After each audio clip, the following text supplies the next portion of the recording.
Stand by. The BRN goes worldwide at 6 a.m. Eastern.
Stand by. The BRN goes worldwide at 6 a.m. Eastern.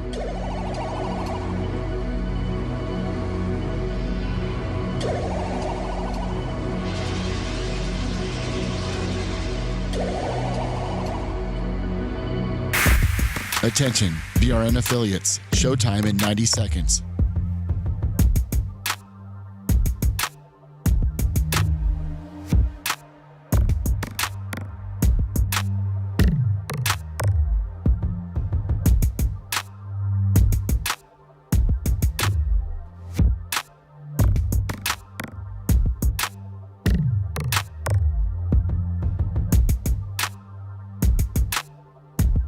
Showtime in 60 seconds.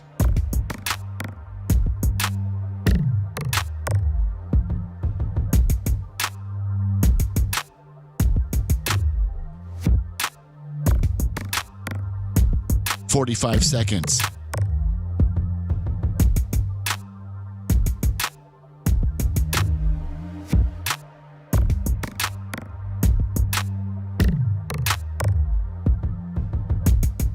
"30 seconds.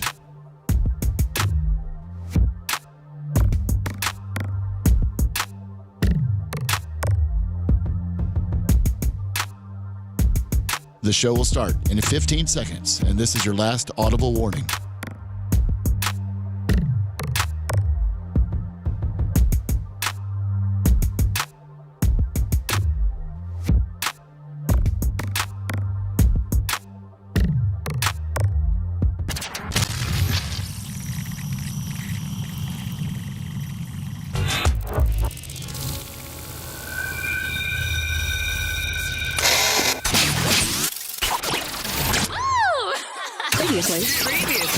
Previously on the Bubba the Love Sponge show. But he's looking like he's turning into like a monster.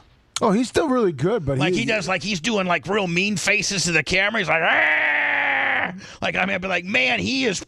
Well, that's when he thought he was a cheetah for a little bit. Okay. Yeah, he was hunting his Was he animals. identifying? He's identifying as a cheetah? What type of liberal woke house are you raising? Yeah, hold on. I thought you were Trump, and I mean, you got your kid letting him be a cheetah? Oh, he was outside hunting his little stuffed animals. Why is your son licking himself? He's taking a bath. You're listening to the Bubba the Love Sponge show.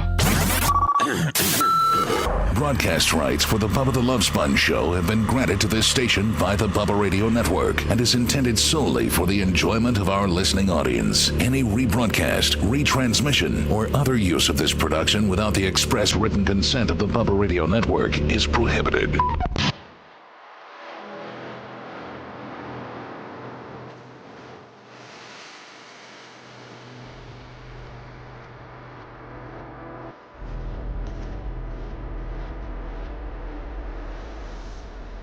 Welcome.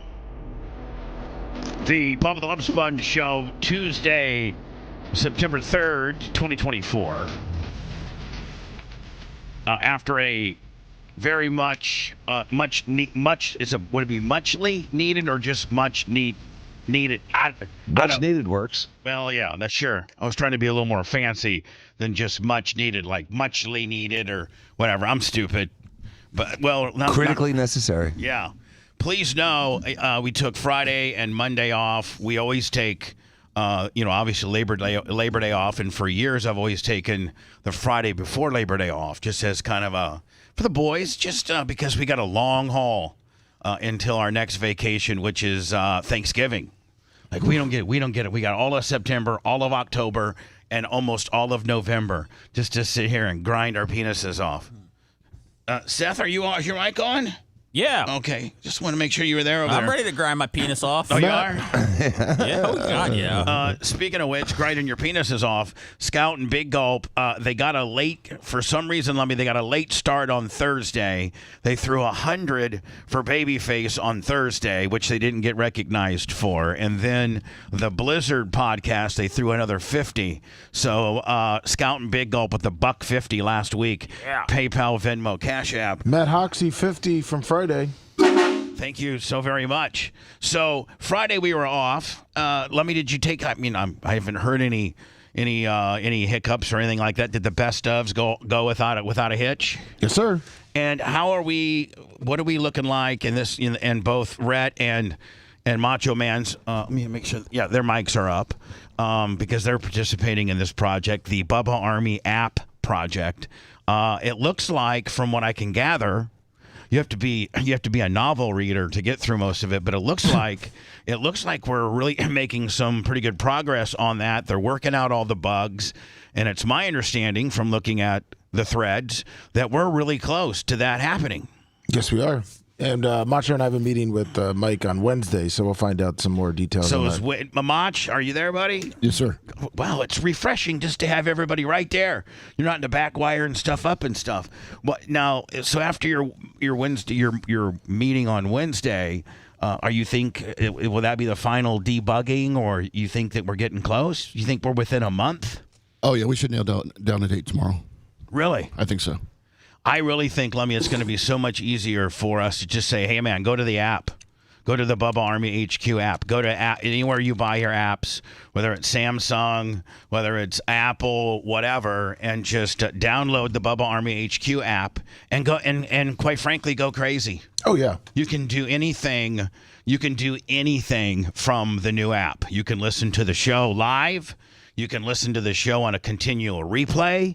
You can go to Bubba Army HQ desktop and subscribe. And then once you've subscribed, you enter that information into your app, and you can navigate through the archives. You can go get old shows from like Sirius XM. You can pretty much do anything. It's our entire world. And I think, correct me if I'm wrong, that we're adding new old stuff a lot. Yes, we are. Like some of the old 98 Rock. We also found Joe the Supermark's box of tapes, and we're doing some of that. And Rhett is also adding that up on our YouTube channel as well. Which was actually good. Rhett put up, I think it was 2 98 Rock segments for that Friday and Monday. I saw it was a 6-hour bonanza, wasn't it? Yeah, it was good. Rhett, wasn't it like 6 hours and 28 minutes or something? Absolutely. Oh, that's Rhett. Rhett's changed. He's coming down the hallway. Yes. Okay. He says yes. So, Dan, you for some reason didn't know that we had Friday off. Yeah, I lost that memo. Yeah, because you got probably a little too jacked up at the Jane's Addiction concert. It was so fun. Do they still sound good? Yeah, they do. And we had really incredible tickets, like third row on that right side with that sort of like club access with you could sit down and have a meal. No, were they with the Yingling? Are they big enough for Emily? Or are they at Yingling? They were at the amphitheater. The amphitheater. Okay, so it's an outdoor Willie. Yeah, with outdoor Willie. Do you guys know? I don't know if this is a good thing to say or not. As long as I've been in Tampa, hell, I've been in Tampa since '92. So that would be, how many years would that be? 32 years. I've been in Tampa 32 years, and I've never been to the amphitheater. Really, it's a great place. The music, the sound is good, and like I said, we were like literally like third row on the right side without people bothering us. And It was nice. I heard parking really, because there's so much of it. It sucks, man. does. Unless you're a high roller like Dan, I mean, it's just, I hate the amphitheater. I think it's the worst venue in the area for music. I have to agree with Seth. Yeah. Two it's great hot. concerts. I saw Foo Fighters there. How much you pay for parking? It was like $40. It was right across the street from where we had to be. I literally walked 75 yards. Now, did you have a pass, or did you just $40 your way up there? I just $40 my way up there. No. I paid officially, but I didn't like prepay. No, what I'm saying is you just kept driving and driving. Did you have a fancy car? I had the Escalade. Oh, okay. So you have a $175,000 Escalade, and you just keep driving and driving to these parking attendants saying, "Where's the $40 VIP, Willie?" Is that how, I mean? I just said, "Where's VIP parking?" And it was $40. And like I said, we literally parked across the street from the entrance. It Yeah, was but I think Seth easy. Seth might be the person that has the most experience there, because I think they did didn't for years they do the Next big thing. Yeah, your guys' 97X's big concert that they do every year was there more often than not, was it not? Yeah, we had it there probably like 6 or 7 times. Eric Rogan, 25, F Babyface, go down. F Babyface Go Dan. Is that what it said? Yes, it is. Woo, keep them coming. So Jane's Addiction. Who was the opening the opening act? Love and Rockets. Oh, okay. They had one hit. They had a couple. Is Dave Navarro with Jane's Addiction? Yes, he still looks great. Hold on, Dave. That's always like whether Jane's Addiction's really Jane's Addiction or not. Whether Dave Navarro, because sometimes haven't they done some Jane's Addiction stuff without Dave Navarro? Only a couple. They did a few years without their bass player when Flea played for him from the Chili That's Peppers. an improvement. He was, but he tried to take the show, and so Perry Farrell and Dave Navarro didn't like that too much. But he was a good addition. I thought I saw them together. I mean, Jay had to go with you because isn't he friends with one of the dudes? Well, we've all met Perry Farrell. We've spent hours with him. Right. So it was cool. Ramita went. She didn't know any songs. It was she was kind of probably funny. miserable The whole time. Was she miserable? A little bit. She was a good sport. How many times did you hear, "Donnie, can we go home"? Not once, but when I said, "You ready to go?" She was okay. Usually got a prior off the party, but next question she was is, ready to go. how much wine was flowing? She had some wine. I had a beer. No, actually, I had a tequila. Oh, really? Yeah. Did you warm her up with any Jane's Addiction beforehand? Did you like, hey, here's what we're gonna go see, and you go run through their hits? Hold on, been caught stealing. Was it the only hit they got? Well, they have more than that. Jane says. Yeah. Yeah, that was a great one. How many have? 2? Well, it depends. I mean, if you're a real addict, they got 15 come great in songs. down the mountain. Yeah, Mountain Song, Ocean How many Size. charted, Seth, on alternative radio? Absolutely. Go ahead, Dan. Go ahead. No, Seth. I want to ask Seth, the guy that was in the format. Yeah. I don't know, Bubba. When I started at 97X, they had already kind of gone through their hits, but they were a heavy staple, just like Green Day, just like Nirvana was in alternative radio. So I mean, they had a few hits. They were one of the big core audiences in alternative. Yeah. They were one of the core bands. And started Lollapalooza. Yes. I mean, that was the whole Lollapalooza started with Jane's Addiction. That was his brainchild. Isn't Navarro the head of Nate? Isn't he kind of the head? Perry Farrell is. Perry Farrell is. Yeah. He was like 65 years old. Do they all split the money? Do you think they all split it up evenly, or do you think That's a good question. Navarro and Perry Farrell, whatever the hell you think they get a little bit more than they probably do, because I think they had a drummer issue for a while, and they obviously had a bass issue for a while. So see, a lot of times if you get a band like Jane's Addiction and you got Navarro and the Perry dude, then you'll just bring in some touring musicians that are good and can learn your catalog, but you're literally I've known they make like 1,500 a concert. Robert Plant did that, I'm sure. You know what I mean? When he was trying to do Led Zeppelin stuff. Right. You just find some people that can, that are real kick-ass studio musicians and Stairway to Heaven? Oh man. No, yeah, I'd be like, hey, I can play Stairway to Heaven, but I get tired. It's exhausting. I mean, my God. I'll do the first 4 minutes. Yeah, I can do the first 4 minutes. Somebody's got to come in. That last 3.5 is killing me. Relief pitcher.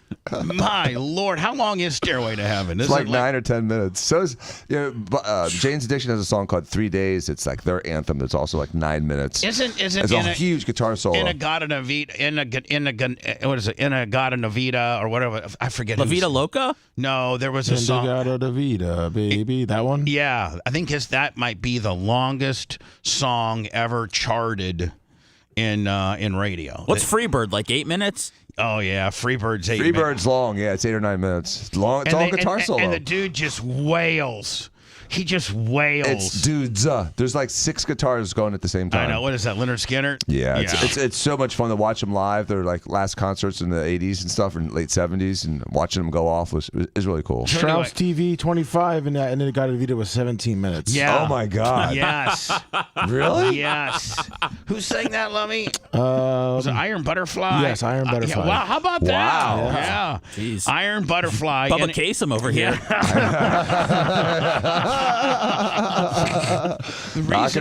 The reason why I know is when I first started radio at 103 PFR, we hadn't quite niched ourselves out to a top 40, so we were just kind of like in a small market. You can play. You could be like if you were in Terre Haute, Indiana. And in a small market, you didn't have to really get in a lane like a urban lane or a top 40 lane or a rock lane or a country lane. You could pretty much just play, the hits or anything. I can literally remember doing a segue from Foghat Slow Ride into Janet Jackson Nasty. Like, give me a beat after you played Foghat Slow Ride. So, like, you could be all over the place. And I can remember we had Inagata Navita from Iron Maiden. And that's what, I could go outside a lot of times, Lummy, when I was doing Friday nights at 643 Ohio Street in Terre Haute, Indiana. There would be, like, on Friday nights, a group of kids that stayed right outside the window because our studios, you could see from the sidewalk. And girls would come up there and put their knockers on the glass and all that kind of stuff. I would put Inagata Navita on there, and I could literally go out there and hang out, just literally party for like 15 minutes. Hang out. So DJs love that song. Yeah, or you could go poop.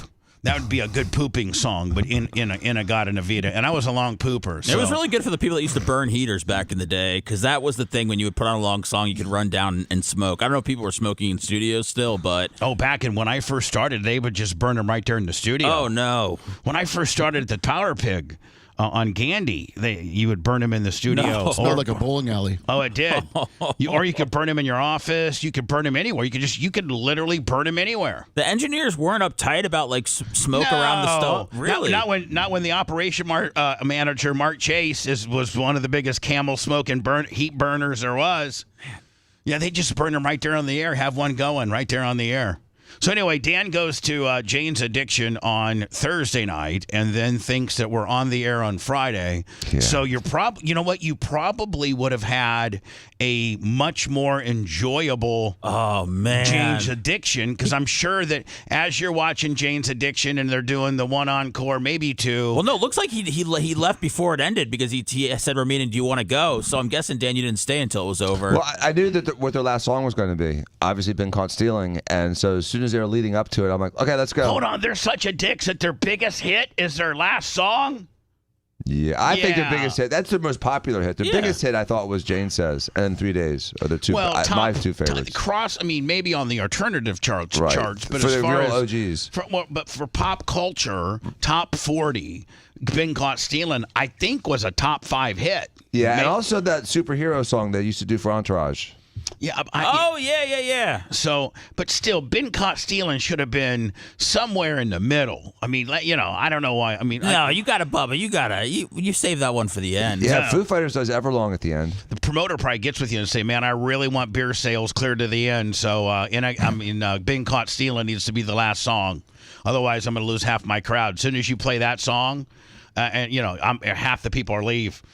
Dan, I'm gonna add this. I've started to feel this way because I go to concerts a lot. I love them. Do you, now that you're getting older, I'm getting older, like our bands are getting older, do you ever look around at the audience and go, holy crap, I look like one of these old people. I can't believe this is happening. I look like these people's father. It's just like, it's just like you look around and you just don't notice. All of a sudden, it's like, holy crap, this is a band that we've known for like 30 plus years now. Yeah, there's a lot of hot 50-year-old chicks running around that place, and some rough ones. Bets. More rough than hot. Dan was handing out his business card left and right.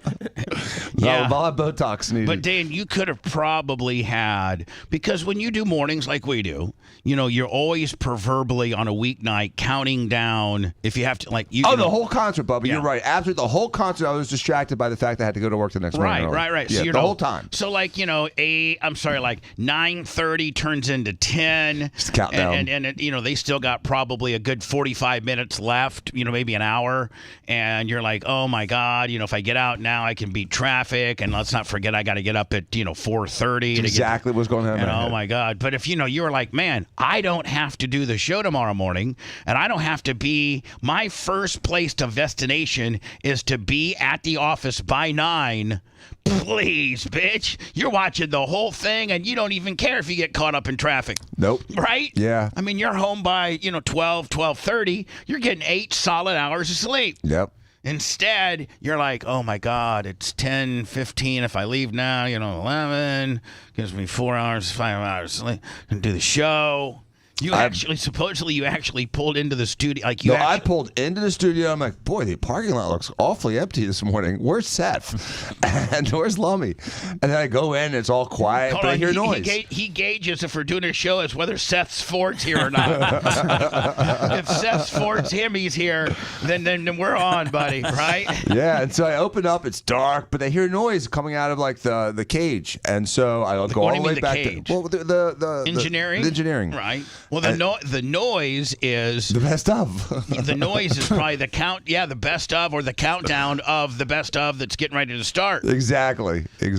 So I walk through, double checked, and then I'm like, oh God. Did you drive your new car here? Because Macho seems pretty upset that you wasted your money on it. No. You didn't drive your Lamborghini here, did you? I drove the Ferrari here. I'm sorry. Did you go home and go back to sleep? Yes. You did? Mm-hmm. You still had to be at the office by 9, though, right? Yeah, like 9:30. Man, I had a great Thursday night. I watched Dion till about midnight. Watched Colorado, North Dakota State till about midnight. Then I slept till about 10:30. Then I had to give I had a blood appointment. My double red blood cells that I give. You feel like light on your toes afterwards? Dan, I got my stats. Let me see here. I got my stats, and here I don't think that this is showing anything that's look. So you can once you give. That's good. Look at my cholesterol. Yeah, $150, dude. So many people would be envious of that. For being a fat ass. That's unheard of for being a fat ass. For being a fat ass. My lowest was 130 ever. I know, and I'm a fat ass. That's just got to be straight genes. It is, absolutely. I mean, because I don't eat necessarily for cholesterol, meaning I don't mindfully say, well, I'm not going to eat that because that's not too good for my cholesterol. I just eat what I want. Obviously, look at me. And they give you your stats. Blood pressure's a little high, though. Is that a little high? It's just white collar stuff. What you not white collar, like white coat stuff. Like what do you mean white coat stuff? Like you go in, you're getting measured, you're paying attention to it. 132 over 87. I mean, you're not always that high. You get like a little nervous. That's a little, it's a little nervous. Yeah, I was. Trickle. Yeah, I was probably a little nervous, and because I was running late for my appointment. I set an appointment. Usually I'm about 121 over 75. That makes more sense. And so that's what I'm saying. This is an anomaly. That's an outlier. But so anyway, there's my health. And I think really doing this because I'm now, Dan, part of the 8.25 gallon club. There's an 8.25 gallon club. Yes. That's a good niche club. I've given 8 point. Now, if you look at my health, let me see. 66 donations. You've saved 200 lives. Yeah, 100. God bless you, dude. See, look, 8.25 gallons donated. He just does it for the free movie tickets, Dan. Do you get free movie tickets? You get free. I mean, they give you all kinds of things. All sorts of trinkets. But here's the thing. I don't do it for any of that. I do it because... You die if you don't. I would die if I didn't. It's true. I have...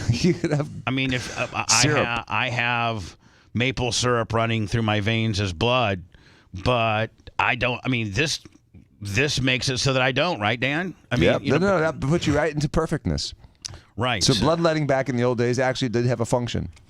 Is that what they did? Blood? I mean, before. Yeah, but if you had a cold, they'd bloodlet you. If you had a boil, they'd bloodlet you. If you had, herpes, you'd get bloodlet. What?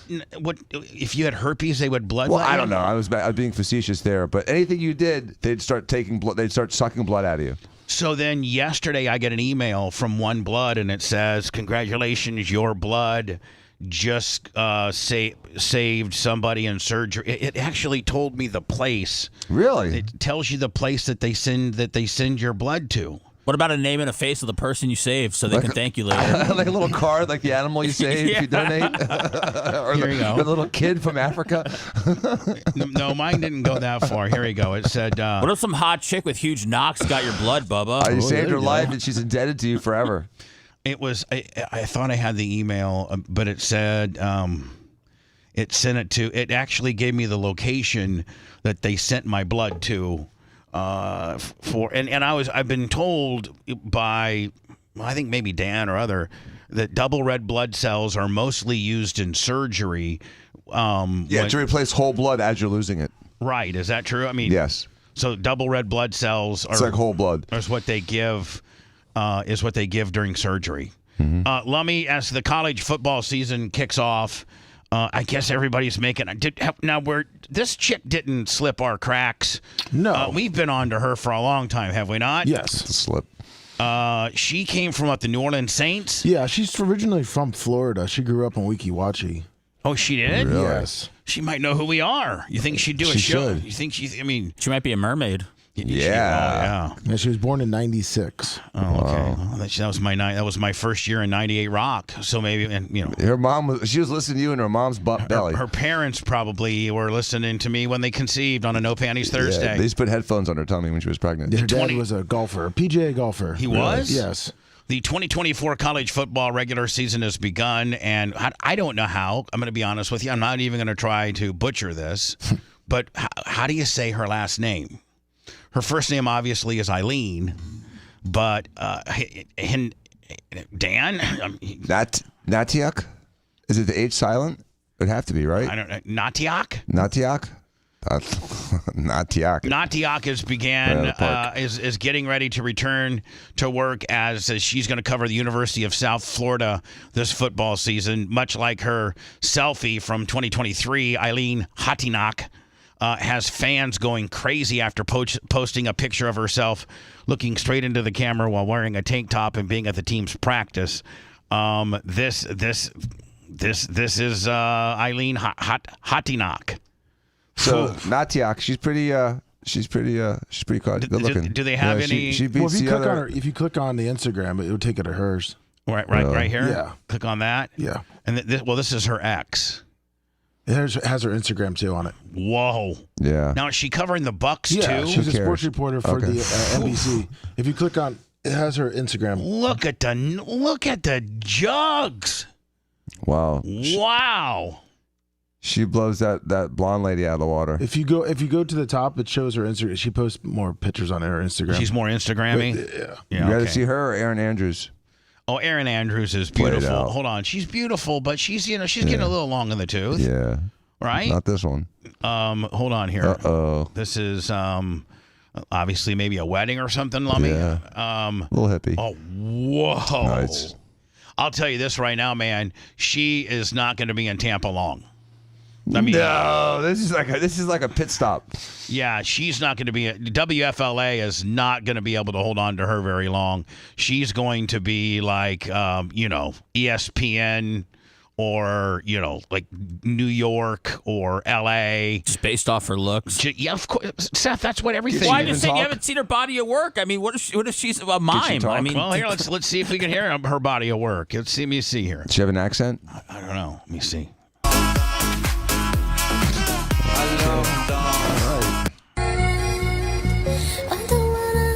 She looks like a high school kid here. I mean, anything short of her, being a deaf mute and not even being able to. That's still in play here. I mean, we're not sure. I'd like to see. Do we have any reports? Hey, it's Eileen Hatinak here reporting live on the Bucks sideline, and there goes Mike Evans. She's lovely.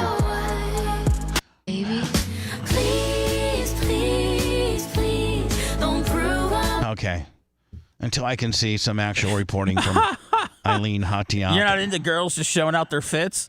Well, I am. But if we're going to talk about potentially what, maybe this is an interview that she did. Let me right here. Actually, I didn't get a call. I mean, I was just keeping up with it on Twitter. Official call. Who was it from, and what was your reaction? Oh, she's got low voice. Honestly, I didn't get a call. I mean, I was just keeping up with it. I sent her a YouTube for when she was with the Saints sidelines right now. Oh, she was in New Orleans too? Yeah. Damn. She was in New Orleans? Yeah. She heard that you went to medical school there, Dan. She was looking for you. She's tracking me down. All right, hold on here. This is... Eileen Natchik, who is live in the Superdome. I guess they tell us on the team. We go to sports reporter Eileen Natchik, who is live. Eileen Natchik. So the H is silent. Eileen Natchik. In the Superdome. All right, so Seth, this is everything. Because she obviously has the looks. Now, if she's got any type of football swagger or knowledge or delivery, or she's good, she's just, you can tell whether she's good or not. This will show. Eileen, good evening.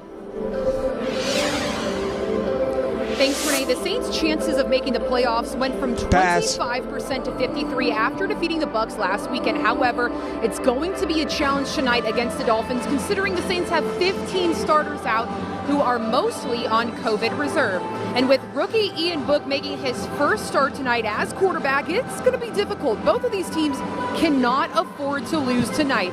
The Dolphins have turned their season around after a 1-7 start, while the Saints have... To me, it sounds like she's just... I mean, I know she's just reading, but she also sounds like she's just reading, like she's not putting any influx or any, battled through each and every game. If the Saints lose tonight, they will have a 35% chance of making it to the playoffs. If they win, it will increase to 65. Now, all right, enough of the Saints B-roll, Willie. Let me hear it. Let me see her more. But she's not. Doesn't sound like Orland. she's not saying ums and ers. No, she's got a clean They've delivery. got 3 regular season. And she doesn't look like she's reading off her phone. Plus, you got to cut her a little bit of a break and give her a few extra credit points just because she's so hot. Right, and she's on the sideline. She's not in a desk. She's not a teleprompter. Games remaining, including tonight against the Dolphins. Reporting live from Caesars Superdome, I'm not Eileen off her Natchik. phone, Renee, dude. back to you. That's tight. All right, Eileen, thank you so much. I mean, that's tied on several different ways. Tight. That's, God bless her. I'm happy for her. And we got her. And we got her. God bless her. We got her. It's probably only a matter of time as she looks, Should you want to send Tuttle out to the front of FLA and say, "Don't leave Eileen"? Yes. Don't leave please Eileen. don't leave. I mean, Lummy, we should, maybe put a request in to interview her. Okay. Oh, absolutely. For those that pre-bought, I'll be going into words. I'm going into words with these, but for those that pre-bought the Fat Man Dunks 2, the Air Bubba 2s, Fat Man Dunks, low top, they are en route. Oh, they're here. And here's what they look like, and I think you're gonna like. I got a video from the manufacturer, and here is. So you're gonna have you're gonna have your label on the side, along with your really cool looking Air Bubba box. The boxes are cool. Boxes are cool. Now hold on, wait for it. Wait for it. Ooh. Pow! That's awesome. Look at that. Look at that. That's awesome. Is that Seth? Would that be something you would wear, or you scoff at that? I would wear those, and I would kick it out wide too while I'm doing it. Oh, okay. Or they'd end up on eBay. One of the two. I like it. And then it shows you, obviously, let me show you here. Air Bubba on the tongue. I'm sorry, Bubba Army on the tongue. Fat Man Dunks logo on the side, Lummy. Nice. The number 2, because this is the second shoe that we've done. The number 2, like Lummy, the next shoe will be a 3. There you go. and so there you go. That's awesome. It looks great. So congrats. You like easy. I can't wait. I can't wait for them to get here. I think they'll be here soon. Lummy, my next project I'm working on is to have because, listen, Christmas is coming. Right. And I'm trying to think of products that, you hardcore Bubba Army wives or girlfriends or whatever can buy for your special Bubba Army member on in your life. And Lummy, I approved of this design. The Bubba Army utility knife. It's awesome looking. Will be out soon. I mean, like before. What's the price on those? I honestly wait till if I told you the price on these, you're probably gonna call me a liar. Huh. Really? I think $20.99. Wow, that's a value. I think that's a good looking knife. I think $21. Do you cut meat with that, or do you kill people with it? You kill people with it. I mean, you kill stuff. Or here's the average dude rolling around needs a pocket knife, like to open boxes and to cut just to cut. To cut, exactly. The average dude needs to cut stuff. The average rugged dude. See, Seth, you don't go. I'm not saying that you're not rugged. No, I'm not. I'm not. You do drive a Ford Hemi. I do. Yes, that's true. But some like Iggy, like Big Red. Like Buck. Oh, yeah. Like the Nashes. Those guys all have a knife on them. They all got a knife on them, and they all are always cutting stuff, whether it's a piece of wire or a package that they're opening. Or someone that cut them off. Or somebody that cut them off. Now, Lummy, so that's that. And then the other announcement before I go into words is this. I bet you I have gotten, or Merch Crick has gotten, 200 emails saying, I messed up. I was supposed to get my husband, or my husband told me to bought some Bubba Army Alpha Volume 24, our perfume. But I messed up and I didn't get any. And is there any? Well, there is none left. There's none left. And let me, we're going to come up with a fragrance every year. Yes, we are. So I'm thinking about bumping up Bubba Army Alpha Volume 25 for Christmas, and then we'll just have to wait for Volume 26 till next November. See what I'm saying? I'm confused. Will Volume 25 be the same Alpha? No. Oh, you have a new fragrance? Yeah, there's a new fragrance every year. Okay. It's just a different volume number. Are you copying Nautica this year? What recipe are we lifting? Sorry. Shut up, Seth. All right, guys. Idiot. I wish you could just slap yourself at times. Speaking of biter. It looks like Donald Trump now is coming up with his own fragrance. Oh, come on. Look right here. Oh, my God. 2024 Donald Trump Victory 45 Cologne. I like Victory as a name. Is that official, though, Bubba? Or Yeah, is this a bootlegger? I don't, you know what, Seth? If I was to be intellectually honest, I don't know. I know. I don't know. It looks like it's doing well, though, it looks like they're selling a ton. Yeah. 80 sold. So Lummy, Trump's in the Nice. fragrance game. So what I'm going to do is I'm right now going through the fragrances that I want to pick, and Volume 25, Lummy, will be available when the knives come out sometime in mid to early October, when people start buying things for Christmas. Have you already finalized the aroma? No, I have not. Maybe I will I'd love to smell. Bring some testers in. They're sending me testers right now. And coffee? What do you mean coffee? Well, you're supposed to smell coffee in between to clear your palate. No, Did you know that? I'm not quite that sophisticated. Well, if you're trying to compare 4 different smells, and they're all, especially if they're all at all similar, you take a whiff of coffee grounds between, and it kind of resets your nose. Oh. You didn't know that? Only rich people know that, Dan. Well, I'm not rich anymore. If you liked that segment, then you'll definitely like the new redesigned BubbaArmyHQ.com. We'll be back to the Bubba the Love Sponge show after this.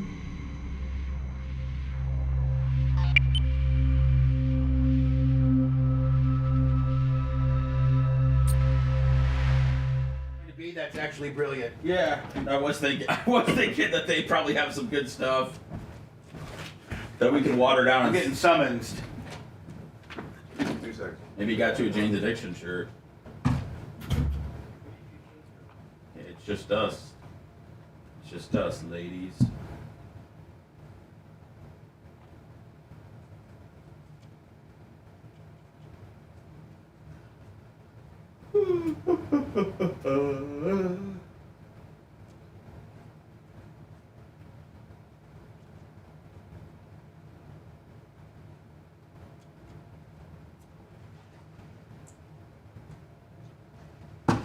Man, Cheryl Swoop's being a hoe. That's right, that's right.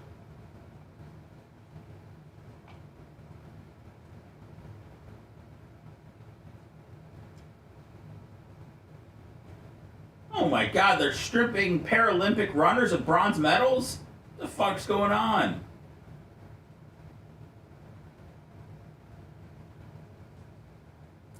Disgusting.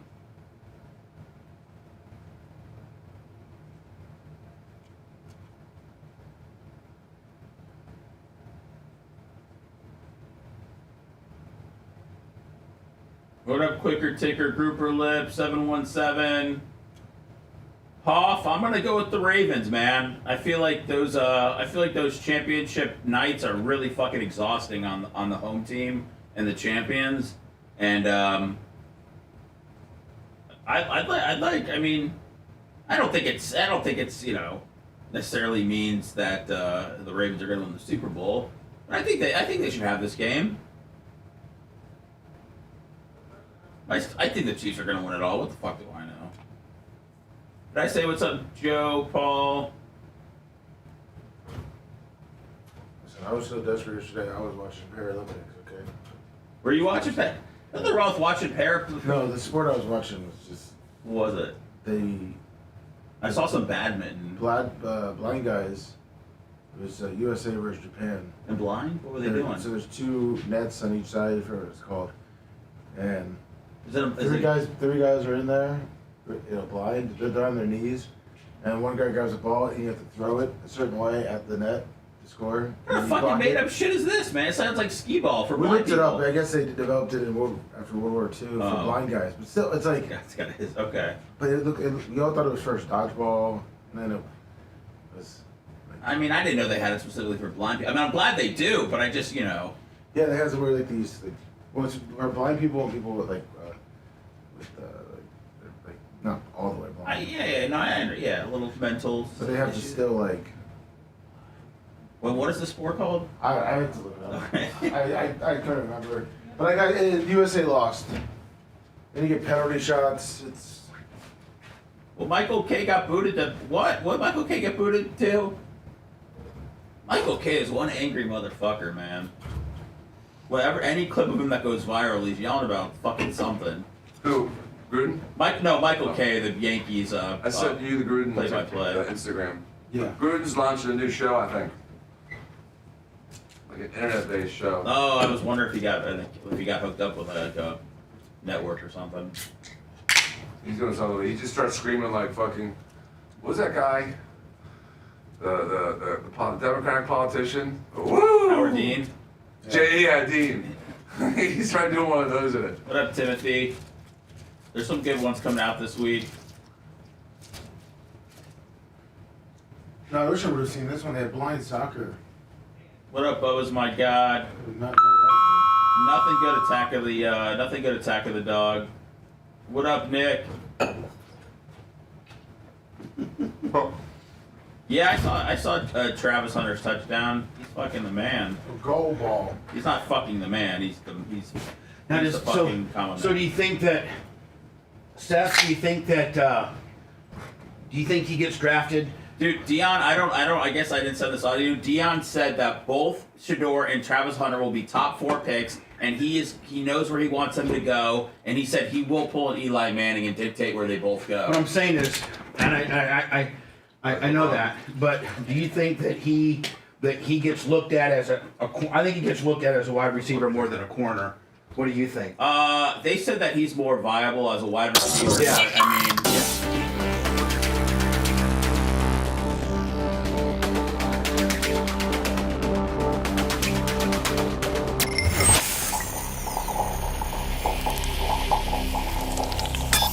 The Bubba the Love Sponge Show, listener supported via PayPal, Venmo, and Cash App, all at the Bubba Army, now returns.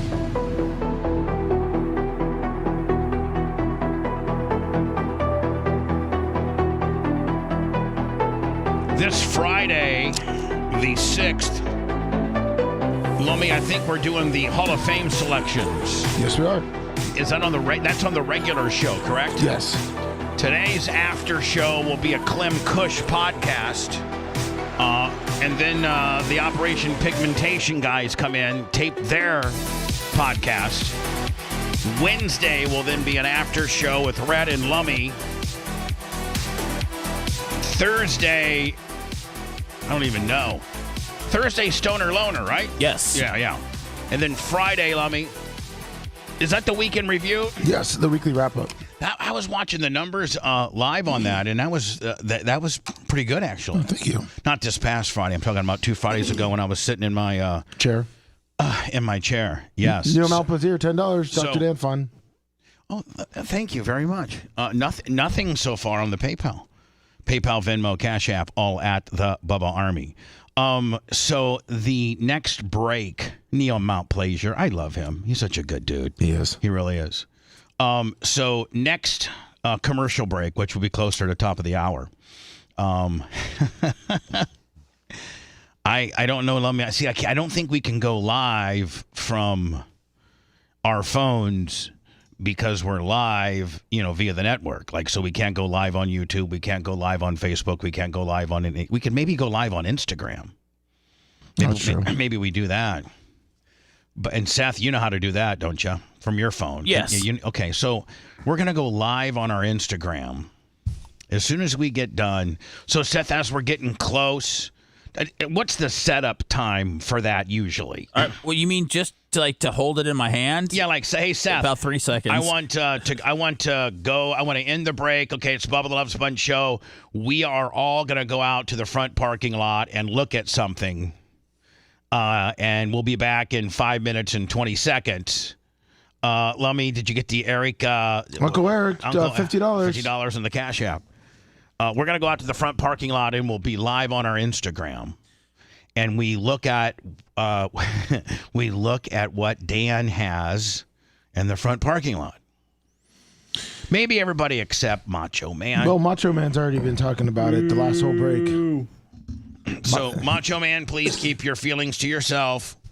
Other people's excitements are your disappointments, and your disappointments are other people's excitements. I have a lot of pictures and videos he sent me in the last 5 minutes. Okay. Yeah. So let's not big fails. Dan likes a vehicle that looks like a dumpster. It's fine. Let's just Macho Man. I was gonna say. Whoa, did he get a Cybertruck? Oh man. Context clue, sorry. I never took the SATs. I just wanted to be smart. I wanted everybody to shut their big fat mouths, and I wanted to do it my way, but everybody just jumps in and does it their way. So appreciate everybody. Appreciate everybody not following my lead, doing their own thing, and being a dick and completely ruining my bit. Appreciate it. Appreciate everybody here. Thank you. Appreciate you. Just appreciate it. Really appreciate that. Thank you, guys. Appreciate it. So, yeah, I'll just go ahead and let the cat out of the bag. I had a different way I was going to do it, but you guys seem to think that you know better than me. So, you just pretty much let the cat out of the bag. Appreciate it, Mach. Appreciate it, Seth. We will go live from Instagram, live on and I was trying to throw your Instagram a bone, too. Dan got a Cybertruck over the weekend, and it's the first one that I've seen up close and looked into and touched, and I think they're pretty cool looking. And so we will be showing Dan's Cybertruck on the next break. Can you feel my frustration at time, Lummy? Yes. Congratulations, Dr. Dan. Thank you. Congratulations, Dr. Dan. When did you get it? 2 days Might ago. as well talk about it because Monday. everybody's already blown it right out of the water. Monday. They're supposed to show up in November. And they just called me like, oh, it's here. I'm like, here? Give me a minute. Now, how long ago did you order it? 5 years. 5 years ago. Mm-hmm. Whoa. Now, 2019. Was the price 5 years ago different than the price that you paid? Honestly, I don't recall. I didn't think it went up it probably went up a little bit, but not significantly. I don't know. I can't answer that question accurately. I don't remember. 5 years ago, dude, you could buy a house for $100,000. Now it's $500,000. So anything short of doubling its original price, I was, happy with. Right. Now, This is the beast too. Are these things? First of all, are they rare? I mean, are they? They're just coming out now, so I'm sure they're not like rare, but they're not like everywhere yet. I mean, have they come up with how many they're going to make? Yeah, they're probably going to make 1 million of them. Well, I mean, they I don't think they'll probably make 500,000. I don't think their facilities are equipped to make. And there's how many other styles of Teslas? There's like what, 4 others, and then there's the sedan, there's the 3, there's the X and the Y. So how about and the Plaid? They have the Plaid is the sedan. Okay, so it's a version of the sedan. So there's like four different. 4 or 5. 4, yeah, okay. And so they make it really easy. You do the whole thing online, and by the time you show up, you've already like done your deposit. You transferred the money. You literally spend 3 minutes signing some papers, and they walk you out to the garage and introduce you to your car and show you what you need to know and let you go. It took less than a half hour. They tell you about the recall? This one's not being recalled right now. Nice. What some earlier ones did. What do you know about the recall, or what do you know? They would be issuing a recall for a defective front wiper. The Cybertruck single large front windshield wiper, the largest ever used for a passenger vehicle. It's giant. Can fail due to excessive electrical current. I think there's like 100 other things on the truck that can fail too, but well, I mean, that was the one going first. If we're going to start there, I mean, anything can fail at anything on anything. I mean, my microphone could fail right now on the air. They can't sell a car that's got an active recall on it, new. So they have to fix the ones that are coming out now before they sell them. Now, may I ask what? I mean, I guess I don't have to ask you. I could probably ask Lummy to research it, or somebody to Google it. What's the sticker on a Tesla Cybertruck? Aren't they $150, $120? Not quite. In the 20s. Okay, they're in the 20s. Mm-hmm. So Dan, if I may now, if I may, on the top, just off the top of my head, recount your current car collection. You have a Ferrari. What type of Ferrari do you have? SF90. That's a new one. It's a 22, yeah. 22. Yes, yeah. 22 SF90, and then I know you just got a brand new Lamborghini. Sterrato. I think that's a 24. Mm-hmm. 24 Lamborghini, and then I think you got a 24 Cadillac Escalade. I think it's 23. Oh, damn thing is getting old. I know. But it's got a brand new motor in it, doesn't it? Sure do. Yeah.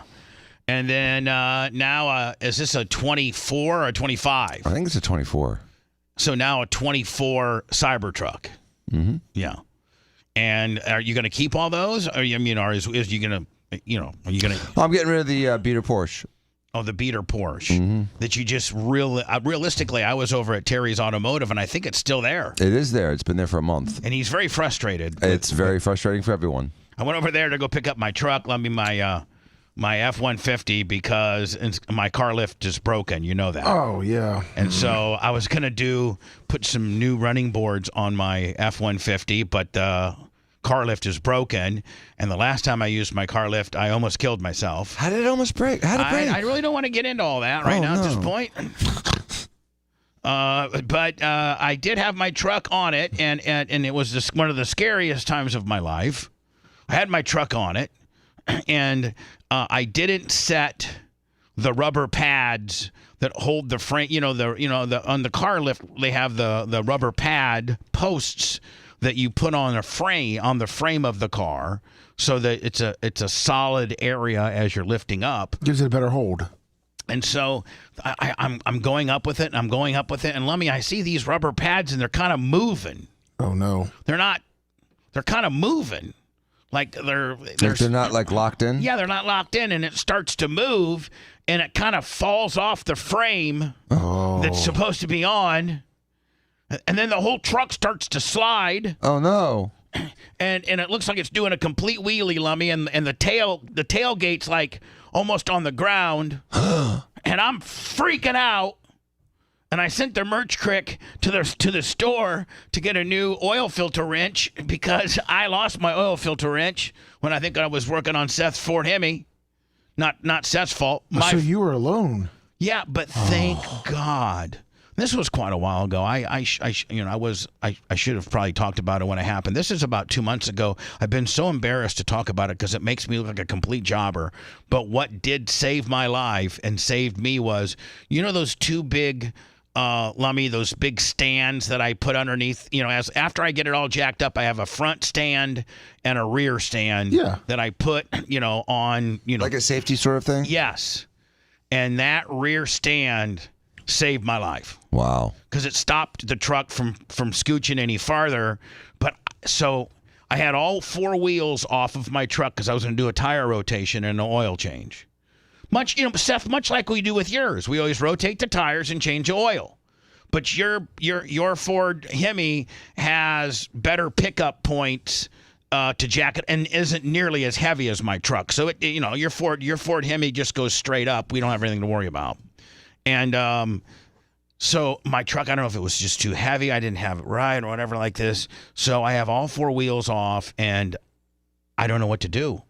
Because my floor jack, Lummy, isn't tall enough to get underneath the rear end. Oh. And the more I lower it, it seems the more that these pads are scooting. So I called Terry up. I had the merch crick call Terry up because if you have your girlfriend call, then it's less like it's less. It's kind of you're taking your man card away. Yeah, you're still holding on a little bit of your man card. But I mean, you're literally like holding the truck with your hands and say, "Call Terry real fast." I mean, the truck is teetering. Oh, so scary. The truck is teetering on the rear arms, which is causing the lift, the integrity of the lift. So now that wants to they become less attached. Yes. So Terry tells me how to do it, and I finally get it all buttoned back up. I ruin a set of running boards. So it ruined the running boards. It crinkled those things all up, and it also Big Red has to help me fix the lift because the lift is no longer has an integrity of a sound lift. Like it's not as it pulled some of the bolts out of the lift. So, really? Yeah. So we got. So that really was almost catastrophic. Yeah. Oh yeah. Not only for my. So you're not exaggerating. I mean, you almost had a huge disaster. Yeah. Not only did I almost total my truck, but I almost completely ripped the lift out of the concrete. Wow. So that's scary. I got it fixed, and so I was. So is there? I'm sorry to interrupt, but Bubba. So do you know how to never let that happen again? Yes. Okay. There's a way to have prevented that now in the future. I bought an assortment of pads that go on the lift arms, so I don't have to use the stock one. I have different size pads. What I was doing is I was using the wrong. I needed shorter pads. Oh, I understand now. So anyway, but Big Red still has to fix my lift. He ordered all the bolts, and he has to concrete drill down into the concrete, and then put these bolts in there that expand, mushroom out. So why did the back come down? Because it seems like all the weight would be in the front. I don't know. I don't want to relive that. Okay. So scary. I'm over at Terry's, I think, on Friday, picking up my truck because I'm like, I'm gonna let him put these running boards on. So I go over there, pick up my truck, and I see your Porsche. I'm like, oh, is that Dan's Porsche? And he's like, yeah. With his head down, right? Yeah, and I go, if I remember right, it looks like it's been here a while. And he's like, yep. He said, Jennifer told me that she doesn't know when they're going to be able to get it out because Dan's over it, and he would rather just it sit here and try to sell it. Something of that nature. Is that correct? If you saw him this weekend, then yes, I told him to sell it. I told him to sell it like Thursday night, Friday when I found out that the car was here. I'm like, we got to sell it. I mean, we could go in halves on a junk Porsche. There you go. And add it to your collection. To my collection. Yeah. Right. So Dan, your collection now. I mean, we could almost do isn't there a big demand for like people that have really cool cars? Like, isn't that a real big niche somewhere? Like on, somewhere digitally, that's a big niche. Like kind of bragging about your car collection. YouTube. Well, Dan now has a Cybertruck, a Lamborghini, and a Ferrari. To me, that's pretty pimp. Escalade too. Oh, I'm sorry, and an Escalade. But we're not going to be able to get that. But Romina won't. What if you told Romina Bubba's going to be driving your Escalade in the Dr. Dan? Look at how many cars I have parade. We could almost all of them. We could almost. I could get in one. You can get in one. Lummy could get in one. Seth could get in one. And we drive. Seth, you've never driven a Ferrari. I haven't. Do you know how pimp a Ferrari? I mean, can you even wrap your head around how cool a Ferrari is for a man? No, I can't at all. That should be your Christmas card. You, like in Sethy, in the Ferrari. Maybe put Phoebe in the back. There's no back. Oh, in the Ferrari, there's no back? No. How about the Lamborghini? No. There's no back in that either? The only car you have with the back is what? The Cybertruck. Beast. Or the Escalade. Mm-hmm. Yeah. You got to go way back there. Right. So anyway, Dan, congratulations on the Cybertruck. Thank you. It's stupid fast. It's so fast. It doesn't make sense that it can go that fast. Is it faster than your Ferrari? It's almost as fast. It's faster than the Lamborghini. 0 to 60. It's certainly faster than the Mustangs. Oh, well, don't get him started. You're 112 top speed miles per hour. Yeah, I'll see you about in the rearview mirror pretty fast, sir. Please don't, Dan, please. Don't trigger him. You're poking him. Jesus, I just got him calmed down. I just got him calmed down, and you're triggering him. He really, honest to God, will fight you over this. Dan will be triggered when he's broke down on the side of the road in 2 months. Make sure, let me send you that video of a Cybertruck towing something. Oh, yeah. I've been told the Cybertrucks do look pretty good, but they can't pull nothing. No, I mean, I know that this stuff pounds. wasn't out when you put your order in, Dan, but have you seen the reviews? Like, these things are practically not good vehicles. I sent you the video, Macho. Every time that anyone has any issue, it becomes front page. It was like it's such a disingenuous argument. The media is doing to the Tesla Cybertruck. When you produce 15,000 trucks in a year and then you have to recall 12,000 of those, it's not a great look. So hold on, Dan. Well, every car with an airbag has been Dan, recalled. are you saying that the because Elon owns X? And because Elon kind of is this dude that really, really, really believes in free speech and the First Amendment and has given the likes of Donald Trump and Tucker Carlson and Bubba Clem and Alex Jones their Twitter back, that now officially within the liberal media, he's the bad guy. 100%. And so everything that he makes is just, it sucks, it's stupid, it's bad. Mm-hmm.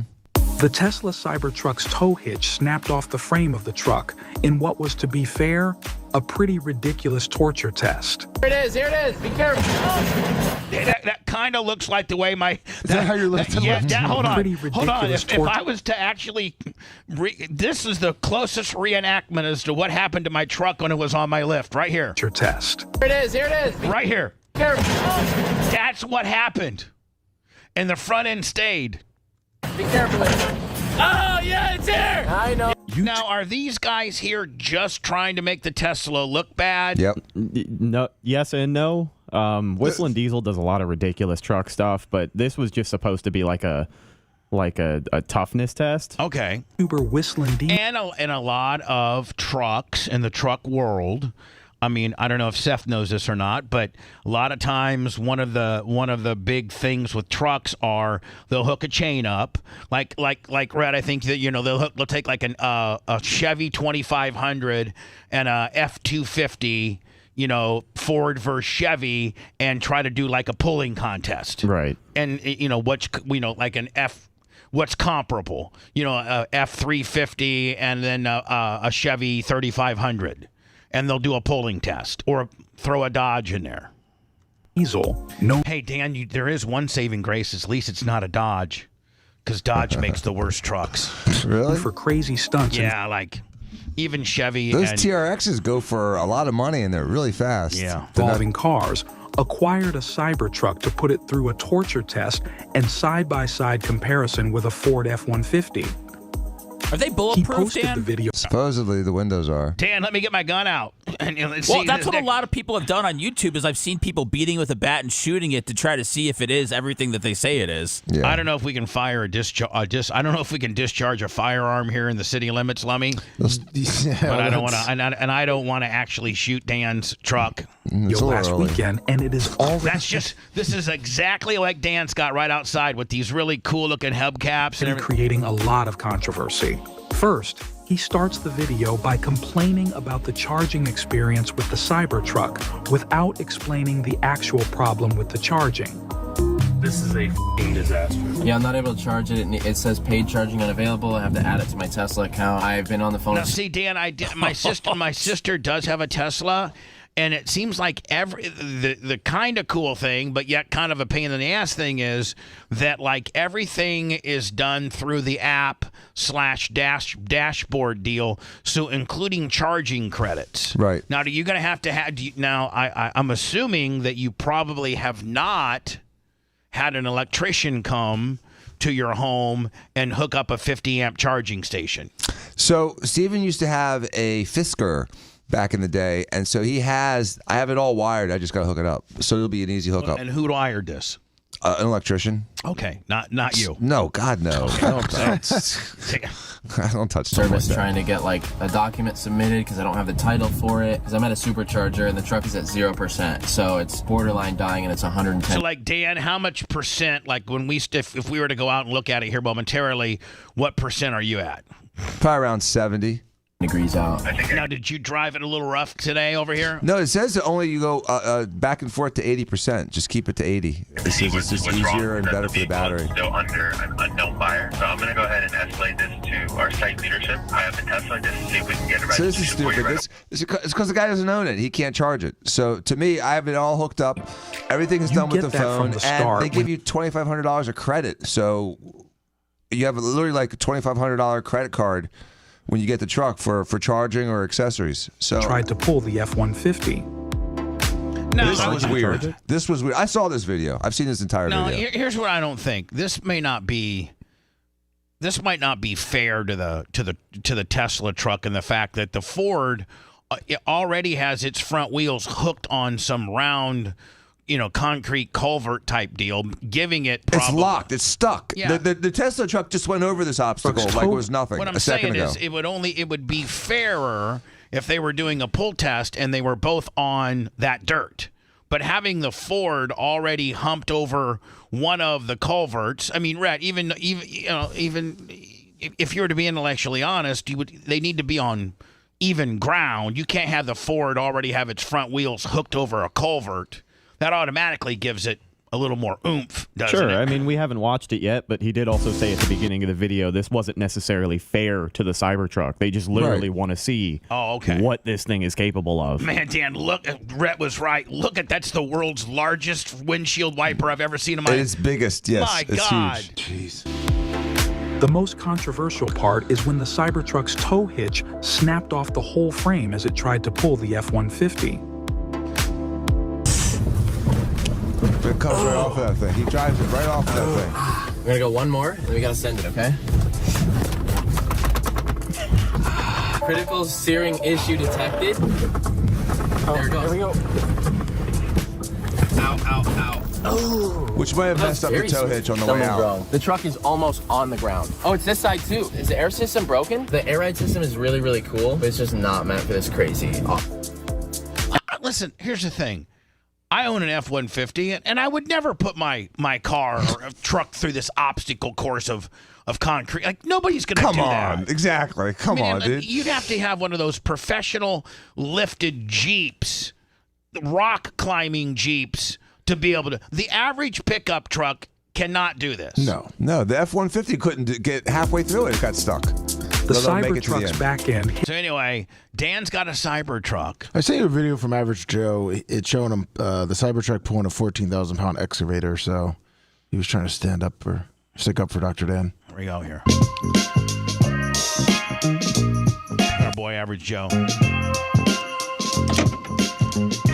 I'd go 2 minutes. But hold on. How far can it 2 go? minutes. 2 minutes? Yeah, they start to tow it. How far can it pull it? 2 feet? No. That's good. Yeah.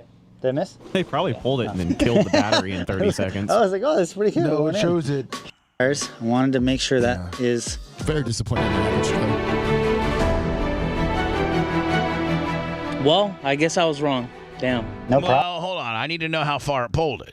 I mean, if it pulled it from here to Okata, that's great. Yeah, it looks like they went on the highway. Crazy. I can't believe it tows so well. I was not impressed. I'm coming from a beautiful Mercedes, and the car before I had was a 2020 F350 Limited, top of the top Ford truck, and then I went to this thing. But the more and more time I spent with it, the more and more I started falling in love with it. It's so strong, it's such a statement, and the most important thing, it drives like a car. It is so cool. It really does. Can you paint it, Dan? You could wrap them. Yeah, you could probably paint it too. I've heard people polish them. Now, there's a hot pink one that drives around Brandon. What are they made These guys of? are being such dicks. What are they made of?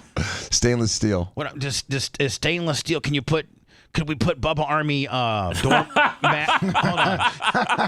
Is it magnetic? Yeah, Yes. Yeah, what I'm saying is, stainless isn't as magnetic as regular steel, but it's more magnetic than aluminum. That's definitely a billboard you won't miss. What I'm saying is, we could get Rainbow Rick Lummy to make us some door. Oh, yeah. The things that like regular guys put on the side of their door magnets. What about something for Dan's, new hair business? I mean, we got to get that some promotion too. Yeah, well, I heard that's doing pretty well on its own.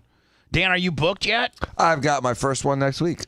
Well, no, you had two. No, I did two already. They're my first two, like learning ones, essentially, warm ups. But my first real big one is next week. Next week, Monday or Tuesday. People will call what 4/8 Diacos. DIACOS. 4/8 DIACOS. Dan now does male hair restoration for that guy that's got those power alleys up front, or that standard male pattern baldness in the middle, or you're just getting thin up front. All that. You can have a full head of hair come barb, Bubba? Yeah, I think so. All right. I don't know. I don't know if I'm going to do. I mean, I don't look know. like Dr. J. Look like Dr. J. Yeah. So anyway, Seth, can we go live? Follow our Instagram, which is at the Bubba Army, right? Yeah. So flip over to that real fast. Get ready, if you could, Seth, because we're going to go live to the parking lot and look at Dan's Cybertruck. Now, Dan, can you turn it on? Oh, yeah. Turning it on, you can't hear nothing, No, but we it can just see fires right we up. can see the display and everything, right? Mhm. All right. We're going to go out to the parking lot. We're going to be live on our Instagram. Shoot over there real fast to see Dan's new Cybertruck. Macho Man, stay inside. I know you won't be able to control yourself. I know you won't. So, you can come out, but this is Dan's new little truck that he likes. Just for the record, every other vehicle Dan drives is amazing. Sure. Okay, just for the record. Right. If you want a deep dive into the Bubba the Love Sponge show from the past, go to BubbaArmyHQ.com. We'll be back after these words.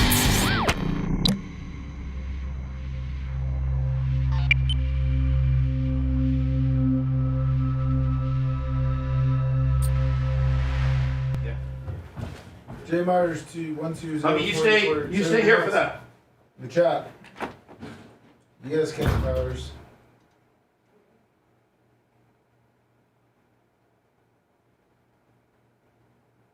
Oh yeah, this is good.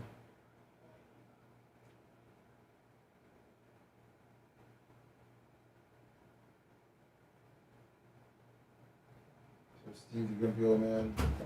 They're live on Instagram looking at Dr. Dad's test truck.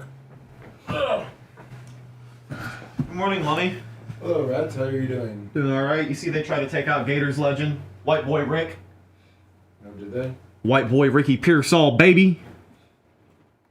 Yeah. Florida didn't look good. No, they look like dog shit. And I told you last Wednesday they look like dog shit if you listen to the sports show. That's right. What's up? Double X Gaming? Fucking damn it. Program, Liver Lips. Yeah, it's out of dog. Let's see when they actually play some real competition. Who we talking about? USF. Oh, yeah. I'm not counting Bethune Cookman. You don't think so? That powerhouse program? No, it looked like a pretty. Man, Russell has a lot more nicer people than YouTube. I guess it just depends on when you look in there. Yeah, that's true. Sorry, YouTube. I like YouTube. Everybody was super nice to me over the weekend. That's good. Yep. Rock show. No, we did the best of stuff. Oh yeah, that's right.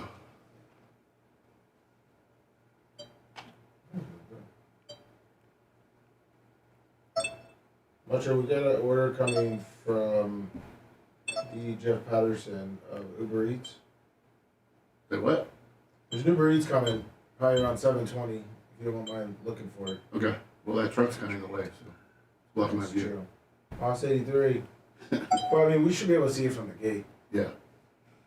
So, right now it says between 7. Yeah, you should be good. 7:40. All right. Thank you. Yep. No, Jesus Christ.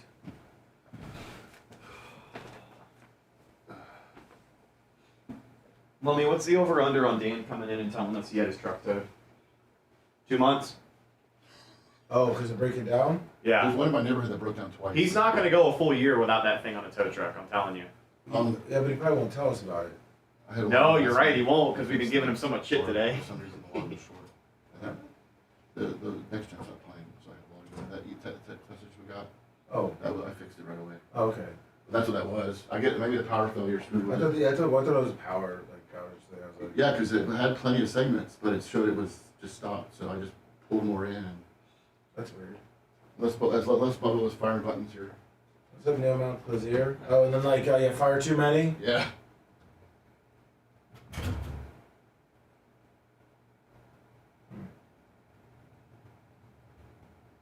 Yeah, the best ofs were really good on the YouTube.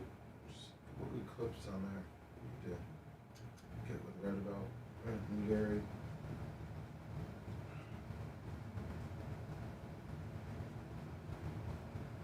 That's a good question, Jerkism. That's a good question. What's up, Nicholas Metcalf?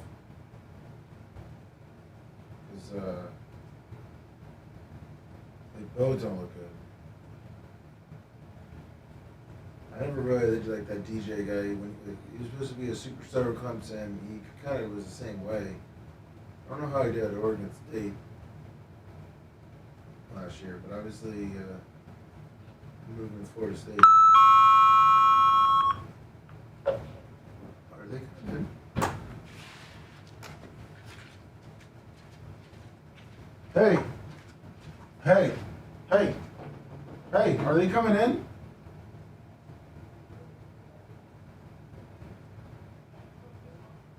Well, I don't need to if he's gonna do it, right? Oh, okay. All right. 5 seconds. Perfect. Oh my Lord! Did anybody watch it? I didn't get to see it. It was a chat. And Macho coming in here to comfort me.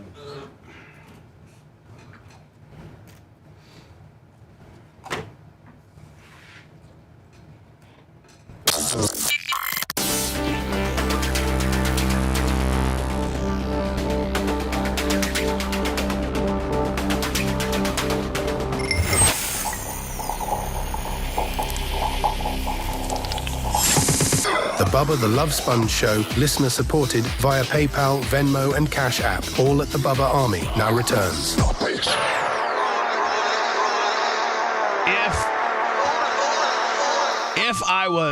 If I was rich like I used to be, I would try to buy one of those. Really?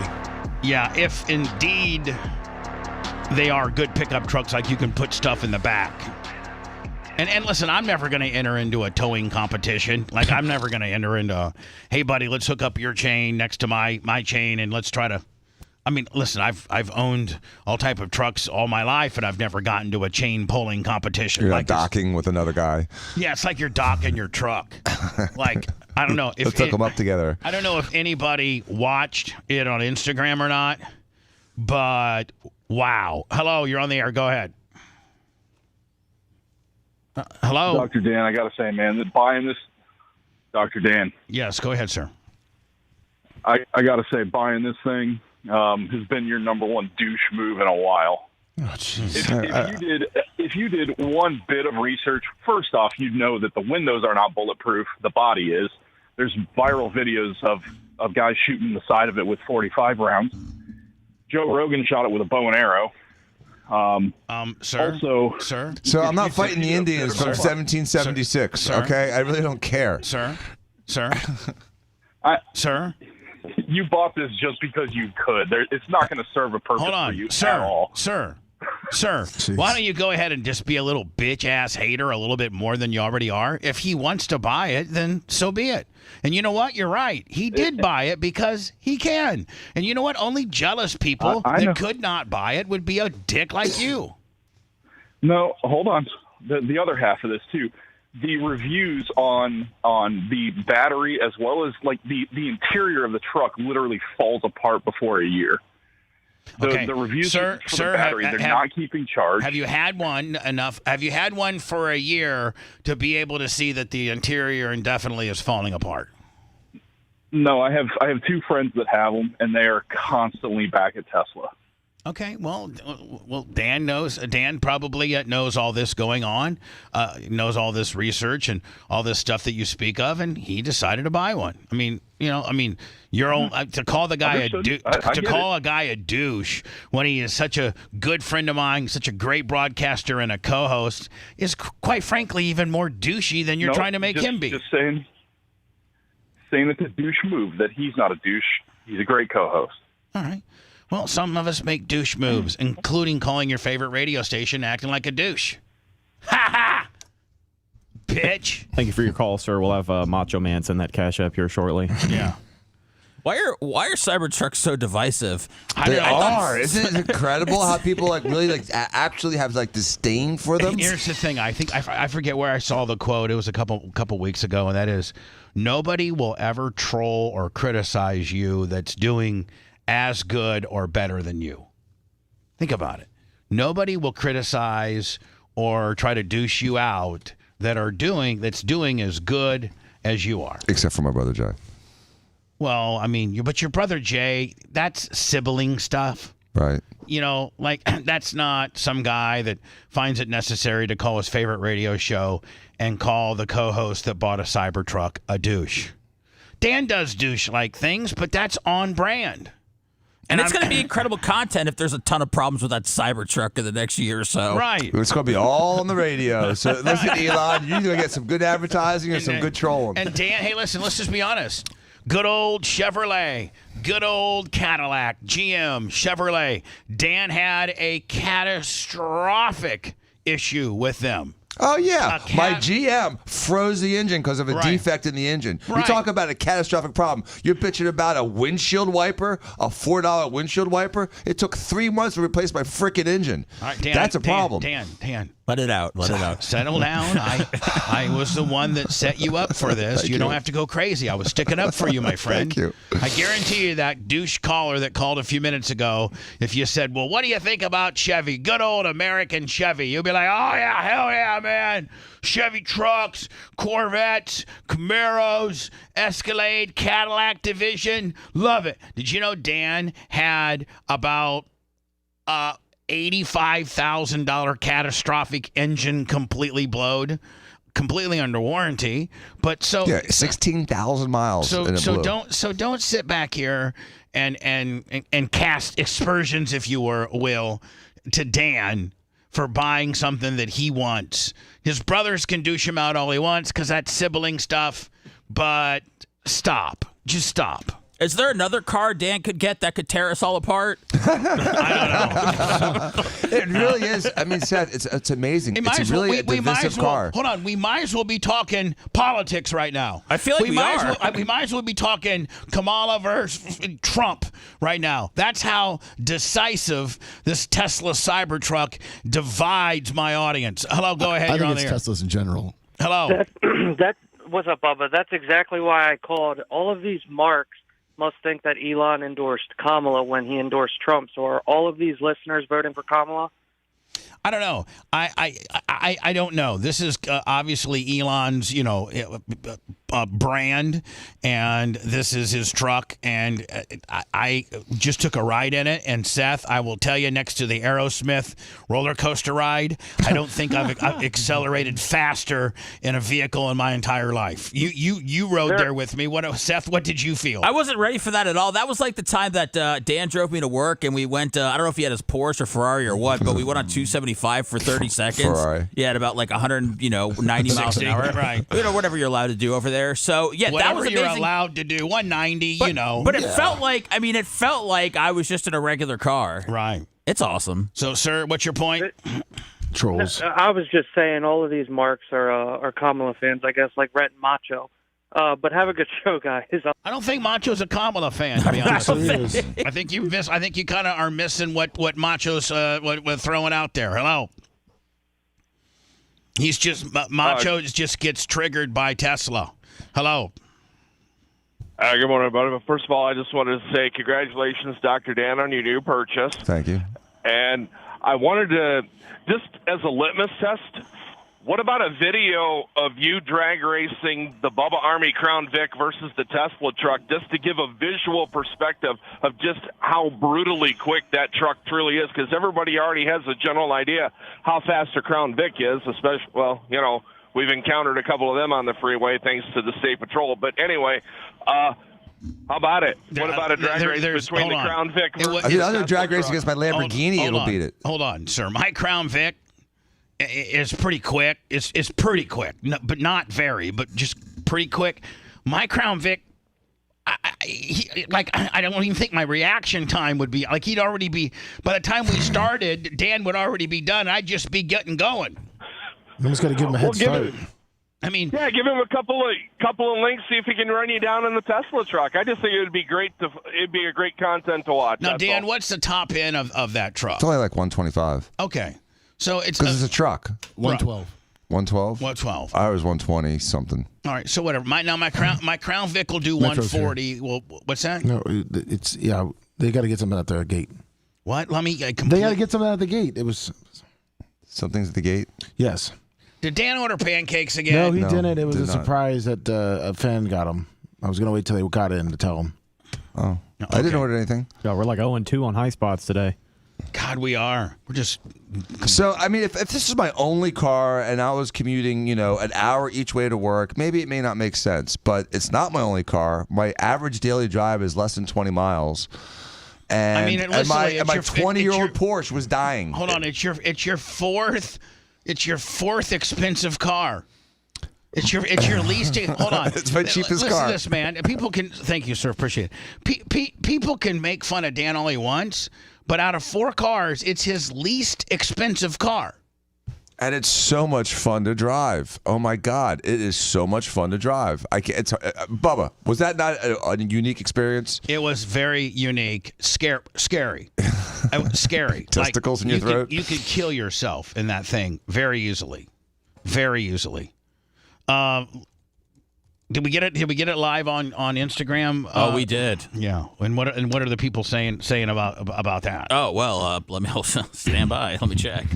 Now here's what I understand. Hogan, God bless his little soul. It's my understanding that let me out of the $141 million Gawker lawsuit after it was all said and done, and Peter Thiel got his money for financing it, and actually Gawker got they had to file bankruptcy for $35 million.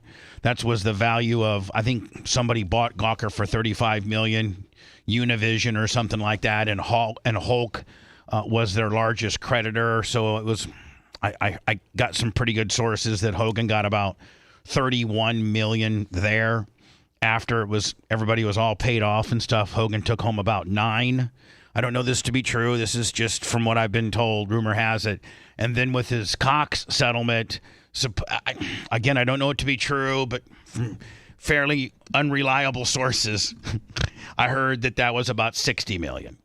And of that $60 million, he got about $40. So let's call it $50 million all in, with all your lawsuits and things like that from the sex tape and various things. So let's call it $50 million. If you got $50 million, are you schlepping at an Ohio 7-Eleven for your new Real American Hulk Hogan beer? Are you schlepping from town to town in small America in order for people to catcall you and rib you? Or are you just, and by the way, you just got married to a new hot chick that's like, what is she, 35, 40? Yeah, something about that. Yeah. She's in her 30s, I believe. Yeah, hot, yoga instructor. Rumor has it that now you've been baptized and maybe you're starting to join Scientology. I don't know if any of that's true, but not the Scientology part, but he goes to church. Sure. Well, I know that he's loaded. I know that he's probably richer than he's ever been in his entire career. And would you be? I wouldn't be schlepping into in order to schlep through various 7-Elevens crisscrossing through America, that means you got to be on the road. That means you're in a hotel room every night. That means, you're dealing with the dredge of society that want to buy a 6-pack of your new All-American beer, and you got to sit there and take pictures with all these people. But didn't you say he likes the attention? I think that you have to be very narcissistic if you got that much money. Well, this is the same guy that wrestled 400 days a year, right? I mean, he's used to the travel. Yeah. He's also nearly 70 years old. So I think he is. He's 70. Is he? Yeah. Alexa, how old is Hulk Hogan? Is she up this morning? Hello, Alexa. Alexa, good morning. Long weekend. Good morning. Yeah, long weekend. Each year, the National Park Service invites all fourth graders and their families to visit a national park for free, with one small catch. On the drive there, no one can ask, "Are we there yet?" Piggy, Just kidding. $50. Jesus, Alexa, you're the dumbest. Hey, Alexa, how old is Hulk Hogan? Hulk Hogan is 71 years old. So you're 71 years old. Jesus. But how old's Terry Bollea? That's a good point. Yeah, like remember Hulk Hogan had a 10-inch wiener, but Terry Bollea only had a 6. Remember that? Yeah. During the trial? Only 6. Yeah. Don't be modest. Yeah, it was probably more like 8. Oh. Well, I mean, 6 is big to me, but that's for another day.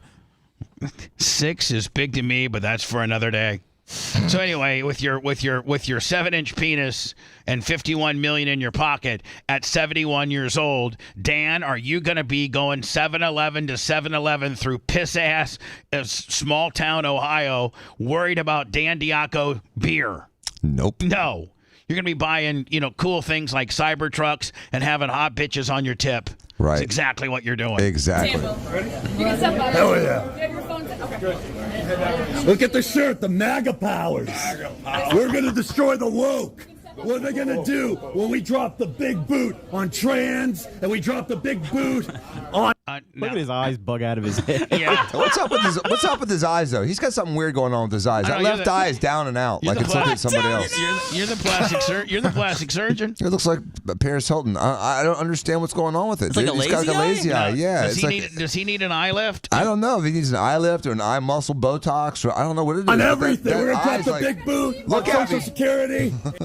It's like, look at me with both your eyes. Now, Dan, can you do something for this? No. I can't do nothing for that. There's the bags? Yeah. Yes, the bags, No, yes, but not the eyes looking off to the... Surgery-wise, do you have a technique or a procedure within your plastic surgeon weaponry to get rid of those wrinkles? Yes, the lower eyelids absolutely can make his lower eyelids look 20 years younger. Absolutely. Does that work? Is that a very evasive surgery? Or No, is it's a lower lid blepharoplasty. We do the upper lids all the time. We do lower lids about half the time. Lower lid blepharoplasty? Blepharo, like pH. All right, and a guy that's got $51 million that doesn't rely on insurance, what's that costing him? In and It's out. just a few $1,000s. Three G's? Yeah. You brother? Is it an outpatient deal? Yes, it is. Is it done in the office or at TOS? Usually at TOS. All right, so it goes, and he's been to TOS. He's been there. Trump is a real felon. Then he went to Epstein Island. Trump, no physical, no political violence. No political violence. No political violence, though. Yeah, so, and 71 years old, $51 million in the bank. You think he was questioning everything during that moment? He's like, well, how much? I'm getting trolled by the fake Charlotte. How much does it cost to get out of this real Ms. Eric and Beer Contras act? Because I can't deal with this much longer. I mean, if I could just go ahead and just make up some numbers, I'm sure Hogan, has made a couple of extra $1 million off his beer just from speaking at the RNC. So if you got a couple of stragglers that want to, make fun of you, I'm sure it's worth a trade-off. Yeah, maybe, perhaps. I don't know. I and that's just the ribs. We need.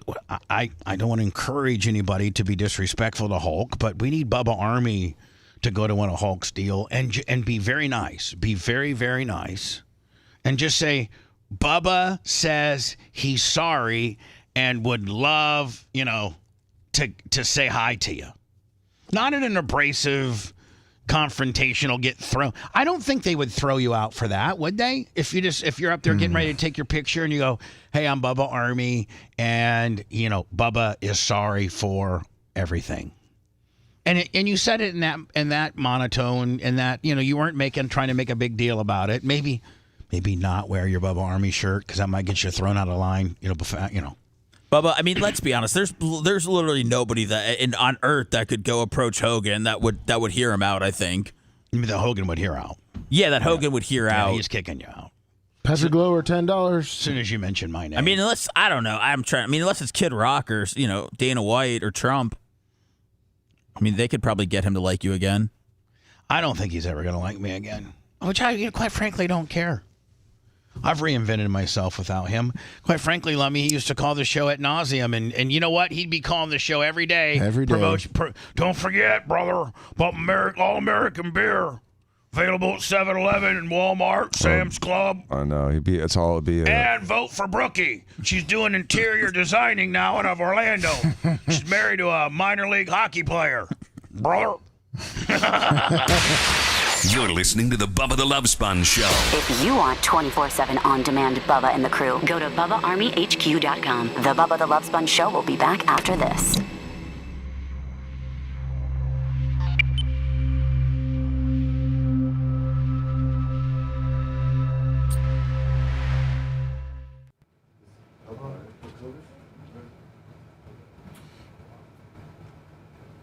Fight for your rights. Fight for your life.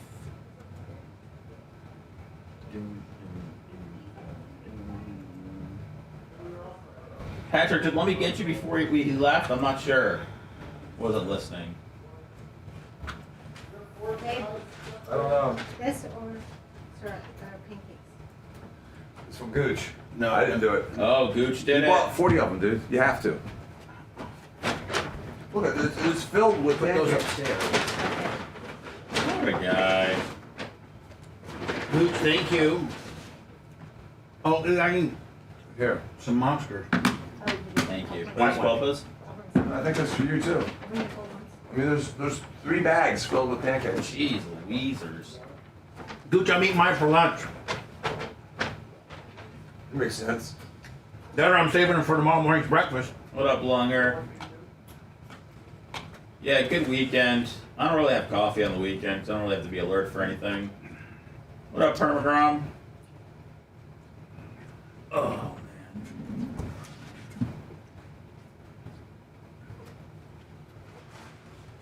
man. That was pretty fucking fast, wasn't it?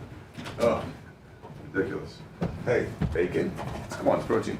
Oh, yeah, I make them. But there's biscuits and gravy too.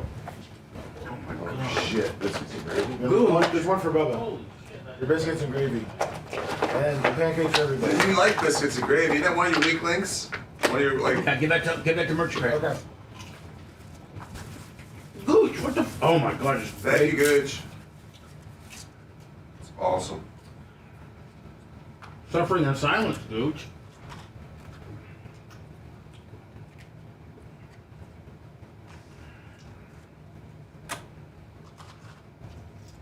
Suffering in silence, Gooch. Thank you. It's awesome.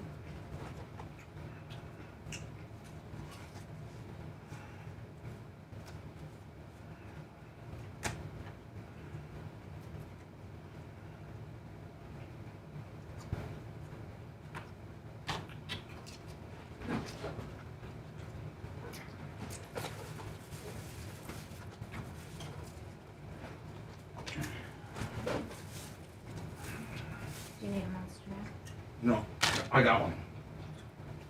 One of these. Thank you.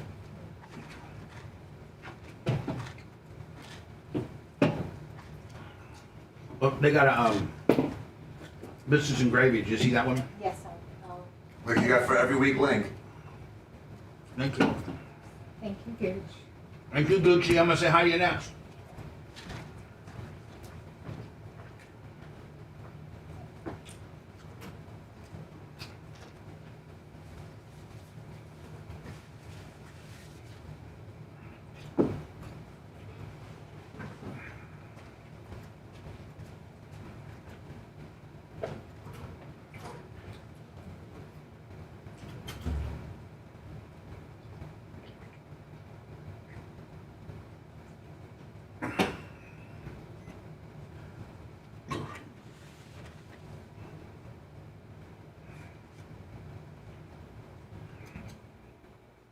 Hey, Dan. Oh, yeah.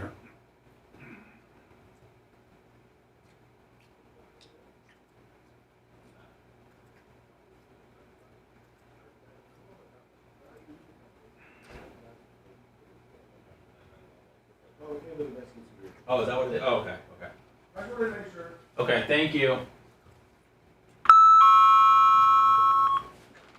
Thank you, Gooch. Thank you, Gooch. I got the good shit right here.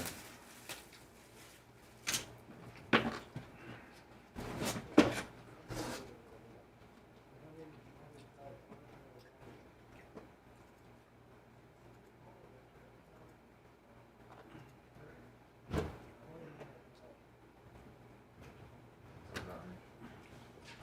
think I got full Terry dash 10.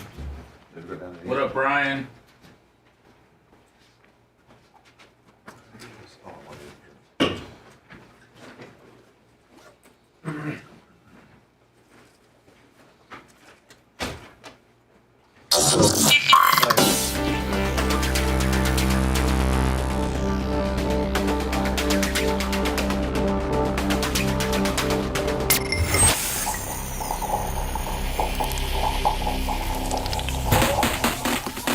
The Bubba the Love Sponge Show. Listener supported via PayPal, Venmo, and Cash App. All at the Bubba Army. Now returns.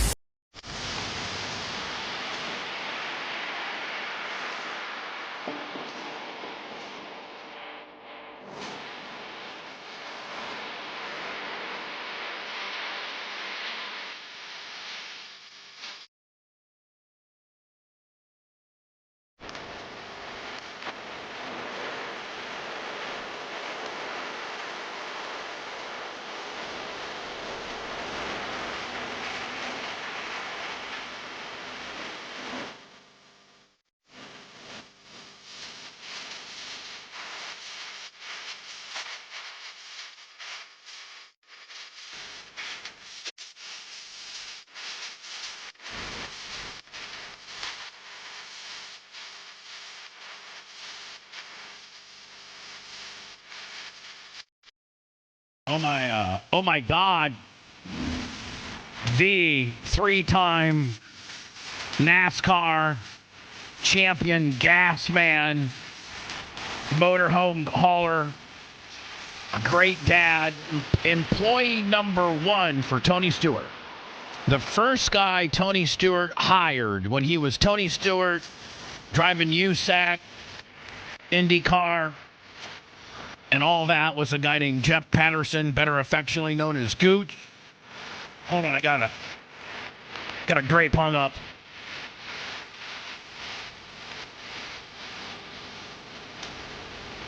You right? What's up? You might need a little Honda. You right? What happened? I'm okay. Mouth to mouth. You're shaking that great. Mouth to mouth. Gooch, Jeff Patterson just really went overboard on the Metro Cafe. Thank you. Biscuits and gravy, cinnamon. Heimlich. Okay, sorry. I had my eyes roll back in my head doing my show, and then Seth comes in and just freaks me out. My God. I was trying to get the grape and get coughed up. Yeah. Some good hard. Anyway, last time I tried to save a life. Were you choking on fruit? No, I had a grape that was hung up. Seth, thank you. It helped me. It just startled me. God bless. Yes. Man, what happened to Florida State? 0-2? Yeah. No, dude. Brett, what's going on? Is this guy going to get fired? No. I don't know. No, he won't get fired. They need a quarterback. Who's more on the hot seat? The guy from Florida or the guy from FSU? Napier at Florida, 100%. Iggy McGillicuddy, $20. Yeah. The Gators have been an undisciplined team for as long as he's been there. They have not shown any improvement. They keep talking about how, they're banking on that next year's recruitment class, and he's going to get these guys through the portal, and that's the roster that's going to decipher his season. But the problem really isn't Napier or any of the coaches the Gators have hired, even though the coaches haven't been great. The athletic director is the problem the portal? They just don't know how to work the portal? No, it's just the athletic director is kind of going out on a limb for some of these guys. So Napier might be a little more protected just because of the situation he's in than I guess another coach who doesn't have that kind of relationship with the AD. Can I throw a scenario by you? And you give me your honest opinion. Let's say Deion. No, you didn't let me finish, lover. There's no chance. You're not letting me finish. Okay, let me finish. Okay, and then you can quickly know me, but let me finish. Deion has a 6-win season at Colorado, which gets him bowl eligible, right? And it's 2 better than they did last year. Were they 4-8 last year? I think they were. 4-8. And they go 6 and what would it be? 6 and 6. 6 and 6. Let's say Deion pulls out a 6-win season, which isn't the best, but certainly just 2 years ago they were a one-win team. And Deion is a pretty good recruiter.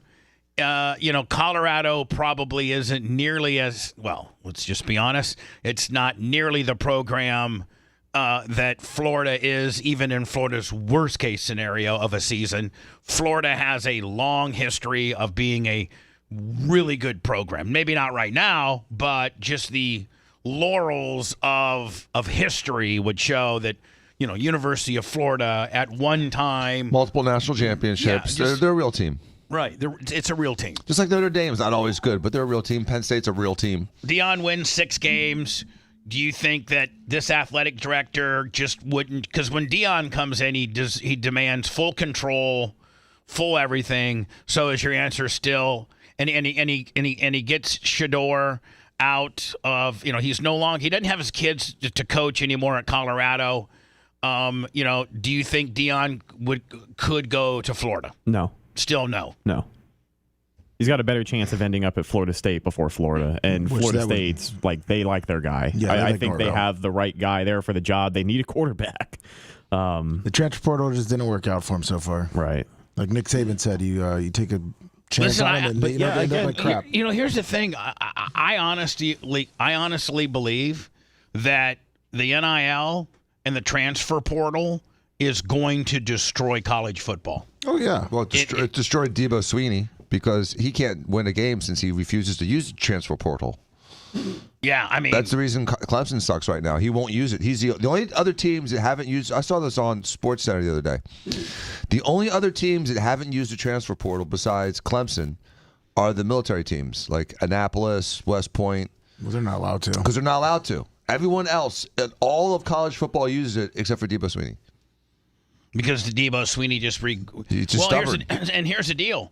Look at Debo Sweeney and Clemson. Since 18. When there was no transfer portal. Well, there's always been a transfer portal, but not nearly like it's become. And the NIL is what has really, really, really changed. And Debo Sweeney it's Dabo. Sorry, Dabo Sweeney refuses to pay guys. And he pays them. No, that's not the problem with Clemson. He just won't use the transfer portal because he brought these guys in when he was recruiting them and promised them, hey, you're good enough. Let's see what you're going to do with the nucleus that he has. No, Dabo's just playing the squeaky clean act now because just like Saban, he was like all these other high-profile coaches paying these guys for years, and now all of a sudden he's got to take the moral high road because. Anyway, back to Gooch. Gooch sent us some unbelievable breakfast from Metro Diner. Everything from biscuits and gravy to bacon.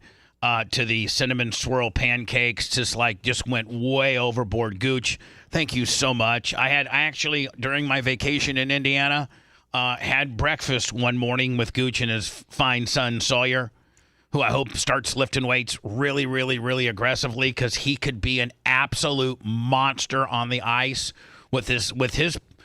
I've seen some video of his puck handling skills, and the kid's 6'6". Jesus. He's 6. I think he's 15 and he's 6'6". Aren't you glad you don't have to feed him? No, man. And he's just an unbelievable, well-mannered, great kid. And man, you really got a chance in the league. Now, Seth, how does do you go play like D1 hockey, and then do you go into like the Canadian juniors? Like how does a kid or a young person that's interested in hockey that has the skill set to potentially make it to the league, what's that trek involved? I mean, it could go a million different ways. It could go college. It could go a Canadian league. There's different. Then they got the juniors, don't they? Yeah, there's different leagues in America. I mean, they'll find you. They'll find you, won't they? I mean, hell, you could be playing for an intramural team in Russia, and if you're good, they'll find you, right? I mean, just from having talked to all those hockey players over the 3 years of doing the podcast, every single one of them had a different story about where they came from. And a lot. I always hear this word juniors. So what are the juniors? Is that like after college and kind of like a travel league kind of deal? When they play in the Canadian juniors, is that kind of like the minor league of professional baseball? I'm not 100% sure, but I feel like that's when you're 15, 16 or something. Yeah, it's when you're an amateur, between 15 and 20. Yeah, 15 and 20 years old. Oh, okay. So you go to the juniors. Isn't it kind of like almost an amateur, almost like AAU and Legion Ball and all that kind of stuff in baseball? Like you can do that. You're not in college. You're just playing baseball. But or I mean, hockey. I think remember Marty St. Louis. I think he didn't he play for the University of Maryland or something like that? It was something like that. Yeah, he was like Maine or Vermont or somewhere up there. And then I think he went right from there to the league after playing 4 years or 5 years of NCAA Division I hockey, then got drafted, and then I don't know. Did he get drafted? No, he was an undrafted player. He was undrafted. Yes. And then now, when I grew up in Warsaw, Indiana, Dan, it looks like you're literally ready to puke. Are you okay? No, I just burped. I didn't want to make any noise. I was trying to make a quiet burp. You look like an Italian blowfish over there a few minutes ago. So, like for instance, Seth, I grew up near Fort Wayne, and they had the Fort Wayne Comets, which I think is the IHL, right? And doesn't every NHL team have an association with an IHL team? Isn't the Lightning, we're Syracuse? Syracuse Crunch. Yeah, and that's our affiliation, right? I mean, there's a ton of different leagues in North America, especially. My stepfather, who now is deceased, Eddie, actually played intramural hockey for Michigan State, and he was a goalie. And so he loved hockey, and so he would take us over to Fort Wayne to watch the Fort Wayne Comets, and that was some pretty IHL hockey is pretty good. They would pack it out Memorial Coliseum about 6,500 or 7,000, and the Fort Wayne Comets I think might have won the IHL championship a few years. Well, we have the don't we have the Orlando Solar Bears? Yes, we do, in the ECHL. The what? The ECHL. Yeah, you've got the IHL, the UCHL, the AHL, which is what the Syracuse Crunch is, and most of those more notable. And all of those are probably somewhat farm teams for major teams, right? The AHL especially, yeah. Yeah. So I mean, think about how many different scenarios there are in hockey. How competitive it is just to make it to the league, right? I mean, it's probably even more competitive than baseball, because Lummy, all you have in baseball is you have single A ball, double A ball, triple A ball. I mean, realistically, you got the rookie leagues, single A, A minus, A plus, double A plus. Oh, you got all that? Yeah. Then you got AA travel ball, and you got Legion ball, and you got it all, don't you? Yeah. And then you got these independent leagues. Hello. Hello. Yeah. How you doing? I was just calling. I got ordered some stuff, and I haven't received anything. It's been quite a while. You ordered I know you guys are real. You mean the merchandise stuff? Yeah, I ordered some your Bubba Dunk flip flops there. Yeah, those are. And I know. Hold on, sir. The Bubba Dunk, the Fat Man Dunk flip flops, better known as the slides. Those and the Bubba Dunk Air Bubba 2 black and red, and then the Dan Guido inspired green and red. They're all in. Probably we will have them from the manufacturers in the next 2 to 3 weeks. So we're probably still about 4 weeks out from you having them in your hand. Okay. Okay, Sounds bud. Good. And by the way, we got a brand new knife coming soon. New utility knife, and the Bubba Alpha Volume 25 will be coming out as well. And get yourself a bundle. We can send that out immediately. There you go. All right, bud. Awesome. Thank you very much. Appreciate it. Over the weekend, this guy was a stud for the Gators last year. He was he the 31st picked in the first round this year? Yes. Wide receiver from the Gators. Ricky Pearsall. White boy Rick. He made the team, right? Yeah, he's a first rounder. Yeah. Yeah. I mean, most first rounders make it. Yeah, when's the last time a team completely blew it on a first rounder and they didn't even make the squad? Never, because you know why, Seth? It's such a black eye for the GM. Like, the GM really looks like an ass bucket if his first rounder doesn't make it, right? Yeah, I mean, I think you give them a few years, but I mean, normally you see like all the guys that got like Mac Jones, Justin Fields, Desmond Ridder, a bunch of the quarterbacks from the last few years that were drafted, to be starters have all kind of been traded somewhere else. Who is Pittsburgh announced as the starter for Week 1? Sierra's husband, Russell Wilson. Yep. There is Sierra's husband. There is at least one example that I can find of a first-round pick that didn't make the roster. Demetrius Underwood never played a down with the Vikings, and they picked him 29th overall. He walked out of training camp after the first day and never came back. That's a psychological problem. No. That's a crazy man. Yeah, they should have figured that out in the draft process. They should have. The Wonderlic score, right? Or maybe just the face-to-face. How long ago was that, right? Let me see. The Wonderlic doesn't identify crazy. It identifies stupid. No. The interviews identify crazy. If he had any guaranteed money on his deal, would he have been able to keep that? Because I think your guaranteed money or your signing bonus, I think is like they can't take it. If he comes out and retires, he gets it. But he just walked out. What position was he? He was a wide receiver. Yeah, those wide receivers, they're like wildcats.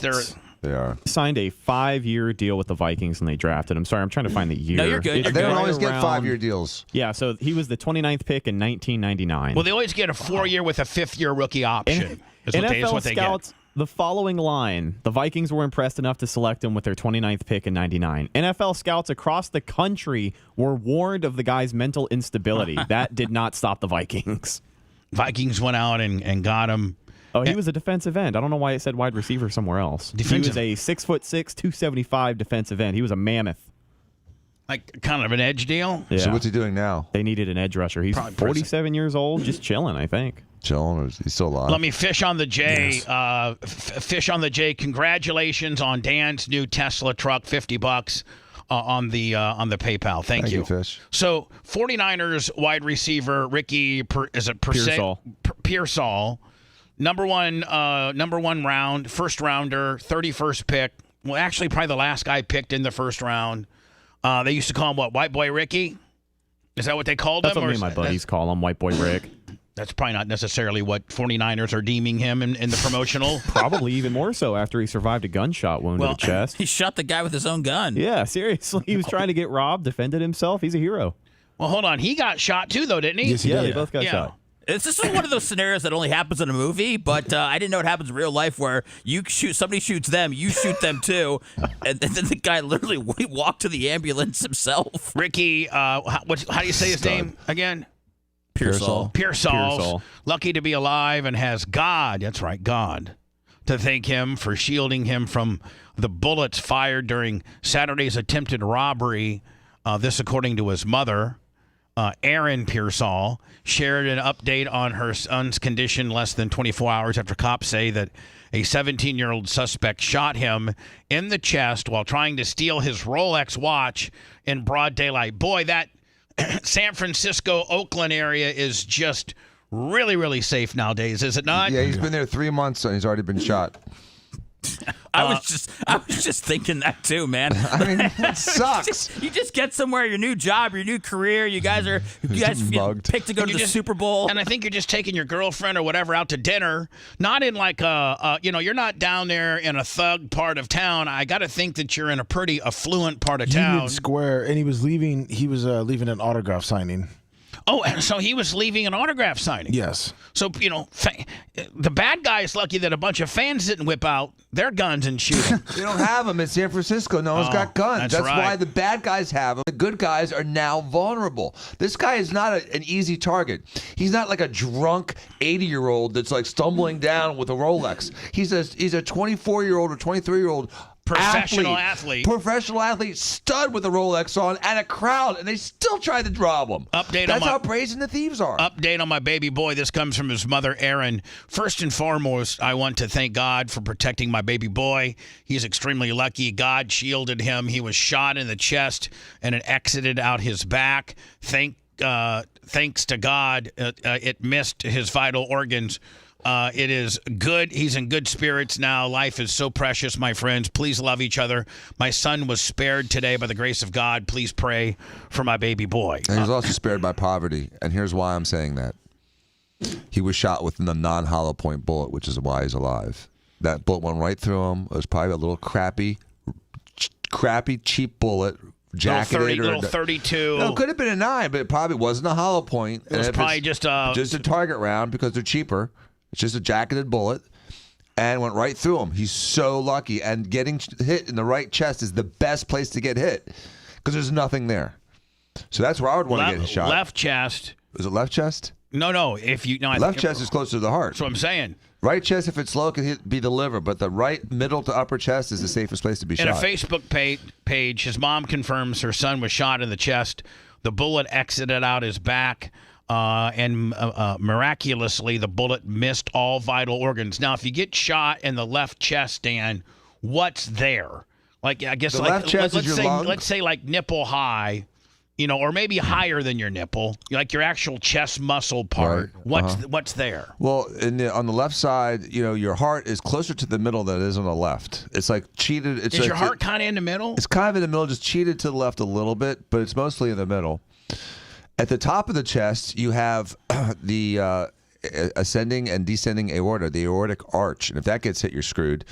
Your vena cava is back there. It's just to the left Your side, vena cava? which is your giant vein system. Seth, how's your vena cava today? Oh, my God. It's never been better. Right. And so if that's it, you're done. But if the right side of the chest is pretty open, there's not much over there. Cops say that upon further investigation, by the way, this happened at 3:30 in the afternoon. This isn't 3:30 in the morning where a lot of bad things are happening. This is 3:30 in the middle of the afternoon upon exiting an autograph session deal. Cops say that upon further investigation, they discovered the two men and is it Pearsall again? How do you say his name? Pearsall. And his alleged attacker who is suffering from the injury sustained from his own gun during an altercation with Ricky. Cops arrested the suspect. Video of Ricky at the scene appears to show them walking toward an ambulance. Pretty incredible for somebody who just got shot. I can't. Is there video of this? I've not seen it. Yeah, let me. I think there's video of him walking on the to stretcher. yeah. And so what happened? He's exiting this building. And this guy comes up and says, "Give me your Rolex." A 17-year-old, yeah. Bitch. And at gunpoint. And Ricky gives him the good news and says, "I got a gun too," and shoots the dude while the dude shoots him. No. I don't think Ricky Pearsall had a gun. I think he used the guy's gun on him. There was one gun. Oh, so. He's like, "You're going to shoot me? That's all you got? With your little bitch gun, your little bitch bullet?" So you grabbed the gun and shot the guy with it. Damn. I'm sure he went just like that. I mean, I don't know who shot whom first, but I know that there was just one gun. Yeah, there's just one gun. You think the 17-year-old pulled the gun out of his hands? I sent you him walking to the stretcher. So there was only one gun, which was the bad guy's gun, right? Yeah. Of course. Okay, and so the bad guy gets a shot off. Stud-ass Ricky is able to, commandeer the gun from the bad guy and then use it on the bad guy? Yep. That's what it sounds like. Now, is the bad guy dead or hurt? He's hurt. He just got shot. Okay, who's got worse injuries? They're not really releasing much about the 17-year-old that got shot. I did read, and I think I saw it on Twitter, so I don't know if it's true at all, but I read that the kid that shot him was in jail a few days earlier. Imagine that. Of course. And I bet you this guy gets in trouble for shooting the bad guy with his own gun, and they probably will let the bad guy sue this guy for damages. What do you think, Roger Goodell's going to suspend him for self-defense? Dear John Lynch, GM, dear Mr. John Lynch, GM of the Niners, you've assembled a great team. You've turned the Niners around, but your first-round draft pick seems to be a little thuggish. He shot a guy in the chest upon, getting shot. He could have just taken the gun and just thrown it in the sewer. Sure. But... No, yeah, exactly. But in turn, he exercised violence on the dude. He illegally discharged a firearm within city limits. So as much as we screwed over John Gruden, we're gonna go ahead and screw over your guy too. So this is him walking to the ambulance. Yes. There's really no audio on it. So no, but I mean that's a boss move, right? I mean to get shot in the chest and walk to the ambulance. Hold on, get shot in the chest, then take the bad guy's gun away, shoot him, then walk to the ambulance while holding his wound with a shirt. Yeah, and then play a football game in 3 months. Yeah, well, he is going to miss the first 4 games of the year. Is that what they said? But he had an injury anyway, so this is probably better. Wow. But listen, let's not forget, this just goes right along the lines of the condition. Listen, I'm sorry. I hope that people that are Democratic or think that San Francisco's not an absolute dumpster fire. Let's not forget who started all this San Francisco nonsense. None other than the former prosecutor of San Francisco, Kamala Harris. She's the daughter of San Francisco. Didn't she start her political career as a prosecuting attorney, the district attorney, the state attorney, if you will, from San Francisco? And prided herself on being tough on crime. Isn't San Francisco? I mean, we should probably ask Airtight Ski Pole, Lummy, but isn't San Francisco an absolute dump? Google has pulled out. Tesla has pulled out. I mean, I think San Francisco. Leave? I think Google took relocated its downtown offices. Wow! It pulled out its downtown offices. I think. Hello. Hey, morning, Bubba. It's Gene from Ruskin. Hey, buddy. Hey, how's it going? Good. Hey, is he going to be in trouble for using that gun over there in California? I wouldn't think so, but knowing California, it's hard telling what they could potentially do. They're so woke and snowflake out there. He could go to jail. He could get the key to the city. You never know. One of the two. It's one of the two. And he just. I think every situation in California, I think every situation in San Francisco, Seth, is that. Either you're going to get the key to the city or throw it in jail. It depends how things are going that day. Either way, the bad guy is going to get the Rolex at the end of the day. Yeah, 3:30 in the afternoon, you're walking out of an autograph signing, and a bad guy comes up, shoots you in the chest for your Rolex, and then you just happen to be a bad enough ass athlete to be able to take that gun away from him and shoot him back. That's pretty bad. I think key to the city, in my opinion. Oh yeah. Yeah. All right, bud. Appreciate. That's all I had. 813-90 Bubba. Bubba, I don't know if you still have like to call. Still have the TMZ story pulled up of him, but I'm surprised you didn't make any comments about his mom. No, I did not.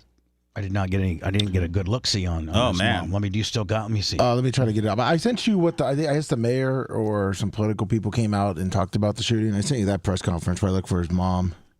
Are they being at all critical of him? Not really. I hope not. Yeah, how can they? All he did was live. I mean, the only thing he's guilty of is defending himself and happened to be one of the very, very, very, very, very few that was able to commandeer the weapon away from the bad guy. And I don't care where you live, whether you're the city or state that you live in allows people to have guns or not. If a gun's been used on you, legally or illegally, well, I guess if a gun's being used on you, most of the time it's going to be illegally if you're not doing anything wrong and you're just walking out of a autograph session and you're the target of somebody trying to rob your Rolex. I got to think, that would never warrant you being in trouble. Maybe in California it does. They seem to give immigrants and illegals a little more rights than the wide receiver from the 49ers. And I also want to make it clear that when that happens and my office takes over, that there will be accountability for those who commit these types of acts in San Francisco. That's right. You will not use a gun against a bad guy ever again. We are not. Ricky will be locked up and prosecuted to the fullest. Not a city that will be tolerant of this type of conduct. Well, but you have been tolerant of this type of crime. They're hypocrites. These are crocodile tears. You wouldn't be in the druthers of San Francisco's dumpster fire had you not been tolerant of the homeless running good business. I mean, half of the businesses in downtown San Francisco are shuttered. It was Starbucks, Gap. You got major Fortune 500 companies that are pulling out of San Francisco. What's that, Lemmy? It was Meta, not Google. Oh, it was Meta? Yeah. But Meta, yeah, I mean. Meta owns Google, right? No. Meta's Facebook. Okay. And so I look forward to continuing to work with the police department. I thank them for their swift action. Pretty? And I will continue to work to support them. Yeah, I like to see the jugs, but I think she is pretty. I wonder how much that hair cost. The mayor in our efforts. To me, it looks like it's pretty much like it's real. Like dude, it's rooted. That's off the shelf. That's man. rooted. That's off the That's shelf. rooted. No, it's not. It's that's woven rooted. in, dude. This four-star says it's rooted. Together to collectively make San Francisco. He is not having a good day. Man, look at him. Look at his rest. Right, he's looking at her ass. Yeah, you're probably right, Seth. As safe as it should be. And when you're looking at the prosecuting attorney's ass, inevitably the highest lawman in the city, you probably got to show like a real hard-ass look so you're not, putting it over too much. Right. This is a setback, but we will continue to push forward to make sure that we minimize these types of events in our city. Do you think the police chief was looking at Kamala's ass when she was talking? Oh yeah, he was absolutely looking at her ass. You're right. He was looking at her ass. We got Brian. We got Brian Matroni coming in here.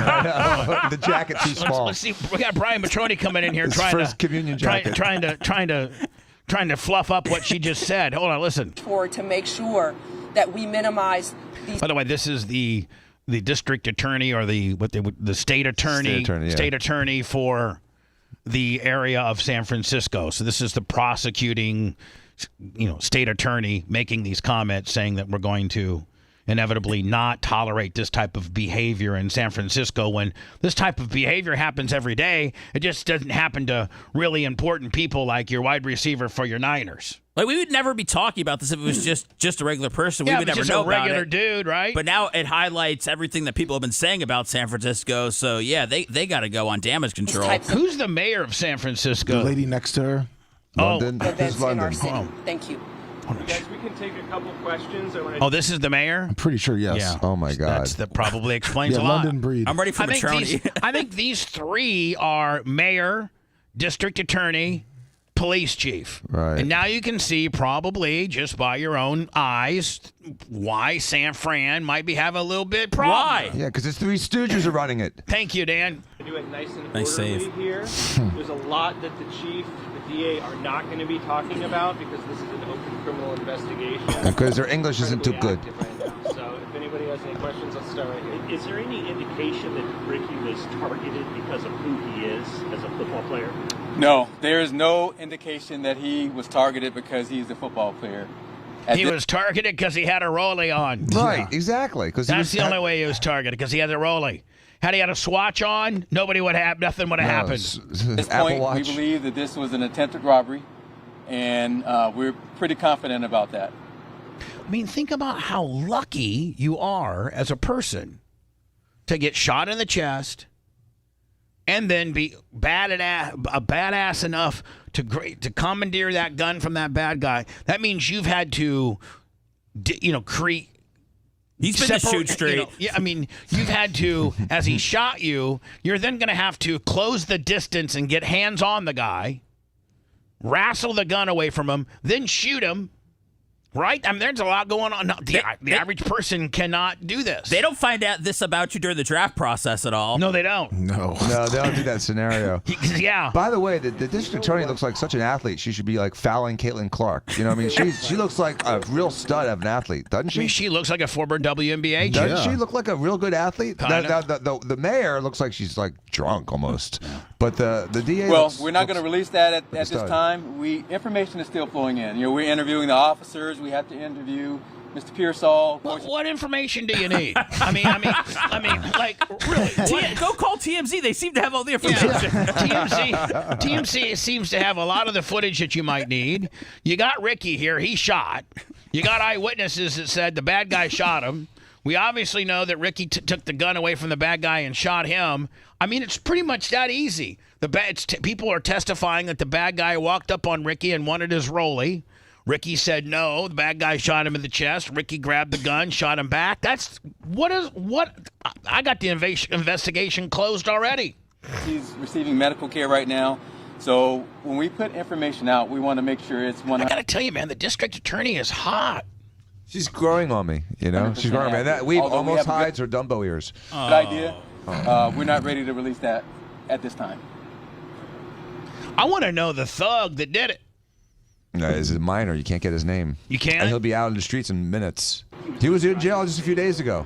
Can you shed any more light on Oh, yeah, let's not forget before I go to words, is the bad guy that shot Ricky, the wide receiver for the 49ers, former Florida Gator, first-round draft pick, 31st player taken. The guy that shot him is a juvie, and he just was 3 days ago released from juvie. Yeah, nice. He just got out. So on his third day of being out, he's like, day 1 and 2 have been somewhat uneventful, and I haven't been able to make any money. So I'm going to go down there and steal a Rolex from a real rich white guy. A strong one. Is this a life-threatening situation? Man, think about how bad he's going to get clowned in the African-American community. Be like, man, you're so stupid. You got your gun taken away from you and shot, bitch. Yeah, shot by your own gun. That's an insult. I mean, that is... That's an insult. Yeah, please. It's an insult. But by the way, does the mayor say anything? You have zero street cred for that right there. Does the mayor speak English? I don't know. Can say at this point, I want to see if I can just get to the mayor. There are a lot of cameras in unions. And I'm going to see if does the mayor say anything. Matter of fact, it was our union school. We are... this incident like this to happen. The mayor, this is on you, baby. Her 49ers tickets are out the window now. Yeah. She's got a memo from John Lynch saying, don't even show up for this Sunday's game, bitch. Kiss her sweet goodbye. You're on the 300 level. Yeah, we're not even allowing you to tailgate. Yeah, I would just say that it is very rare for something like this to happen. Yeah, bullcrap.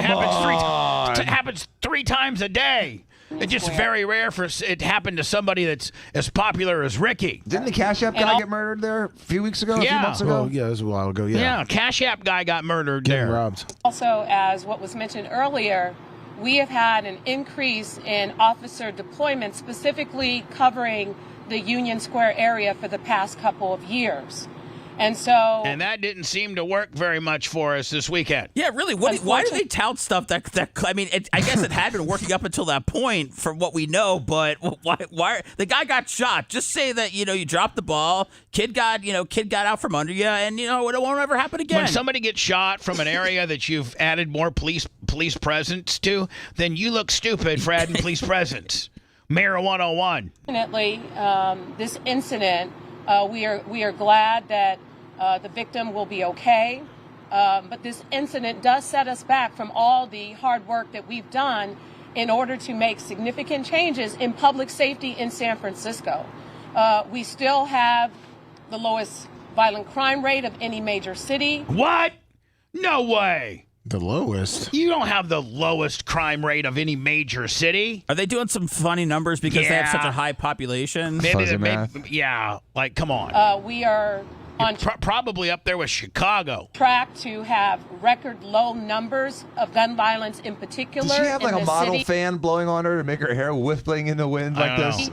And the police department has done an extraordinary job. You mean this comes from the same place where I think this woman or the woman, whoever was the mayor, it's either this one or the one before, they campaigned on defunding the police by $150 million. And addressing many of those issues, investigating those crimes, and holding people to account, and more importantly, working with our partner in the district attorney's office, Brooke Jenkins, in order to make sure there is accountability. So this is word salad bullshit is what this is. She speaks pretty well, though. Oh, yeah, she speaks well. She speaks well. She's saying nothing. No, that makes her a great speaker. I mean, Obama would spend 10 minutes just dancing and not saying a word the whole time. I mean, not saying anything. Have you seen the latest candidate? She didn't say nothing. Well, but when you hear her speak after she's done speaking, you're like, man, that bitch is dumb. Now, are they saying? But when Obama spoke, you're like, God, he's smart. They both didn't answer the question, but he does it in such a way that you can't tell he didn't answer the question. When she tries to, answer a question she doesn't understand, she just starts randomly speaking in circles, and it's just so obvious that she's not intelligent. She's the dumbest Indian woman I've ever come in contact with, and I've come in contact with a lot of Indian people. They're all smart except her. There you go. That comes from very, very, very, very, very high research from Dr. Dan Diaco. I've never met a dumb Indian person. They're all really smart. She's but for not some all reason, Indian. She's got Jamaican in her. Well, I guess that explains it. I never met a lazy Jamaican, and she's lazy. So she's a dumb Indian and a lazy Jamaican. That's on you, Dan. Dan's not even. You know what? He's a volunteer here on the program for those that try to get me in trouble. If you love that segment, then check out BubbaArmyHQ.com and do a deep dive on past shows. The Bubba the Love Sponge Show will be right back.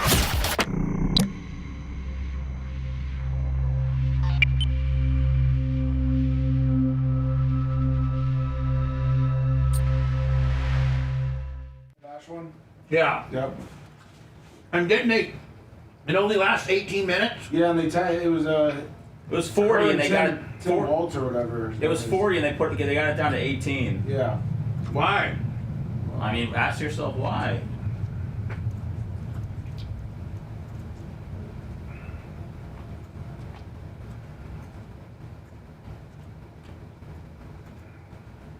I never want to hear you say, I want it that way. I'm American Beautiful, the Backstreet Boys.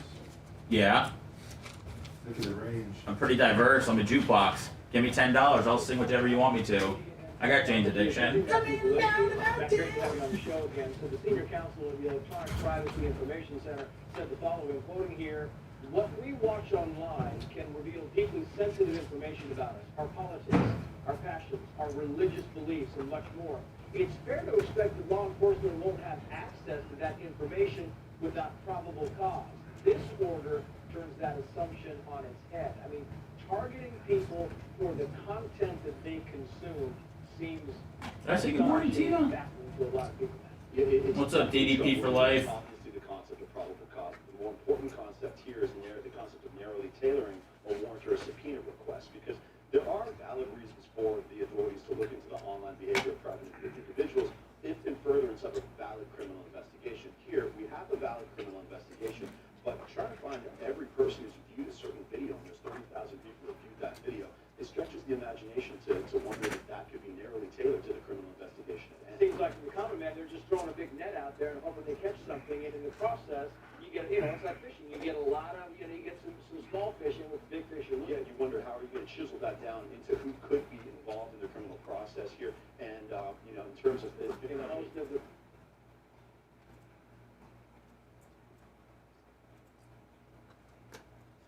I'm sending you a couple short highlights on some different YouTube videos for the interview.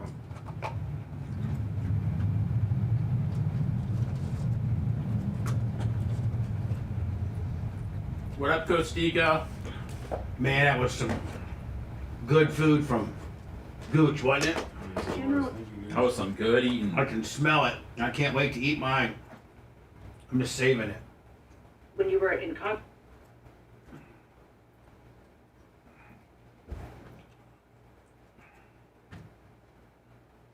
Oh, thank you, Mr. Peabody. Blizzard out today. Oh, Blizz is out today?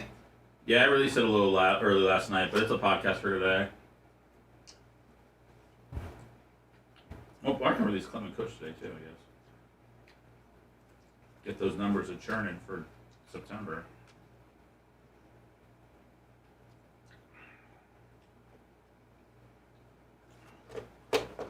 Man.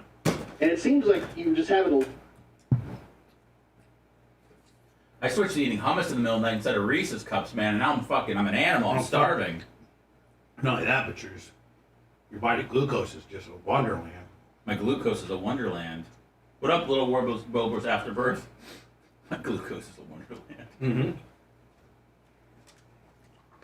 If I send you like 3 more, one with 3 more, Lummy. Well, Tim Walz, so because the vice president candidate also answered 2 questions.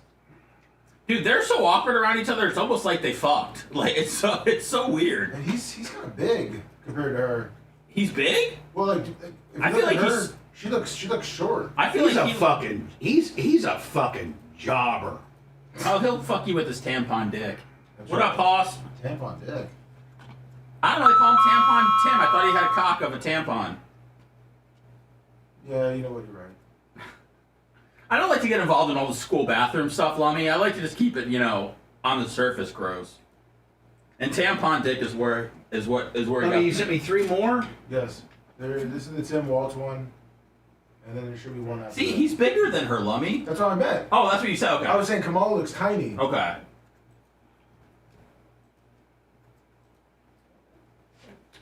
Is she fucking Jake Tapper?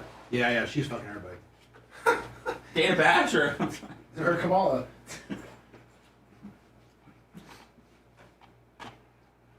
Man, Kamal's husband is not getting any punani during this election cycle. She's got to be too stressed out. Is that her kid that's all tatted up? Stepdaughter.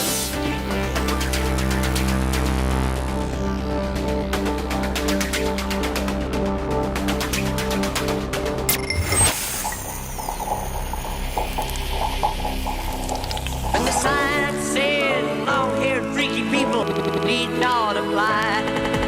The Bubba the Love Sponge Show, listener supported via PayPal, Venmo, and Cash App, all at the Bubba Army, now returns. Need not apply.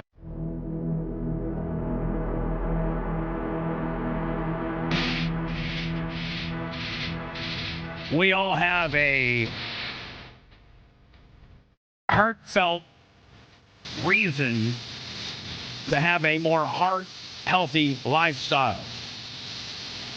But we often think that it means maintaining a difficult and changing your diet and starting to do cardio and working out and all that kind of stuff, and that we probably just can't do it.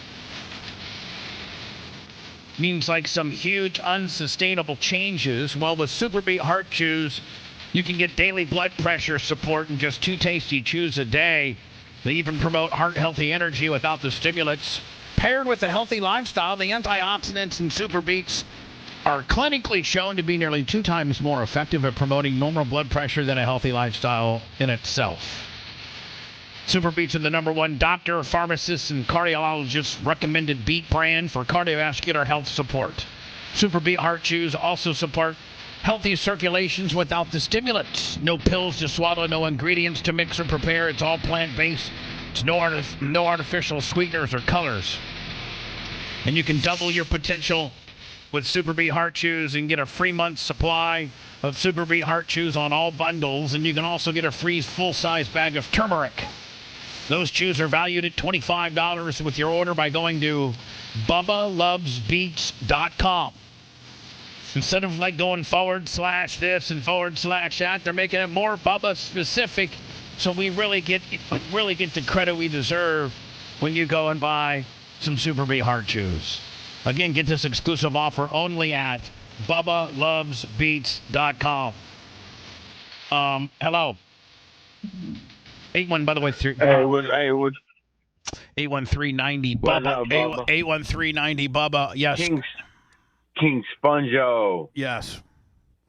You know the last topic you were just talking about?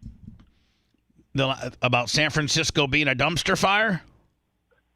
Yes, and what else? Sir, I'm not going to sit back here and play "What have I talked about all day" game.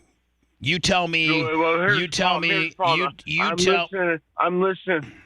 And I've been hitting the ball, and I shouldn't have hit the ball because I had something really, really good to say, and then I'm just flowing with that. And you just hit the ball. You just hit the ball. Now you forgot what you were going to say.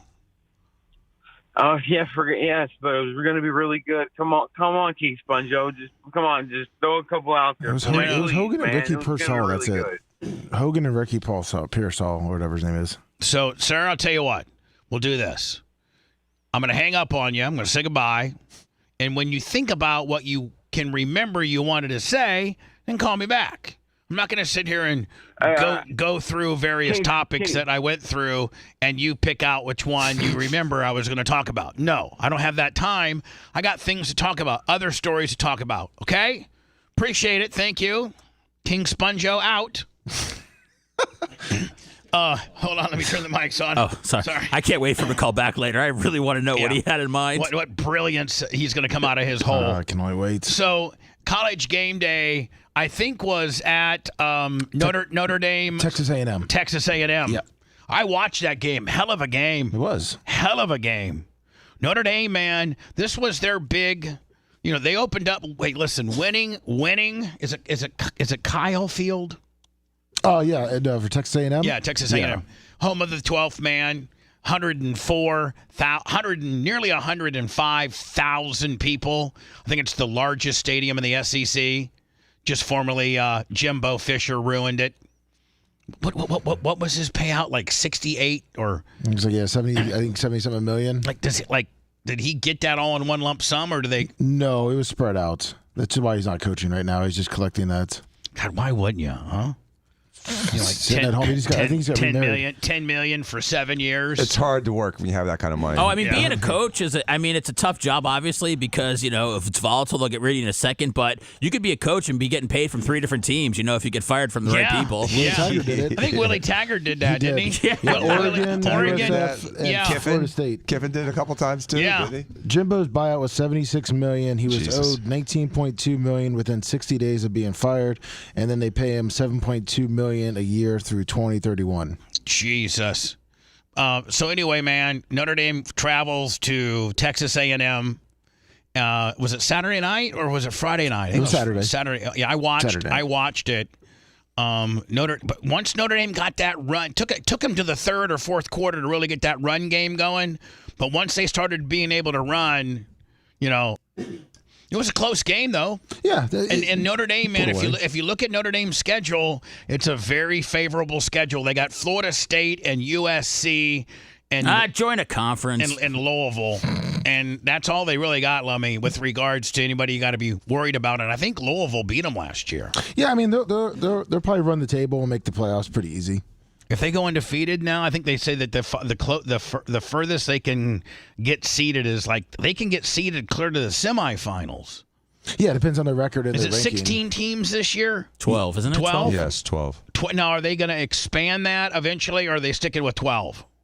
They say they're going to stick with it for now, but who knows? I think eventually, by the time our kids are growing up, that there'll be 64 teams, just like in the NCAA tournament. Just like basketball. They want that. The playoffs it'll be year round for college football. You win 5 games and you make the playoffs. Absolutely. Yeah, exactly. Hey man, we're 5-7, but we're seeded 63rd. You know what I'm saying? Yeah. We're on the road at Texas El Paso, but we're okay. We made the tournament, right? So College Game Day, which is just an apps. I mean, every man probably is familiar with the College, Game Day franchise. It's where, Lee Corso and was it Desmond Howard? Yeah, Desmond Howard. Lee Corso. Kurt Herbstreit. And they've now brought in Nick Saban for College Game Day. And Pat McAfee, is he there? Is he there? Yes. Now, was that started last year that Pat McAfee was full time? Yes. So this is off air. This is, I think they're like playing, like, I mean, this would be equivalent to like our hot mic. This is in between commercials as they're getting ready to go on the air. And, you know, you can see Nick Saban there with his little laptop getting prepared for the next break. And then you see Pat McAfee, and I don't know if he ever prepares for his next break or not, but he's just, I mean, he's really just having a real moment to himself. Now, didn't they just announce last week that Pat McAfee rolls around and he says he's about 80%, he's high 80% of the time that he's on air? That's what really. Jay's here. Ryan Leaf, a former quarterback, accused him of being high 80% on the air. Yeah, and did which is really, I mean, did it's just McAfee take offense to that, or did he address that? I don't know if McAfee addressed that. I know McAfee's talked about, you know, how he uses weed before. I mean, just for people that, you know, do something like this or entertain, it's really, I would say 90% of them are high when they go on the air. Right. Exactly. And so but boy, this is a little odd. And this is it's like 17 seconds of Pat just kind of doing his own thing, and you look at Nick, and you think, oh, there's the Joe Diaco high karate. I just got a whiff of it. It took that long to make its way to you? Yeah.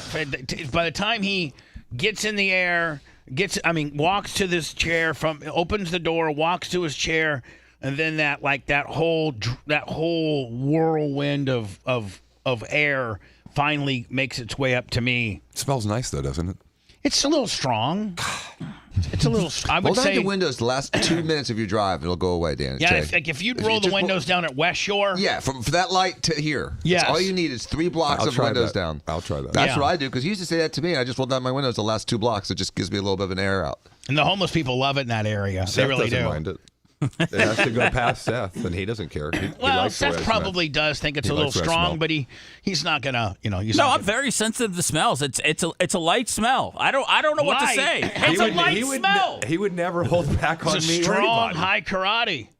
Maybe, I don't know. You're getting extra whiffs because your fan, it's punching you right in the nose. Yeah, I think the fan sucks it and recycles it over to me. Yes.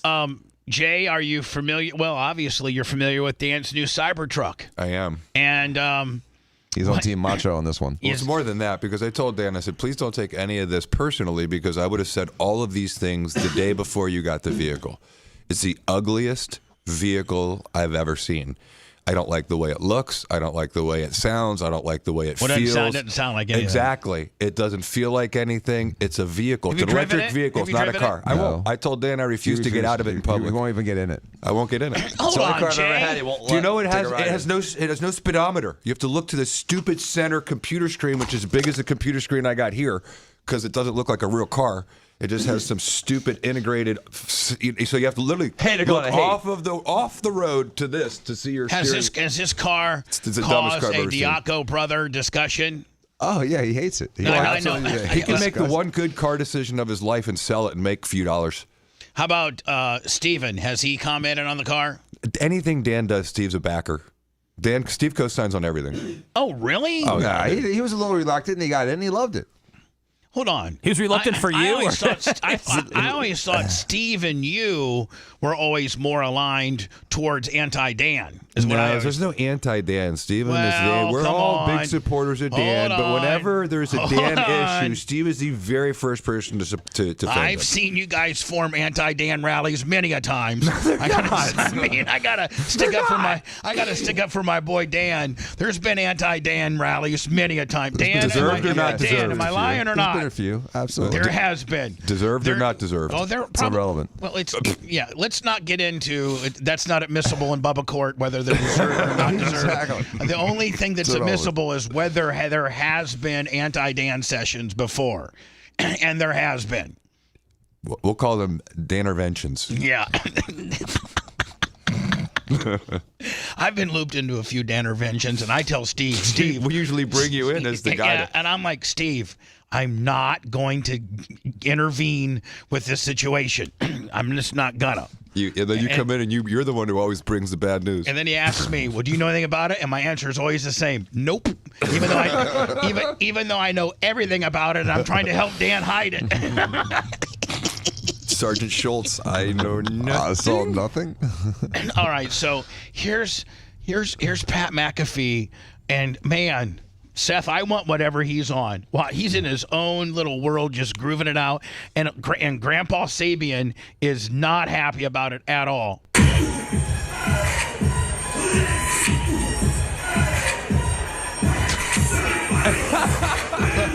Look at the two different personalities. Look at the disgust on Nick Saban's. So you got Pat McAfee right at mid, catching the groove. He's right there catching that groove. Yeah, what was that, Lil Jon Yin Yang twins? Yeah. I mean, there was something going on there. He was digging it.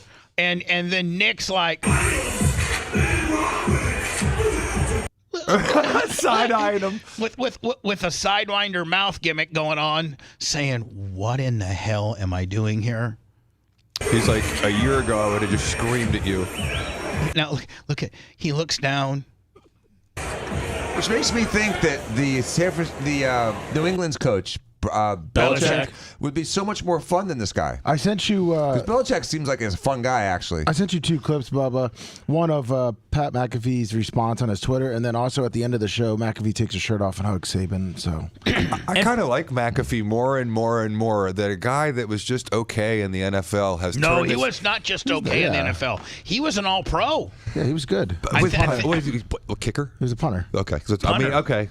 Let me rephrase that. He was the best at his position. He'll never be a Hall of Famer, even though he's probably one of the best guys ever. He was thick enough that he would be the type of punter. In fact, Lummy, I think there's Pat McAfee tapes that be like he would be the one punter that you just couldn't, stiff arm and move away. He would actually drill you. Yeah. Like the guy would be got through your entire punting team, and the only person you had to beat is the punter. And usually that just involves a little juke or a stiff arm. But I think McAfee rolled around at like 240, Lummy, and many a times, he hawked the guy down. Yeah. So Lummy, this is Pat McAfee's Twitter. Yeah. So was Coach Saban side-eyeing me out there? I was vibing during the commercial break, minding my business, going through some notes, living. They're saying Coach wants to quit because of it. Now, Lummy, is there a rumor that Saban might want to not do College Game Day anymore? Yeah, it's kind of just someone making up, rumors. All right, so what's this? This is him at the end while he's picking, and he gets shirtless and hugs Saban. All right, let me see here. Fodder, who is a farmer over there. So I said, I'm going to be behind the Fighting Irish forever. Then I get to College Station. I see that big-ass American flag. I love him. I see Lucas Dollaboy hit a $50,000 field goal. I see Elko's big-ass head. I hear these people at 6 a.m. in the local costume is a... Oh, wow. He didn't pre-tear. Shirtless ranchers. Give me Texas A&M. I was ready to pick the Irish. I learned about my great-great-grandfather, who was a farmer over there. He pulled a I said, I'm Hogan. going to be behind the Fighting Irish. I mean, where does he hug Nick at? They cut it out of that segment, but it's at the end. He hugs Was there a him. rip in the top of his shirt? Hey, what's this, Lummy? Am I missing something? Did you send this to me, or is this next up? That's the next up for you. It's just on your normal feed, Bubba. What are you watching? This comes up on your normal feed. I'm watching. You watching hot girls in elevators? These are a thing. I don't Is run. it? I Yeah. don't run our Instagram, so Well, this is on YouTube. I do run that. It's where hot chicks get in the elevator with you and maybe they ask you if you're going down. Oh, I see. She doesn't ask. But it's a new way for Instagram models to get content out there. Donald say he wants. Oh, hold on. Wow. The ultimate self-defense gadget has been devised. The pepper ball blast Don't give Dan this because Jay will get one as soon as he walks in his office. a powdered chemical similar to pepper spray. However, if this white substance is deployed all over your face, it will not only fill up your mouth but also your eyes and nose, which makes it perfect for criminals using sunglasses. Man, Donald say he wants to run for president. We're gonna be on move on into YouTube the White Shorts. House. Yeah. Why not? It wouldn't be the first time you pushed a black family out of their home. That was funny when they roasted him all those years ago. So let me now we gotta break this down a little bit. And Kamala Harris did and boy, CNN. This was done. I think this was done like at 3 or 4 in the afternoon or maybe even earlier, and they went and teased it all night long, and I think they ran it this is Friday night. 9 o'clock. At 9 o'clock. Pre-record. It was Thursday night. It was Thursday. I'm sorry, Thursday. Are you sure it was Yeah, Thursday? Thursday, because he's going against a football game. Oh, okay. So, going against Colorado? Yes. Yeah. Yeah, whenever Colorado played. I bet you Dion had higher ratings. For sure. I'm just telling you right now, I had higher ratings than CNN. So, anyway, CNN gets this exclusive. Now, the knock on Kamala has been that she's not done a sit-down interview and answered any questions. We really don't know. And this isn't, listen, I'm not taking a pro or anti-Kamala stance here. I'm just saying what people are saying, and that is that you can't get her nailed down on anything. She just speaks kind of wishy-washy, and that's just the way it's been. Now, I guess the Democratic Party felt as if they needed to get something of traction out prior to the debate. When's the debate? Isn't it next week? Next week. September 10th. So they felt as if they needed to get on CNN, which is historically a very pro-left-leaning network. Yeah, listen, just like Fox leans right, CNN, everybody has their stance. Mm-hmm. And we all know what you're getting. Mm-hmm. We all know we're going to get, probably a little left on CNN, probably a little right on Fox, a little left on NBC, CBS, and ABC. I don't know. They're usually... They're all left. They won't even play a lot of these things. They're left, but not as left. No, not like MSNBC left. So I think the Democratic Party, Barack Obama and Bill Clinton, who run it, said we need to get Kamala in front of our network to answer some questions. And supposedly, and I could be wrong, but supposedly it didn't go as well as planned. So the whole thing is it still wasn't a live interview. It was highly produced, highly edited. Of the hour-long interview, I think her actual time answering questions was less than 20 minutes. It was 18 minutes, Lummy? Well, yes. No, I heard it was actually like 40. Right, but with the commercial breaks and everything, and then every intro was like this little pro-commercial for her because they had to fill space. Well, I heard it was 40, and they could only use 18 of it after they whittled it on down and cut out her mess ups. It was highly edited. So it was 18. And it was 40 cut to 18 is what I heard, and you know what, I could have heard wrong. I just know it was 18 that we saw. We have no idea what we started off with. The American consumer saw 18 minutes. Yes. There's all types of different numbers people are throwing around. Well, people are calling for the transcripts of the interview because there's parts of it that obviously never made it out. So, right. Oh, they are. Yes.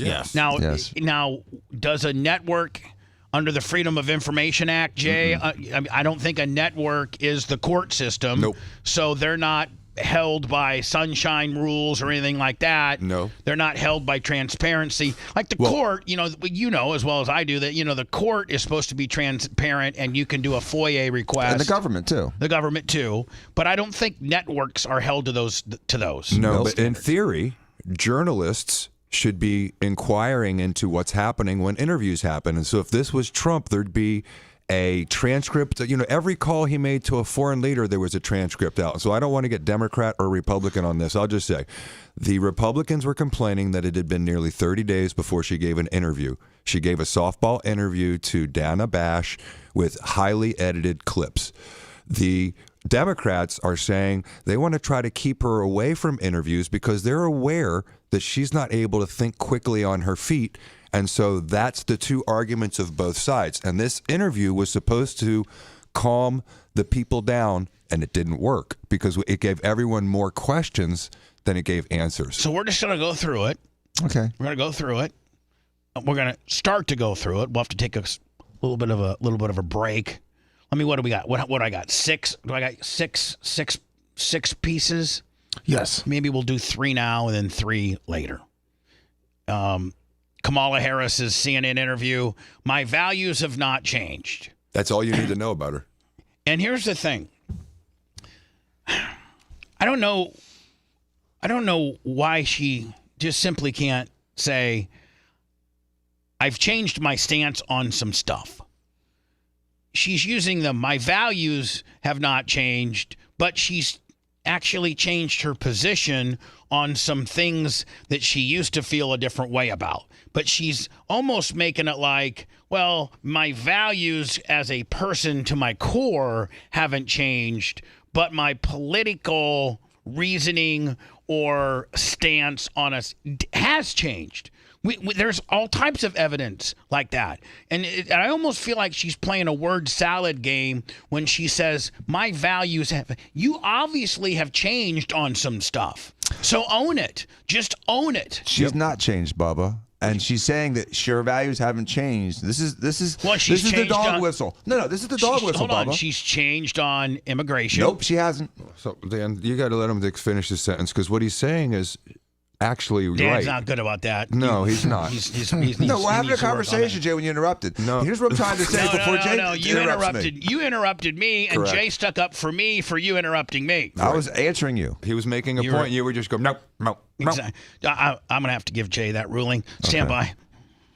Generally speaking, how should voters look at some of the changes that you've made, that you've explained some of here in your policy? Is it because you have more experience now and you've learned more about the information? Is it because you were running for president in a Democratic primary? And should they feel comfortable and confident that what you're saying now is going to be your policy moving forward?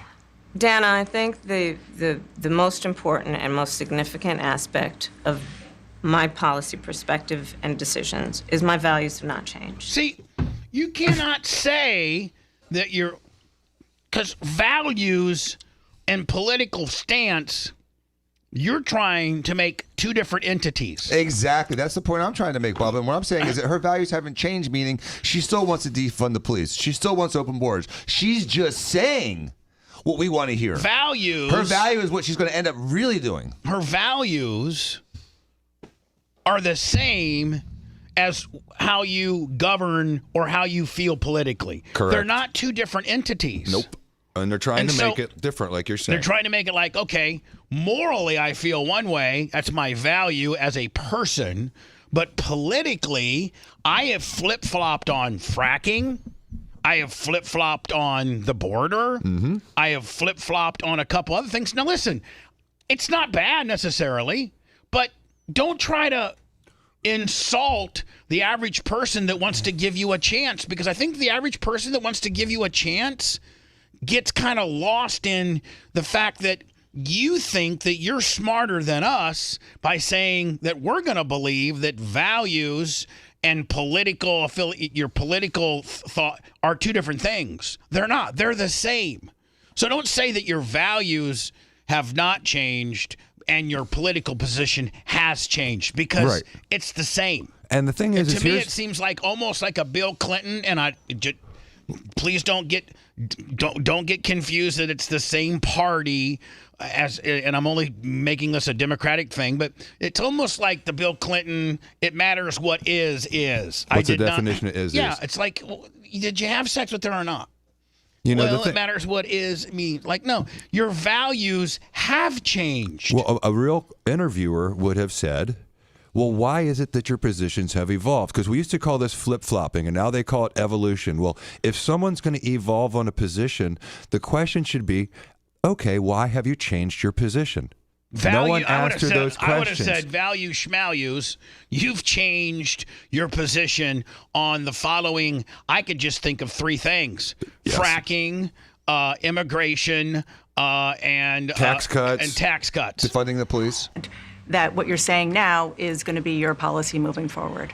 Dana, I think the most important and most significant aspect of my policy perspective and decisions is my values have not changed. She just said everything right You there. mentioned the Green New Deal. By the way, let me Buck Buchanan, $100. Thank you. PayPal, Venmo, Cash App. Thank you, Bubba Army. I Matt have Hoxie, always 25. believed, and I What's that, Lovey? Matt Hoxie, 25. worked on it, that the climate crisis is real, that it is an urgent matter to which we should apply metrics that include holding ourselves to deadlines around time. Now, mind you, you've never. This is exactly what you've always thought about the environment. This is an environmental issue that you've always felt the same way on. So why are we even talking about stuff that you haven't changed on? We need to talk about the things that you've changed on. Well, even one step further, she co-signed the bill on that gives these deadlines, which I don't know about you, but what are all deadlines? They revolve around time. So we have these deadlines that revolve around time, and that is by 2035, no more gas vehicles. Wow. That's what it says. There's like a law out Dan's there. ahead of the game, my friend. Sure He's got a new is. Cybertruck out there. So We did that with the Inflation Reduction Act. See? We have set goals for the United States of America and by extension the globe And you were the around when we deciding should vote. meet certain standards for reduction of greenhouse gas emissions, as an example. That value has not changed. My value around what we need to do to... So you conveniently pick two things, maybe three. We got another 20 seconds left. Two or three things that you've not changed your position on because you're not changing them, and you shouldn't. This is what you're running on. These are your positions. But why doesn't the reporter say, whoa, we're not talking about the environment. We're not talking about... We're talking about the things that you bona fidely have changed on. fracking. Let's talk about fracking in Pennsylvania, Kamala. You said multiple times that you are against fracking. You will outlaw it on day one. How did you change that position? I never changed it. That's what she said. That value has not changed. I spent 2 terms as the Attorney General of California prosecuting transnational criminal organizations, violations of American laws regarding the illegal passage of guns, drugs, and human beings across our border. My values have not changed. But may I make a comment here? Is this Jay or Dan? Dan. Yes. Do you notice her looking down and to the right, looking at if she's looking at notes the entire interview? A lot of people said that she had notes. Well, it looks like, listen, in my personal opinion, I'm 100% convinced that she had notes. That's my personal opinion. 100%. You can see her eyes dancing back and forth as she's looking down and to the right. They made some BS mocked stand away back shots, open wide angle shots to make it look like she didn't have notes in front of her. She's absolutely reading from notes, in my personal opinion. Here's fracking. When you were in Congress, you supported the Green New Deal. And in 2019, you said... By the way, it's left channel only. It's not us. It's them. We're all reaching down to our... It's not us. It's them. Quote, there is no question I'm in favor of banning fracking. Fracking, as you know, is a pretty big issue, particularly in your must-win state of Pennsylvania. Sure. Do you still want to ban fracking? No, and I made that clear on the debate stage in 2020. Which is a lie. Would not ban fracking. As vice president, I did not ban fracking. As president, I will not ban fracking. Well, which is why which is not really what she said. Didn't Tulsi Gabbard eat her lunch with regards to that and the vice presidential or whatever when they were when she was actually debating? She really got her on being the attorney general of the state of California and how she prosecuted black and brown people for marijuana issues, and then she went on Charlemagne the God show and laughed about smoking pot and how what a hypocrite it was that she put all these people in jail. And yet she's also one of the ones that's really one of the people, the architects of the $1,000 theft law in California. And that's why San Francisco's running wild and LA's running wild, and you see all these smash and grabs. She's one of the people, that's where that law began, is in California. We're not going to prosecute people for less than $1,000, $999. And so she's not tough on crime. And California is a sanctuary state. So when she says she prosecuted people, she did not cooperate with the federal government. Those are all lies. Lies. One more sound clip of Kamala. We'll come back with and close her out after the break. Stand by. This is her, talks about her strength of a leader. Strength of a leader. Okay. Well, I mean, let me brought this up. Why does Tim Walz look so much bigger than her? It looks like so she's 5'2". That's why I found out that she's 5'2". But she's. I mean, couldn't they even them out? Looks like she's at a kid's table. Exactly. She does. That's just you know what, Seth. That's just them. The Democratic Party not paying attention to the optics, saying, "Listen, you know what? Let's prop her up on some phone books or something off camera to make her look a little bit more stronger and bigger." That's why Trump wanted to stand at the debate for 90 minutes, and she tried to fight to sit. So, I mean, you know, that's just, Seth, them not having a producer or a handler to look at the optics and the message that optics could potentially bring. and to make her look like a little shorty and him to look like Godzilla is not a good listen. It's not a good look for your leader to be that much drastically smaller than your two in charge. Yep, true. One, I am so proud to have served as vice president to Joe Biden, and two, I am so proud to be running with Tim Walz for president. But you're right. But Seth, you're right. Like. He's heads and shoulders above her. You could have put her chair on like a platform, completely off camera. Nobody could have seen it. The way that they're being shot, the way it's being shot here, and had her at least, maybe a half inch, because a woman is, usually a little bit smaller than a man, but not such a disparagement. He looks 6'7", and she looks, 5'4". I mean, somebody from another country could turn this on and think she's a little person, right? And that's not good. The head of China's like, oh, little person. Can you see her standing next to she? Here we go. Tim Walz for president of the United States, and to bring America what I believe the American people deserve, which is a new way forward, and turn the page. Okay, a new way. Listen, hold on. Please don't everybody think I'm trying to one way or other. But a new way forward from the 4 years that you were involved in. Right, it's her way. So like a complete way, new way from 4 years of a way that you were second in charge of. So was that so bad that now you have to find a new way? And do you not have to take some type of onus in where we've come from? There's no accountability here. Right? Yeah, there's the last not much decade accountability. of what I believe has been contrary to where the spirit of our country really lies. But the last decade, of course, the last 3.5 years has been part of your administration. Oh, nice question, Dan. At least I'm one. talking about an era that started about a decade ago. Is that like an era? Where there is some suggestion, warped, I believe it to be, that the measure of the strength of a leader is based on who you beat. Hold on. If you say that it was 10 years ago, then you're talking about your very own Barack Obama. Exactly. And you're talking bad about realistically your boss? Well, no, not only your boss, but like a guy that did is still somewhat highly regarded as a former president. He's not the ass bucket that's leaving right now. Listen, if somebody put a gun to your head and said there is no Trump involvement, but you can have Kamala or Barack Obama as our next president, I'm voting for Barack Obama. 10 out of 10 times. Everybody is. I'm driving straight to Canada. Some suggestion, warped, I believe it to be, that the measure of the strength of a leader is based on who you beat down, instead of where I believe most Americans are, which is to believe that the true measure of the strength of a leader is based on who you lift up. Holy hell, man. Oh my what God. platitudes. She shouldn't even be on a homeowners association, let alone president. If you want 24/7 on-demand Bubba and the crew, go to BubbaArmyHQ.com. Right now. The Bubba the Love Sponge show will be back after this.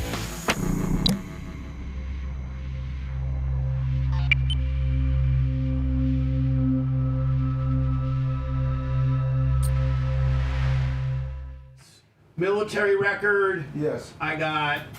You got those guys Enforce the border laws. There was one more. I don't think you had it up. I'll send it again. Send it again.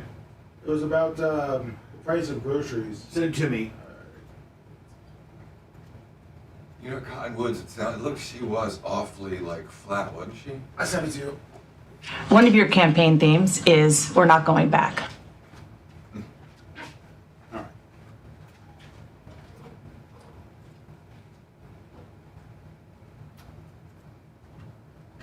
Speaking of Canada, Seth, we're going to open up with that guy greasing Trudeau. Oh, man. Did you see that? Oh, yeah. How bad he greased him? I love that dude. He just sat right there and fucking...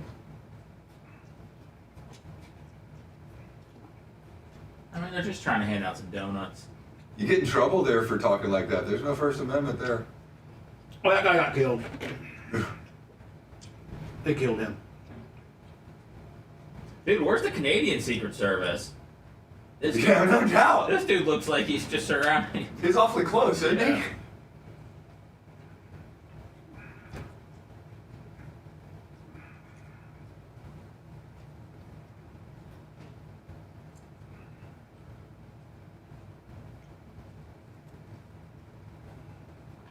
Jonesy, I'm just trying to be objective about it, but I agree with you. I just don't understand how you can handpick the candidate that had the worst approval rating of any vice president in history and then give her 30 days of good press and all of a sudden expect her to be able to do all the things that these people were saying she couldn't do 30 days ago. I think everything changes on the debate stage, just like Biden. Good morning, Big Buck. How you doing, buddy? I'm very well, thank you. What's up, V. Brian Gilson? DP Life. What up, buddy? Thank you, Big Buck. I appreciate it. This stuff is mind-numbing. It took me 3 days to get there, 18 minutes of interview for her. What's up, Double XL?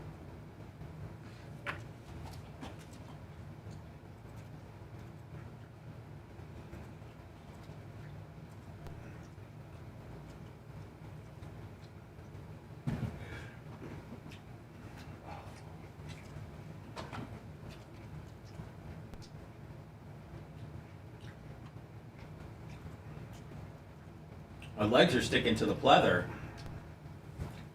I just knocked it down for you, lover. I know. I just don't know what's going on. You have hot flashes? I'm not normally so warm in my midsection area. It'll be interesting, Carlos. I'm talking upper hamstrings to right below the belly button. Morning, everybody. The Tim Anglin. Good morning.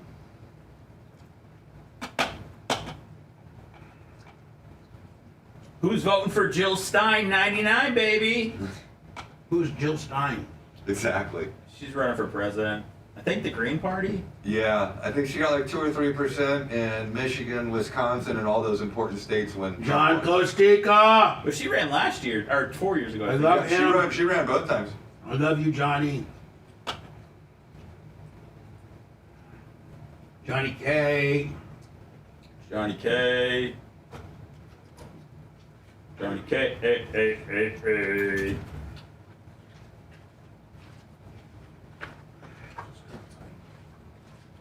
Say again?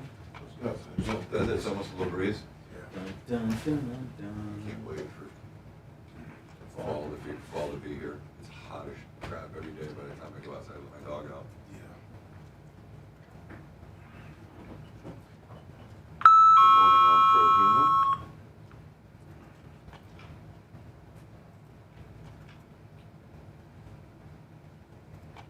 I just went to wireself.com and it just stole my identity.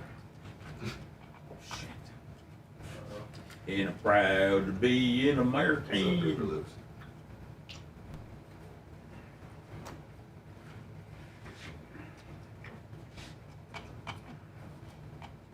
You know, that's what they just went back to in France, Jimmy the Bear. Jim Pearson, how you doing, buddy?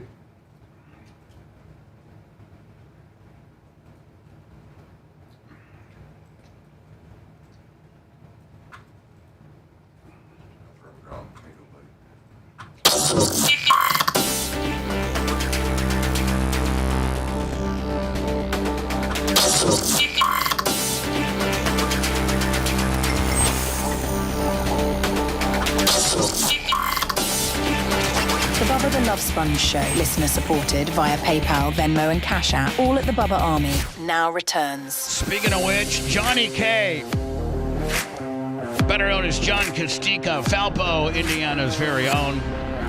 If he's not smoking some kick-ass ribs on his smoker lummy, he's enjoying a very refined bourbon or slinging some steel.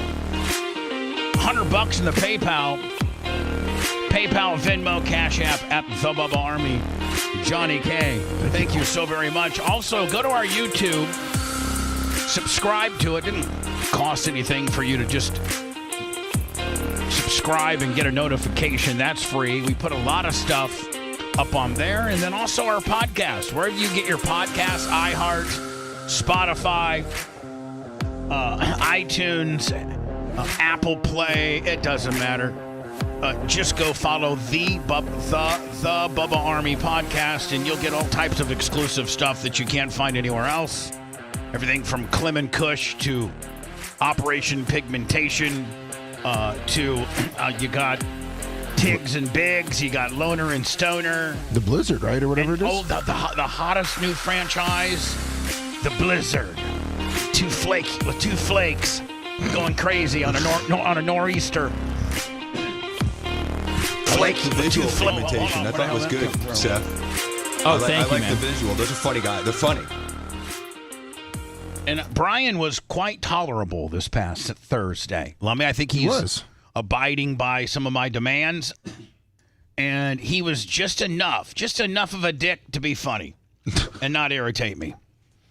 As we get into the final three cuts of Kamala and her 18-minute interview with CNN, and if I watched a little bit of CNN on Thursday, Lummy, and it's like they'd play like a 37-second cut, like at 5 o'clock, and then they actually had a big countdown clock. Yeah, like a COVID death count. They had the countdown clock. like almost like a space shuttle launch. Yeah. Like it was major U.S. news. Like gather the kids around because there's 3 hours and 14 minutes and 27 seconds left for the Kamala Harris. Was it Tim Walsh? Yeah. What's his last? How do you say his name? Walls. Man, you know what? With both parties, Donald and J.D. Vance and Kamala with Tim Walz, I do not like either VP selection.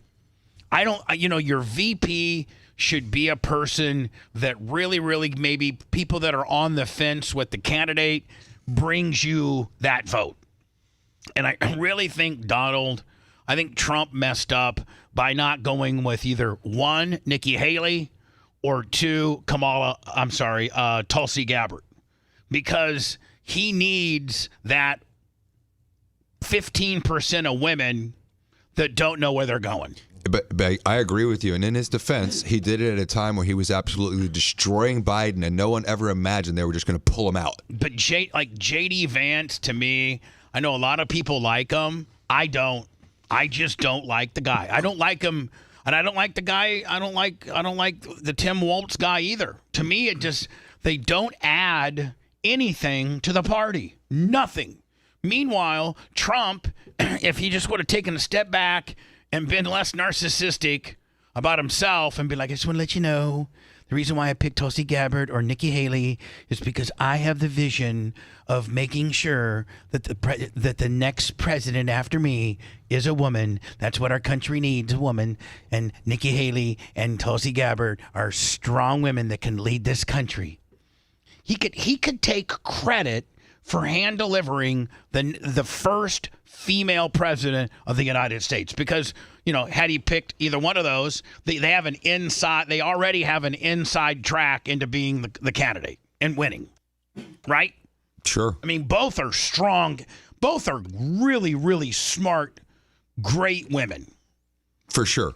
I don't agree with a lot of either one of their policies, but I support both of them in the sense that they're very strong political figures who have their convictions and they don't change their convictions. Somebody puts a gun to your head and says Kamala Harris is president or Tulsi Gabbard. Tulsi, 10 out of 10. Somebody puts a gun to your head and says Tulsi Gabbard or Nikki Haley. Nikki Haley, 10 out of 10 times. I'm just saying, they're probably the two best options, female politician options to potentially be the president, and would just be an absolute shot in Donald's, no pun intended, shot in his arm to take the ticket over the edge that it needs. You're right. And then also the respect internationally. I mean, she was the United States ambassador to the UN. She dealt with all those foreign leaders and all their ambassadors, Nikki Haley, face to face without any problem, would stare them down, and she never stood down ever. So super strong woman.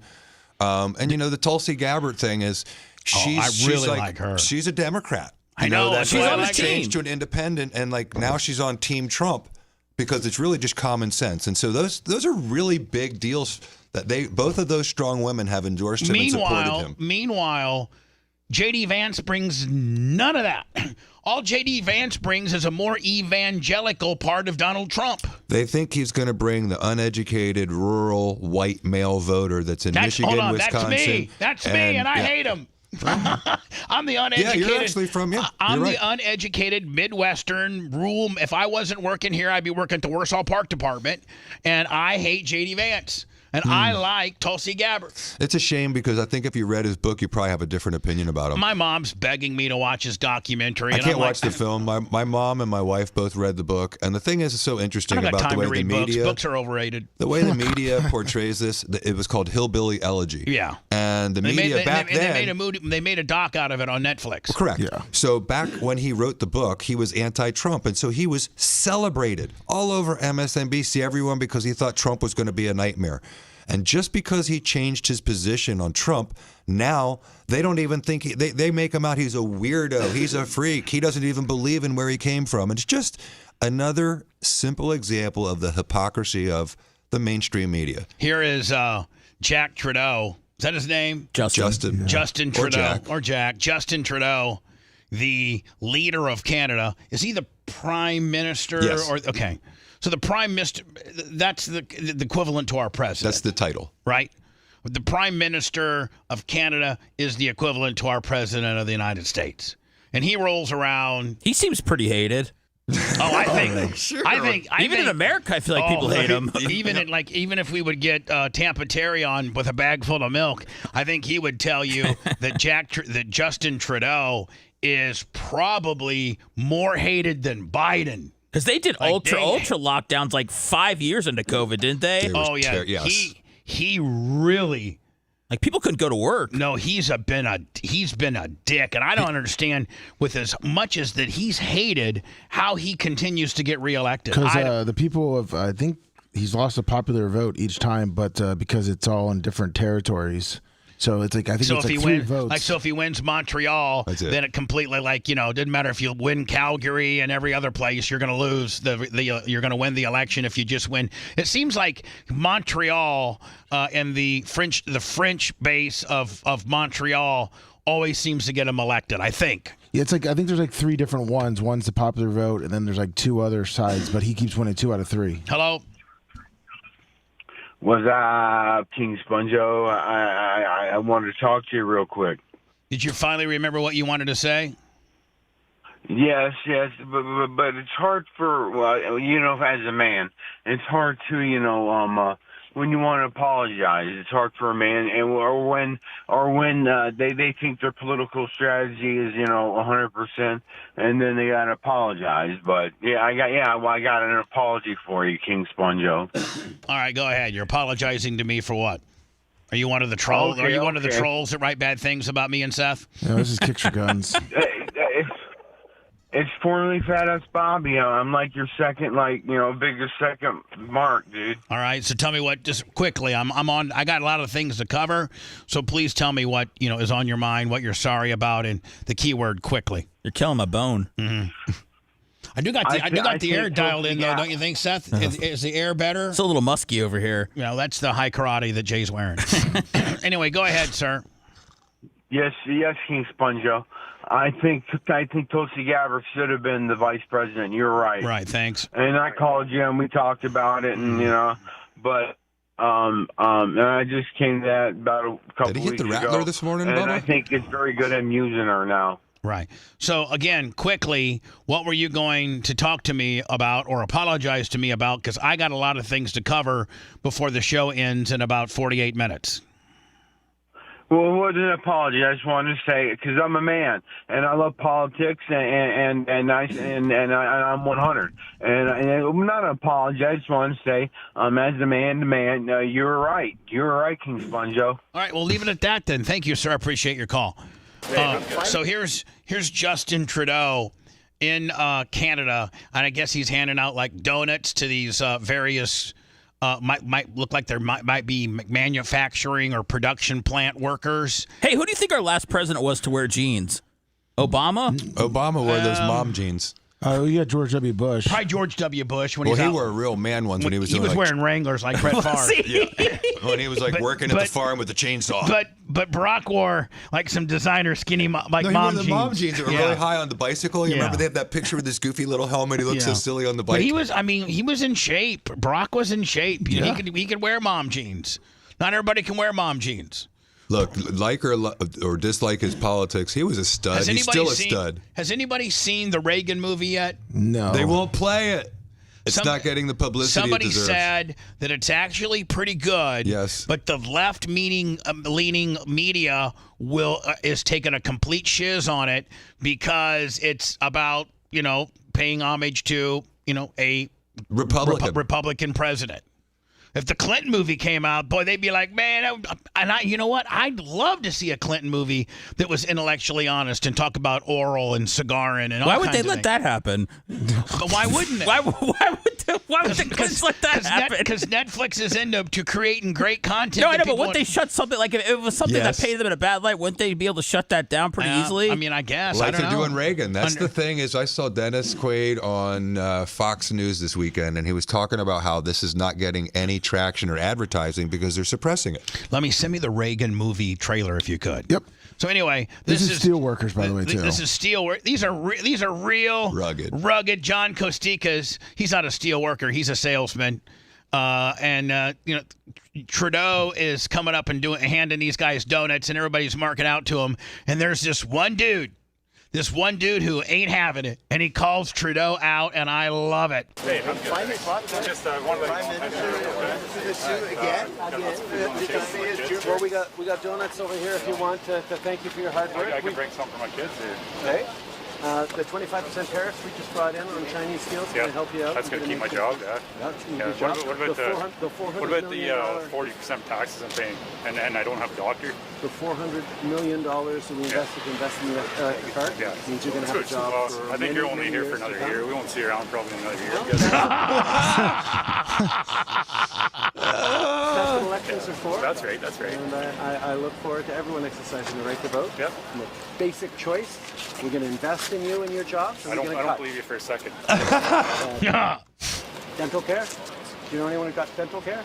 Yeah, I pay for it myself. Okay. We're like 3 years You behind. have a job and coverage? Yeah, but we four got people in my seniors. family. We've got Every seniors. time we go for a dental visit, it's costing me about $50 in my pocket per person. Okay. Why? Hey, I wish a dental visit only costs $50. Yeah. Right, please. But the point is, it's supposed to cost nothing. I know.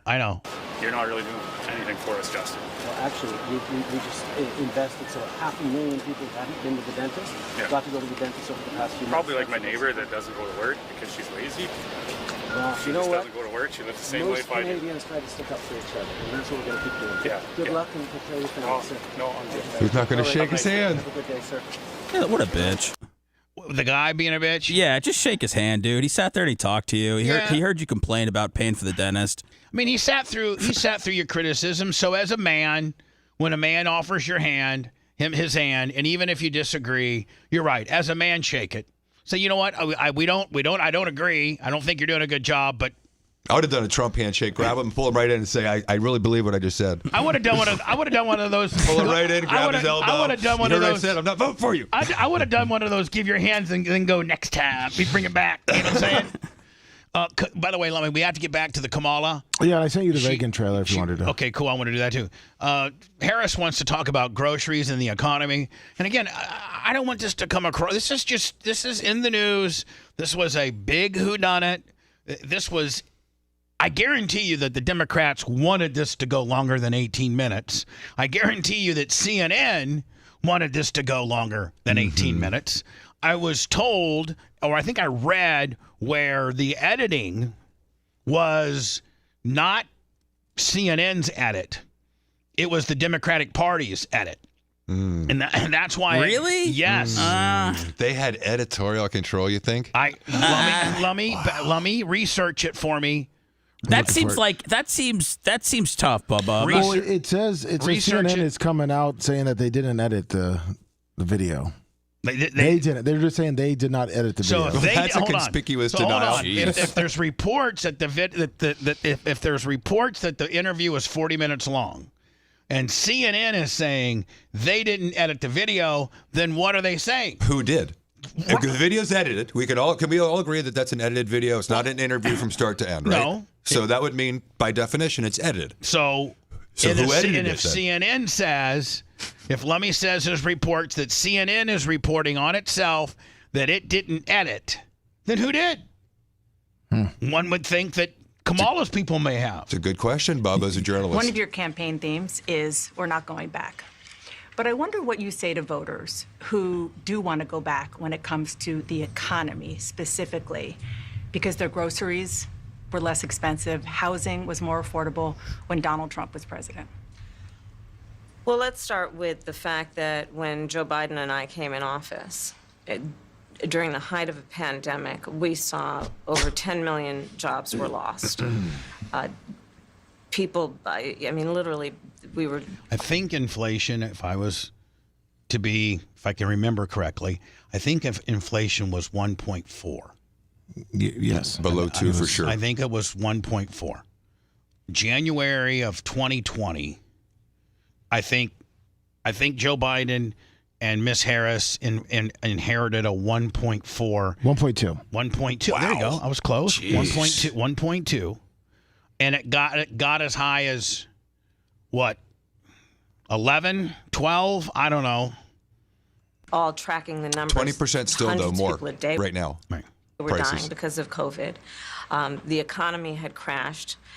In large part, all of that because of mismanagement by Donald Trump of that crisis. Not because of the When pandemic? we came in, our highest priority was to do what we could to rescue America. And today, we know that we have inflation at under 3%. A lot of our policies have led to the reality that America recovered faster than any wealthy nation around the world. But you are right. Prices, in particular for groceries, are still too high. The American people know it. I know it.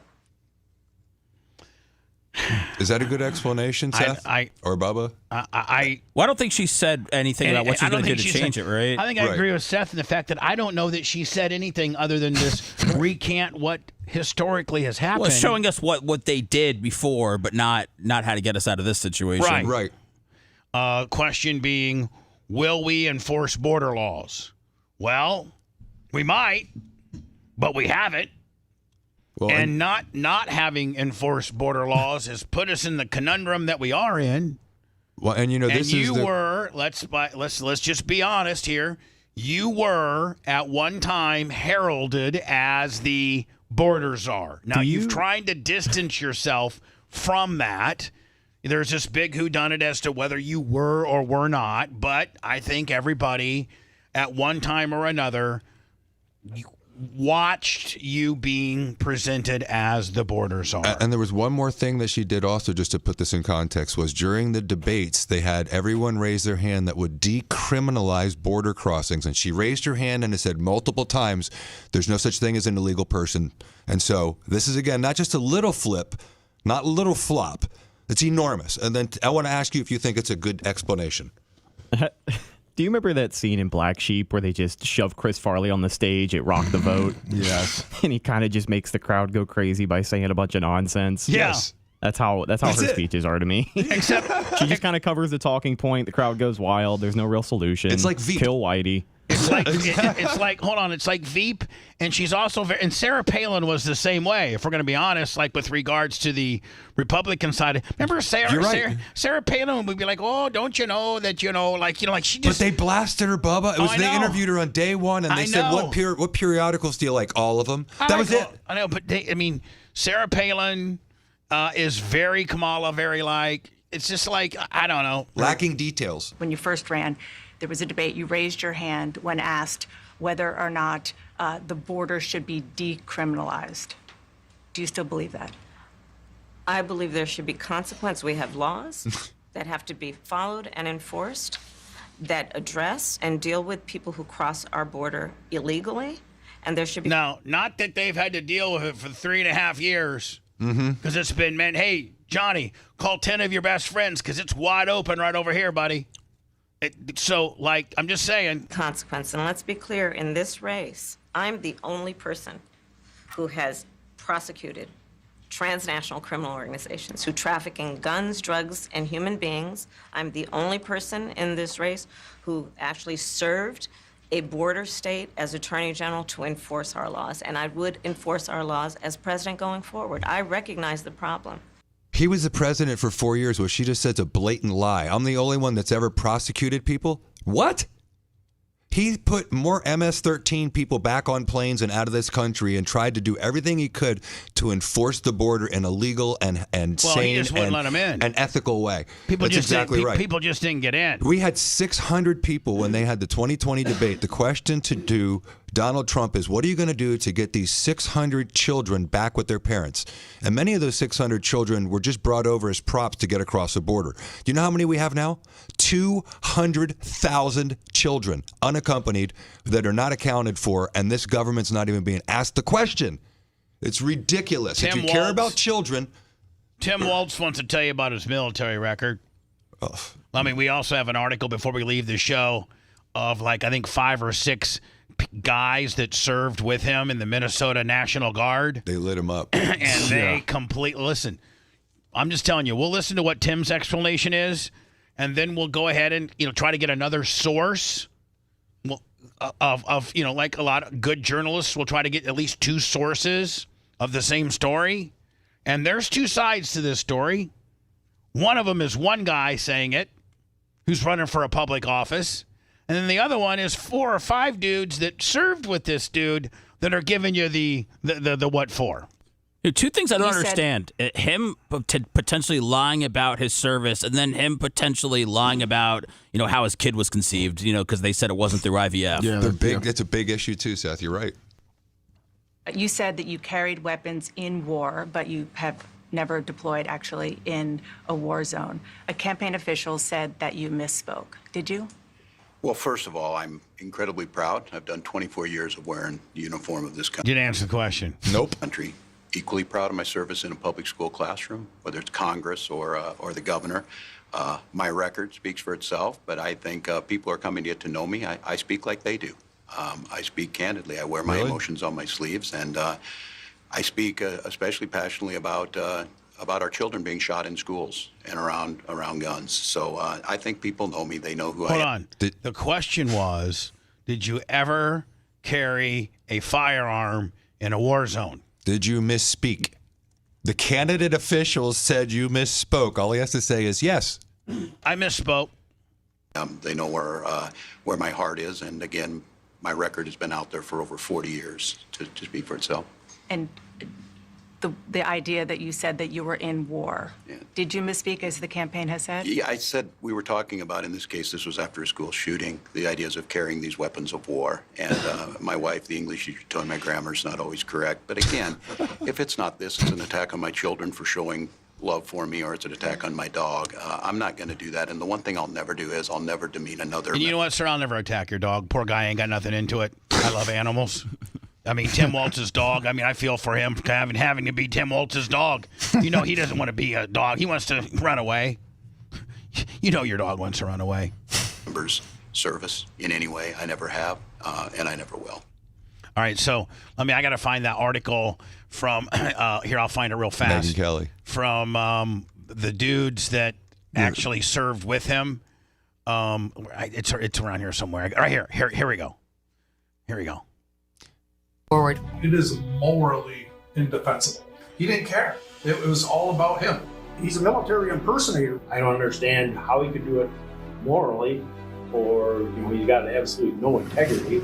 The rumor went across the state that he had quit, and it was like, who the hell does that? I mean, it was just unbelievable that a CSM abandoned his troops, 500 soldiers basically. But beyond that, there's 1,000 parents out there that expect that person to lead those people into combat. He's a habitual liar. He lies about everything. He lies about stuff that doesn't make sense. You're taking a piece of their thunder and you're trying to capture it and put it in a bottle for yourself and use that for your own benefit. He basically said, I've got better things to do. They're saying, Lemmy, that he didn't even show up. He abandoned, he was with the Minnesota. What do they say? No call, no show? Yeah. That he didn't show up. They were getting deployed, and he ended up retiring conveniently before the deployment and entering into Congress by lying about his Let's service. go pick somebody else to go on a mission. Well, if you sold out your guard unit and abandoned them, I mean, what are you going to do with the national? And these military guys, man, this really, they take this seriously, people that abandon them. For sure. They've trained with you. They've been with you. You've been part of their squadron, or their battalion or whatever. This is what destroyed Kerry. And Swift boat. And they they take it.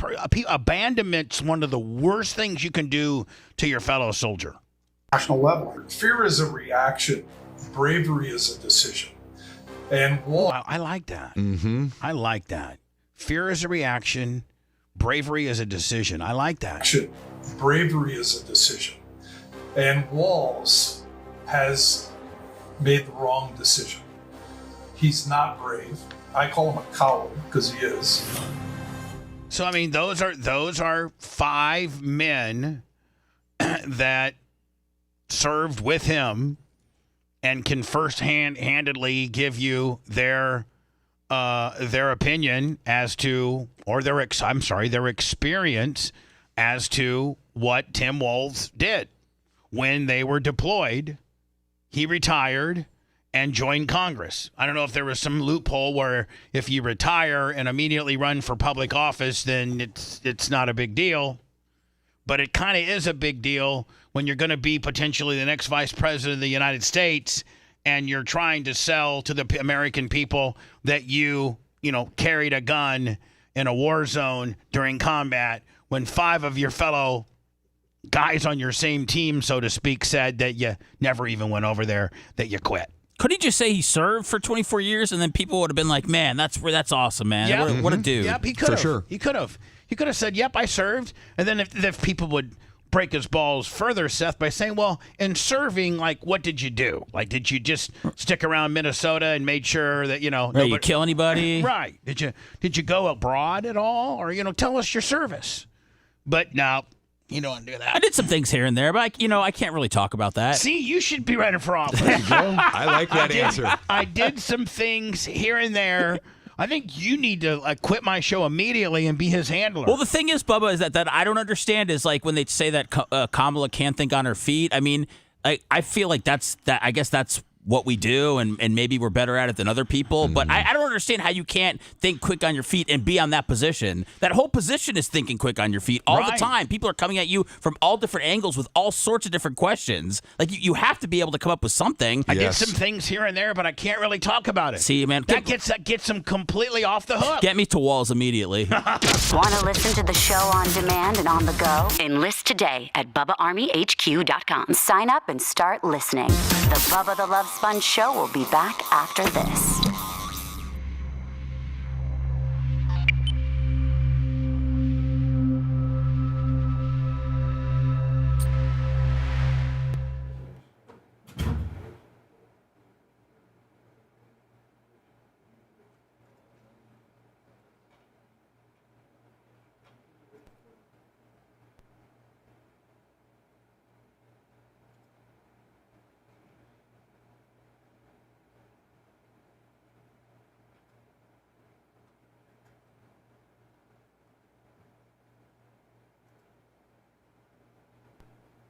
Thank you, Wayne.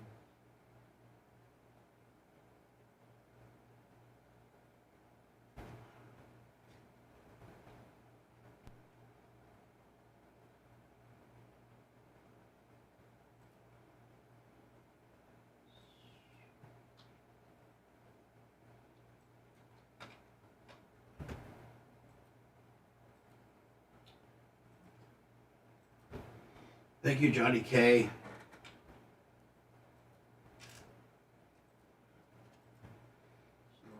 Rocks. Mines.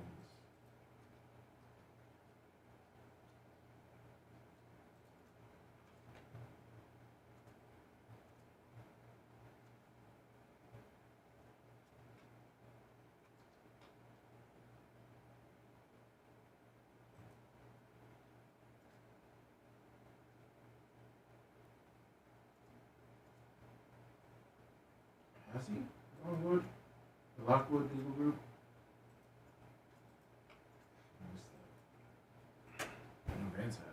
What's up, Buck?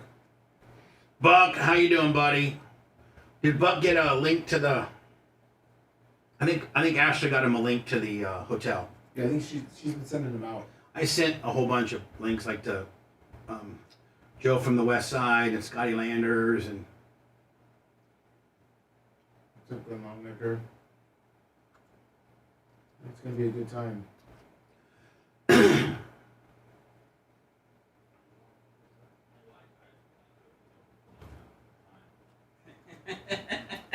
Crazy, right?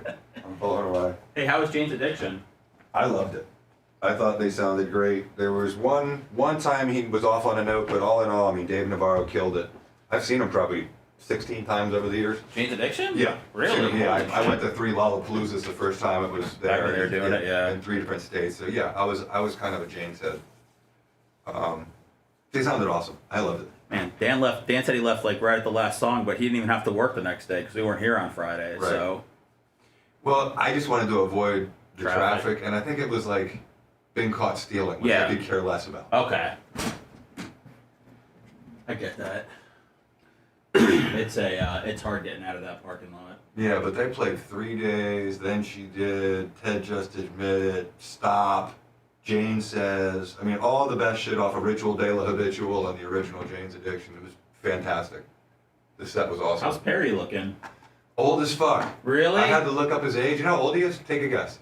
I think, Dan said 65? 65. And Dave Navarro's 57. He should look good. Perry's been old for was always kind of older. I know. I just think this year he looked really weird. His eyes looked a little sunken in, and he looked like he had a little too much Botox, and his faces look a little more like, wax museum-ish. Is he from this area? New York. His He's brother, from the Northeast. His brother used to call our show at 97X. He lives in Newport Richie. Well, his name is Peripheral. Perry Farrell. I didn't know Peripheral. That's not his real name, obviously. Coming down the mountain. Oh, and they played that too, actually.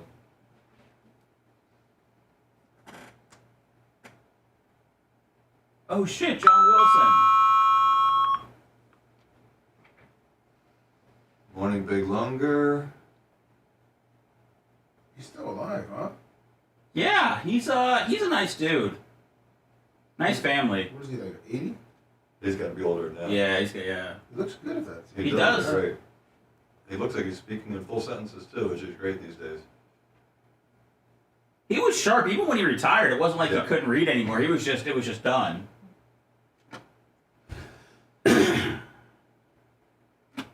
Versus Bill, read it for the first time on air. Height. Oh, he's only 74. He doesn't look that good. Then. No way. He's only 9 years older than Perry. Shit. Maybe it's that dance.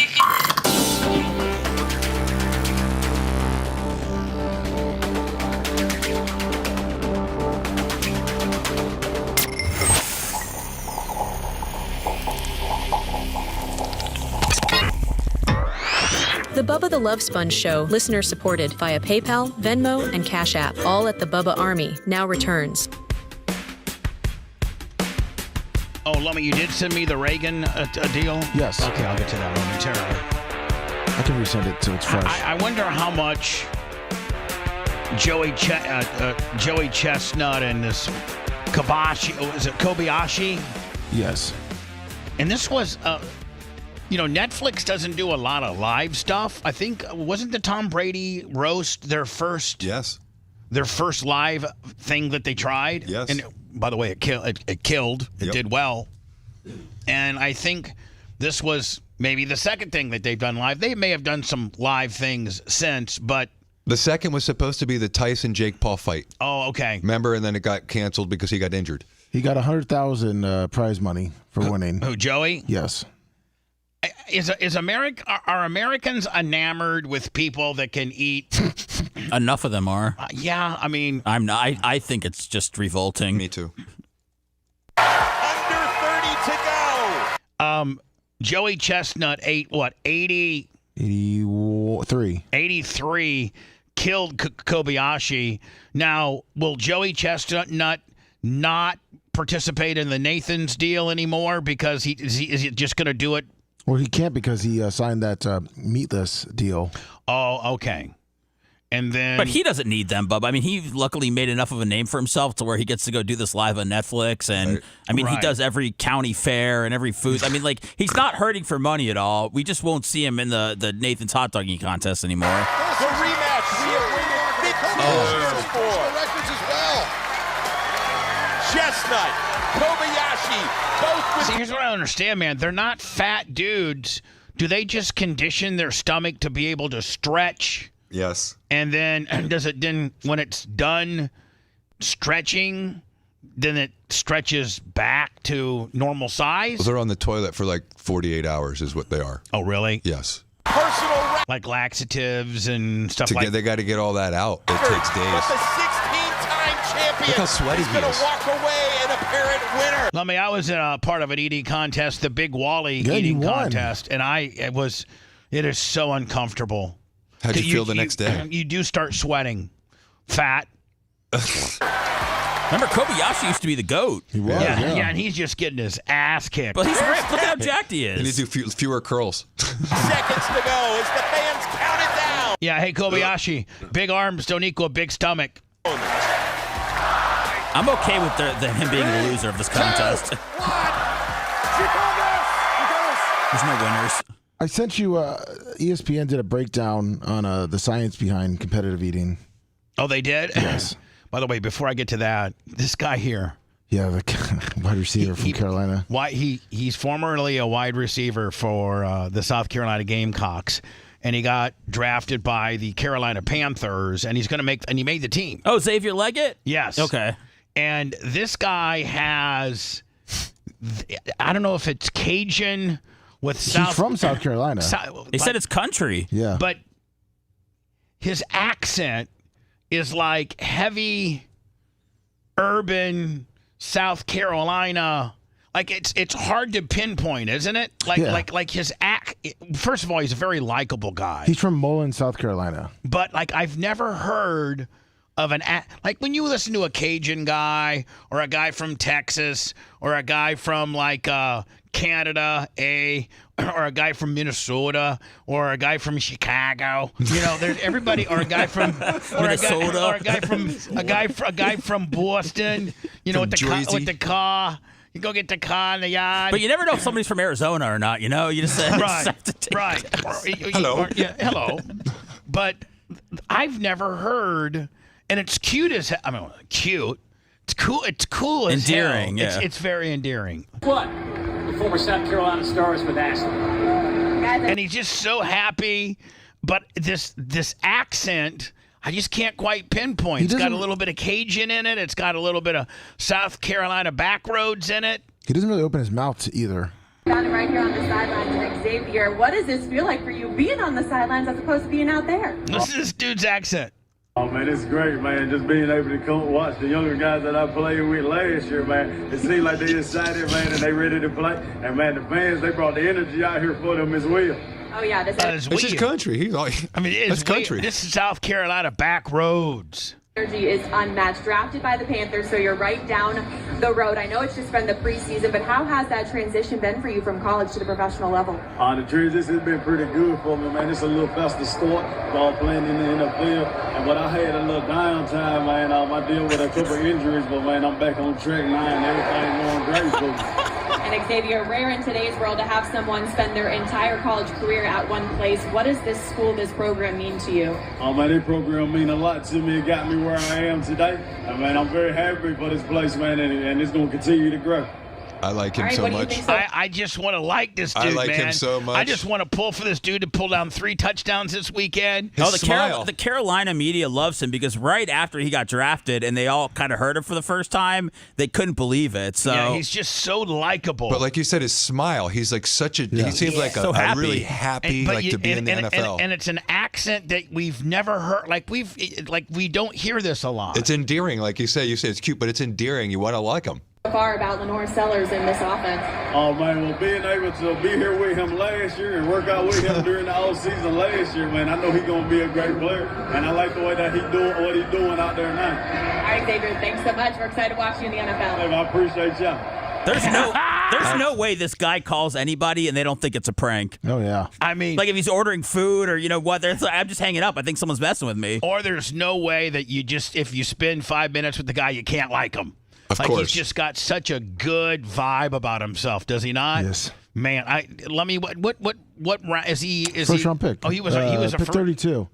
Oh, so he's definitely going to make the team. Yes. Oh, I heard him. Yeah, he made it. I mean, he's definitely going to probably be a factor, right? Oh, yeah. I would hope so. During last year's Nathan's Hot Dog Eating Contest, 7 consecutive time champion Joey Chestnut set a world record eating 69 hot dogs in 10 minutes. To put in perspective, now, this gives you the science between how to stretch your stomach. 69 hot dogs looks like inside a human body. We brought in a one-of-a-kind anthropomorphic dummy. Now, is that your stomach right there? That's it. Mine's way bigger than that. Complete with a looks like an elephant condom. Hot dog stuff. That's its official science term. Here we go.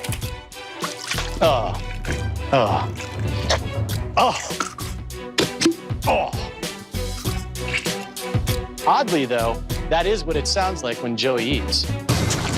All right, I need to fast forward to like where it's at its biggest. Yeah. Did they can the sports science guy? I think so. Oh my God! Look at this. Whoa.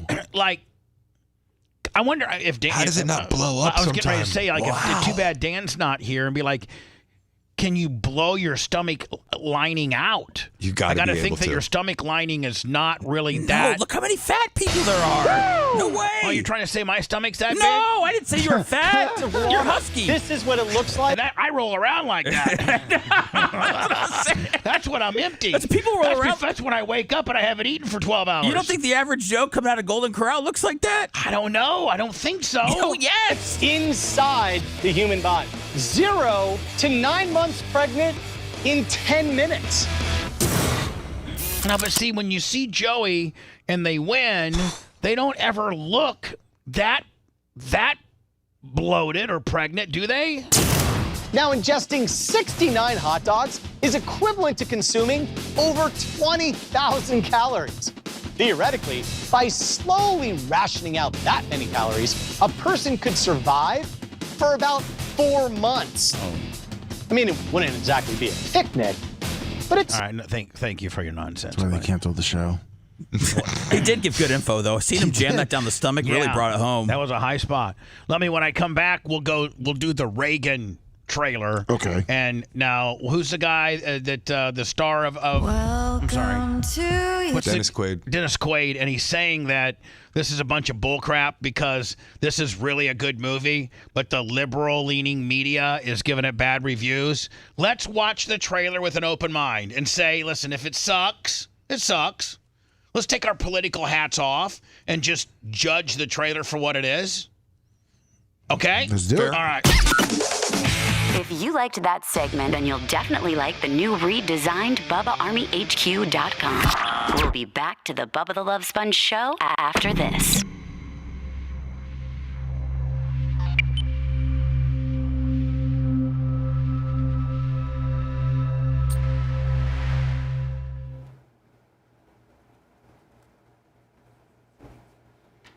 Do you think she'll do a second interview before the election? I mean, I can't believe that that's like okay. Man, stomachs are resilient as fuck. They are. It's like beyond the pale of I'm going to start treating mine more with respect and dignity. Trying to maybe be a little more respectful of it. Yeah. I'm going to, yeah. They're trying the basement theory. I think I've abused my stomach for years and it hates me. I might love you. Oh, really?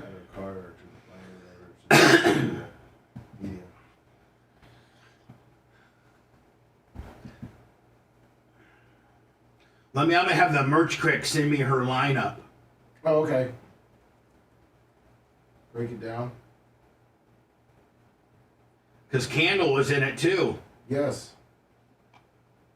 and Romina, but I don't think Romina was even there. She actually was for a little bit. Because I guess she was live picking. Yeah, they did a live thing.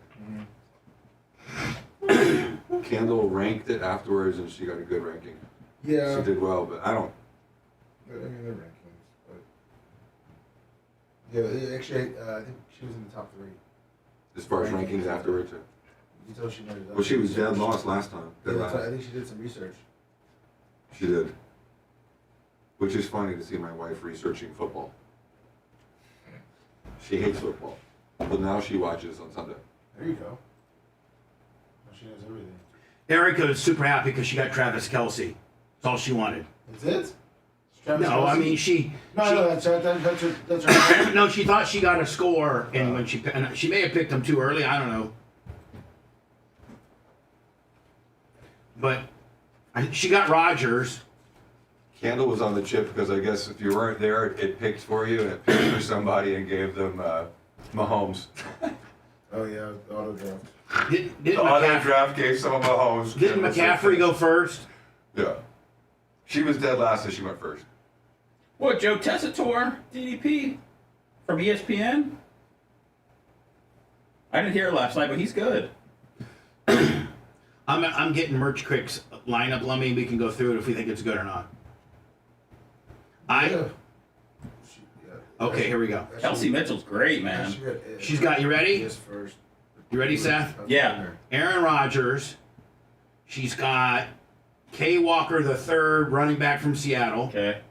She's got Jay Williams, running back from Denver. Oh, boy.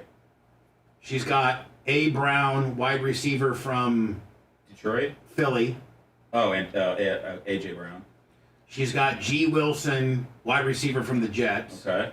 She's got Travis Kelce, tight end from KC.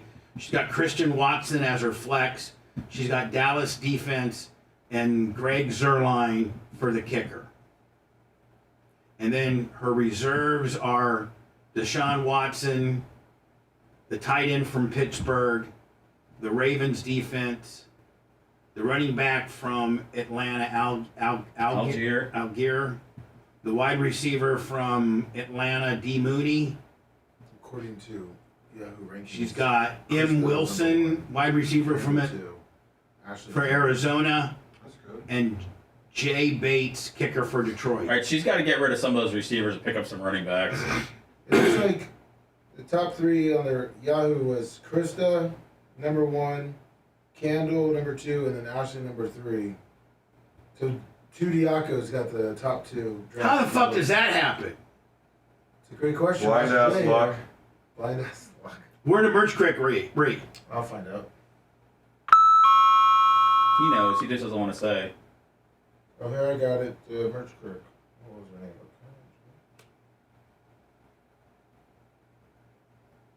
Do you know where Merch Kirk? Oh, there she is. She was number 7. Romina was number 6. Merch Crick.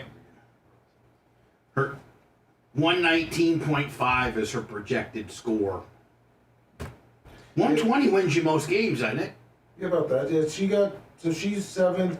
They have her finishing 7th. All right, here we go. They have to have their lineups in by what, Thursday? Yeah, for the first game. First game is Thursday. who? Ravens Kansas Chiefs. City, Philly? Ravens Chiefs. Ravens Chiefs, thanks. Kansas City, yeah. Is Deshaun Watson good for a backup quarterback?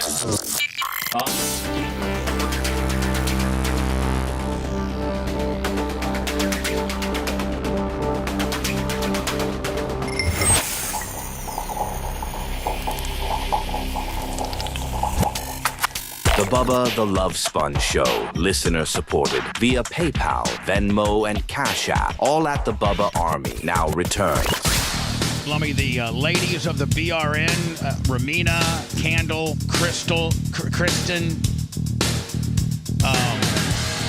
Ashley, I think Aaron, Wizzy, Susan Poitras, the Merch Crick, are all doing their own fantasy football deal. Yes.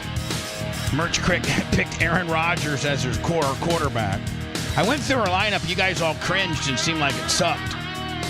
I mean, it's just, I think you could beef up the running back position. It looks like it's a deep league, so maybe that's not possible, but... Don't you have to start, Lummy, 2 running backs, 2 wide receivers, a tight end, a flex, a D, a kicker, and a quarterback, right? Yes. 1 quarterback, 2 running backs, 2 wide receivers, a tight end, a flex guy, a defense, and a kicker. That's right. That's who I think you have to start, right? Yes. And that flex guy can the flex guy be a quarterback? No, it can only be a wide receiver, tight end, or running back. Okay. We promised to watch the Reagan trailer. It's out now. Where is it? Is it on Netflix? Where's it at? Theaters. It's in theaters. Oh, it's exactly. It's in theaters. Yep. And supposedly getting horrible reviews, right? Yeah. Welcome to your life. There's nothing a retired governor can do, but a president, now he can do a thing or two. And who's the guy that played Reagan? Dennis Quaid. Dennis Quaid. Everybody wants to rule the world. I will be frank with you that as a citizen, I would not like to see any political party outlawed on the basis of its ideology, because I still believe, Mr. Chairman, that democracy can handle it. I was a brand new KGB officer, given my first intelligence assignment. I already don't like it. Well, you said you were going to give it the full 2 minutes before you made a joke. I think the full 2 minutes might get me a copyright strike. Union leader. Dutch, there's a purpose for your life. You can run from a bully for so long, but after a while, you're going to have to stand up to him. Rapping Ronnie Reagan was kick some ass? Yeah. There's about to be another war right here in Hollywood. The commies on one side, the mob on the other. And you're right in the middle, son. If you put as much work into your career as you do making your speeches, you'd have an Oscar by now. Hello, I'm Nancy Davis. Hello, Nancy Davis. I'm Ron Reagan. I'm out. You're not checking it out this weekend? No. Is Beetlejuice 2 out? Yes, it is. I want to see that. Maybe the critics are onto something, Lummy. I couldn't even get through a minute of it. Winona Ryder looks amazing, by the way, in that movie. She still looks incredible for her age. We'll go with that, okay? Exactly. Clem Kush, we'll record that today here momentarily. And does that go up today then, bud? Yeah. Oh, perfect. Clem Kush available wherever you get your podcasting. Just type in The Bubba Army. It'll take you to our podcasting world. Download till your little heart's content. We'll see you then. Thanks for letting me finish. You've been listening to the Bubba the Love Sponge Show, starring me, Bubba the Love Sponge, co-host and show historian, Lummit. I'm just straight for the slate markings. Number 2, take 2. Seth Kushner describes his what he does here at the BRN, and action. Seth Money is zesty co-host and president of podcasting. That's it? That's how you want it? Do I need more? Good evening. Co-host Dr. Dan Diaco, Esquire of Council. Co-host J. Diaco, Esquire, the Spitting Cobra of Council. Rhett, the Filthy Ginger video editor. Yeah, back here wiring up. It's Mini Macho. The BRN agent, Thomas Buttoned Up B. Now, time for the legal disclaimer. Exactly. The Bubba the Love Sponge Show is intended solely for the enjoyment of our listening audience. Any rebroadcast, retransmission, or other use of this show without express written consent of the Bubba Radio Network is prohibited. We must dissuade him of this delusion. Until next time, always remember. I'll repeat hello.